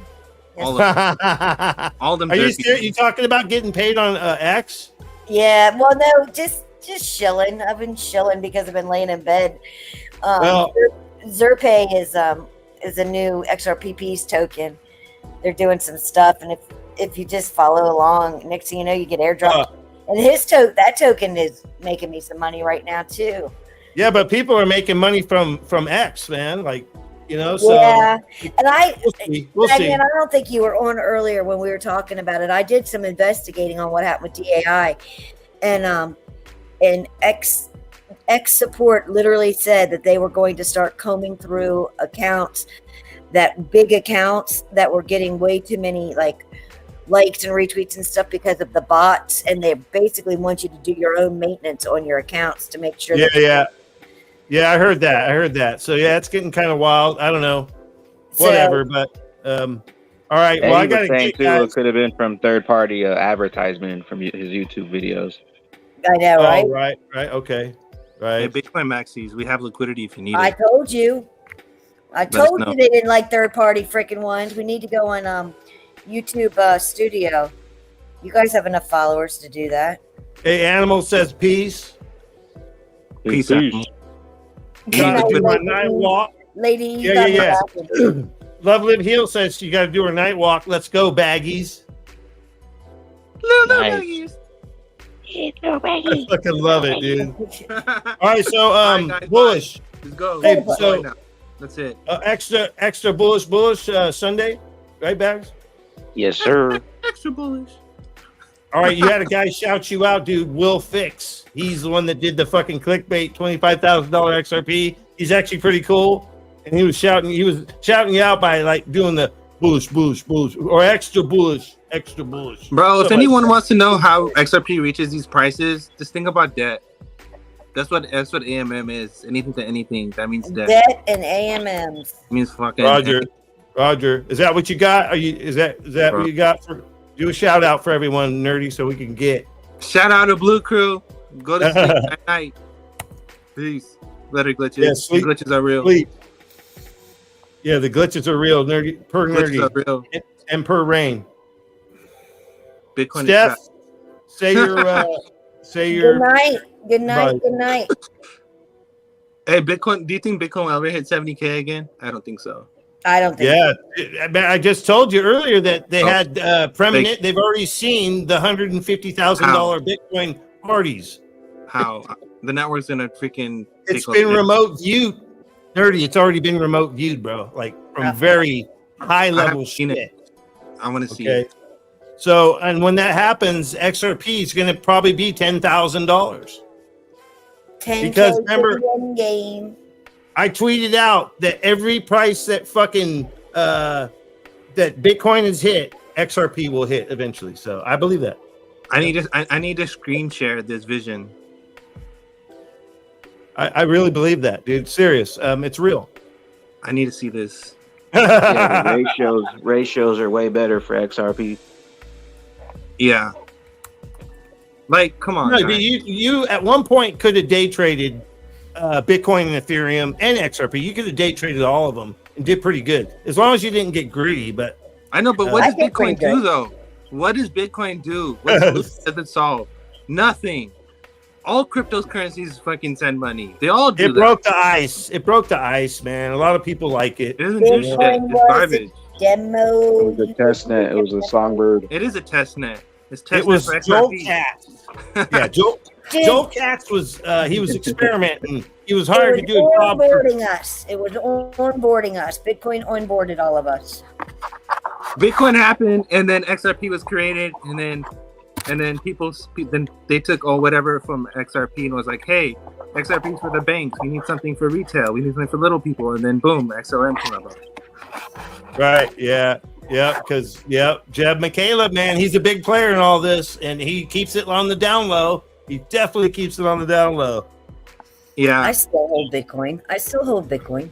Not much, but I still hold it. And Ethereum is straight up China. Like, straight up. I only hold the Ethereum so that I can eventually get rid of some of these tokens that I fucking bought before I knew about gas fees. One day I'm going to have to be able to get rid of them, but right now I can't. What happened if that's how the market crashes because of the Chinese bonds?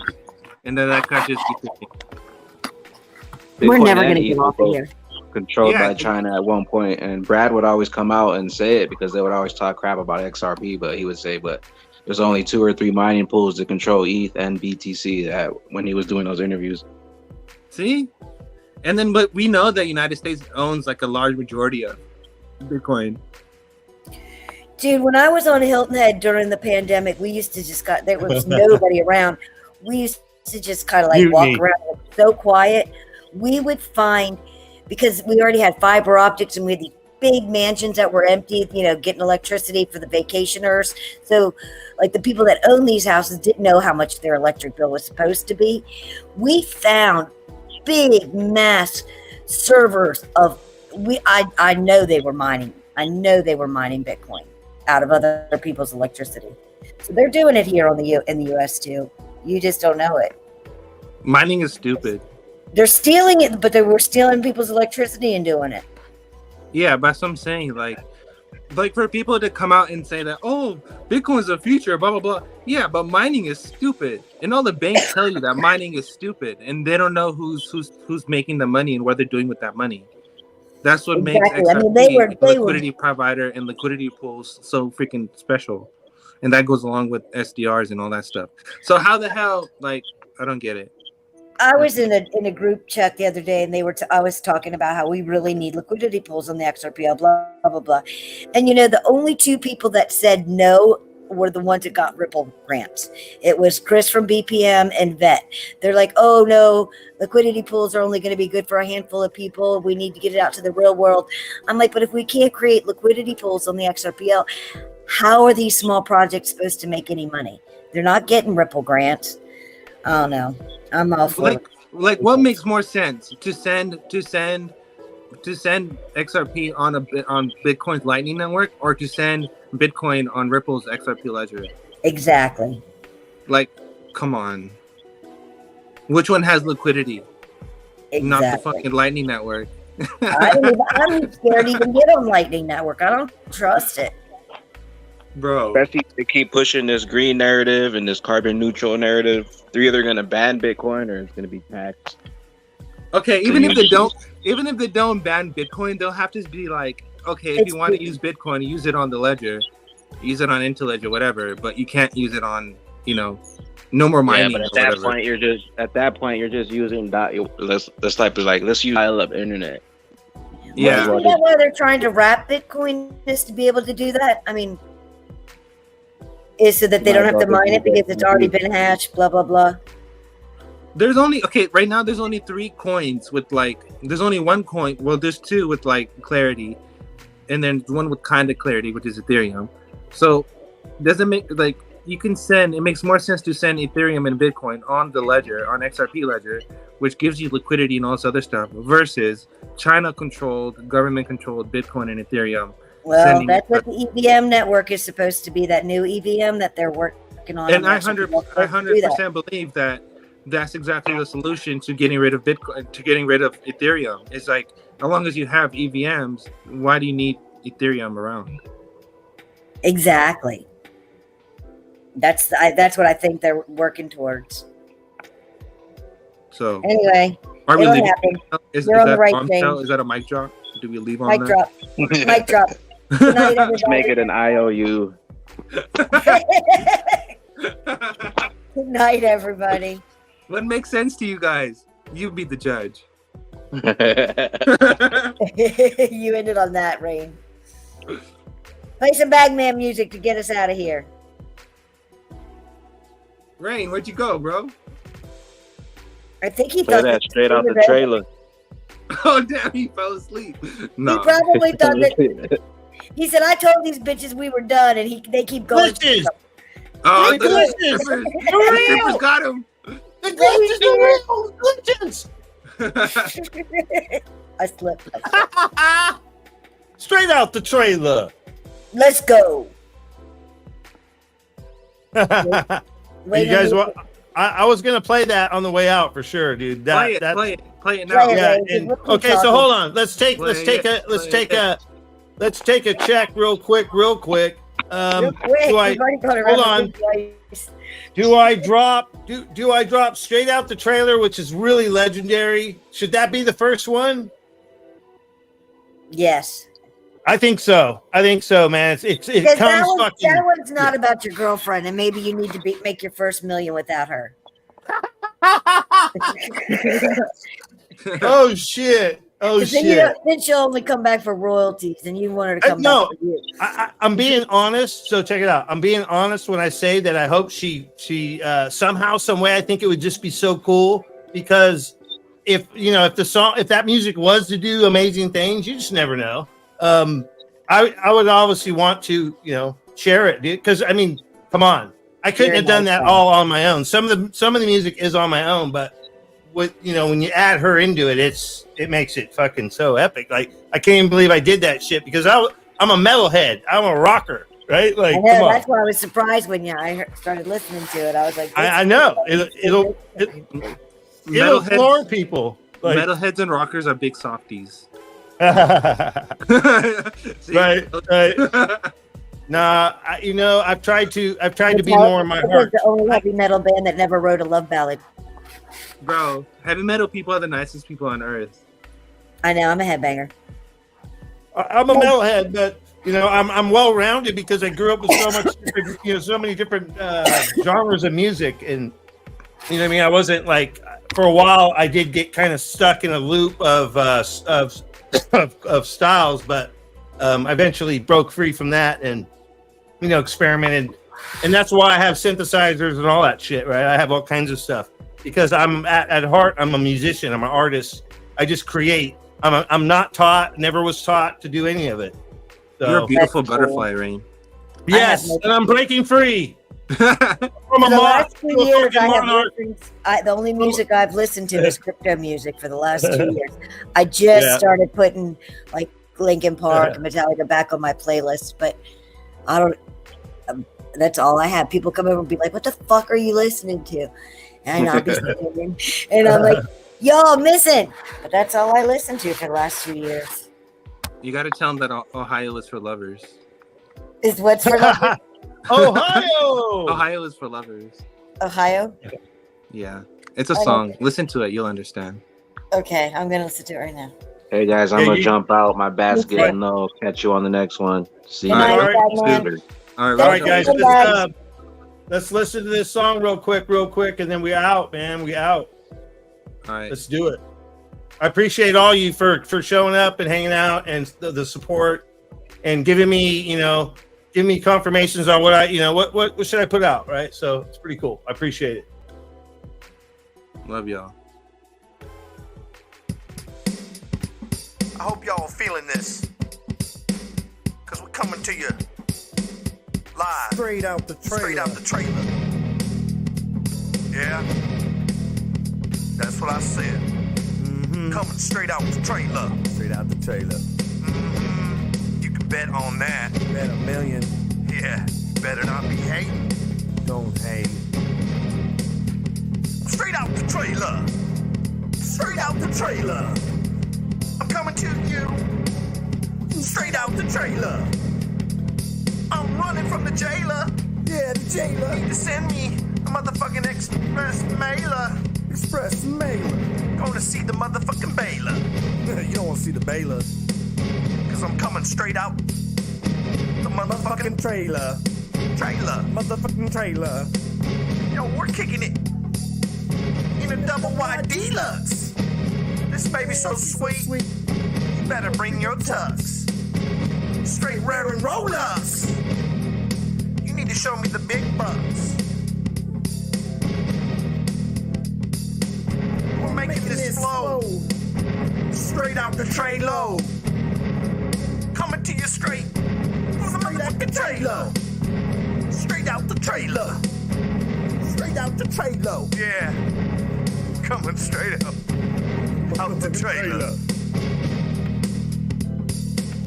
When you leave here, you're gonna need a bailer. Cause the jailer, he's coming up in the trailer. He's gonna bring down the lawman and take your white boy out of here.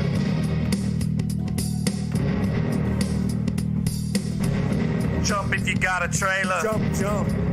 Holla if you got a trailer. Holla for the trailers. Yeah, all you shot callers staying in trailers. You're still all players. Players in the trailers. Just cause you grew up in a trailer don't be hating. Don't mean you can't be a player. Player. Straight out the trailer. Straight out the trailer. Coming to you. The trailer. Straight out the trailer. From straight out the trailer. Yeah. We got the baddest double wide on the block. Ooh, baby. Yeah, she's Hey, don't make me mad. No, don't do that. I'll load that baby up to my hitch. Quicker than you I'll can be speak. on down the road. Don't even blink, it'll be gone. You heard me. Down the road. Down the road. Straight out the trailer. Straight out the trailer. Yeah. We're coming from straight out the trailer. Straight out the trailer. Straight out the trailer. We're coming to you I'm straight out the trailer. Oh, yeah. I'm straight out this trailer. I smell someone cooking some chicken.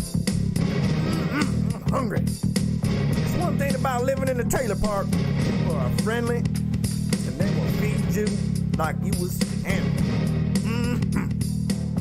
Coming straight out the trailer. Coming straight out the trailer. Coming straight out the trailer. Coming straight out the trailer.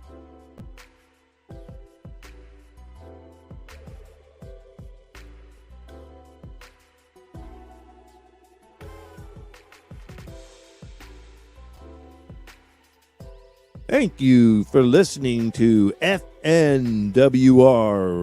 Radio with Rain here. Hope you enjoyed your stay. Drive safe. Be responsible, good people. Thank you. Come again. Rain here. Rain out.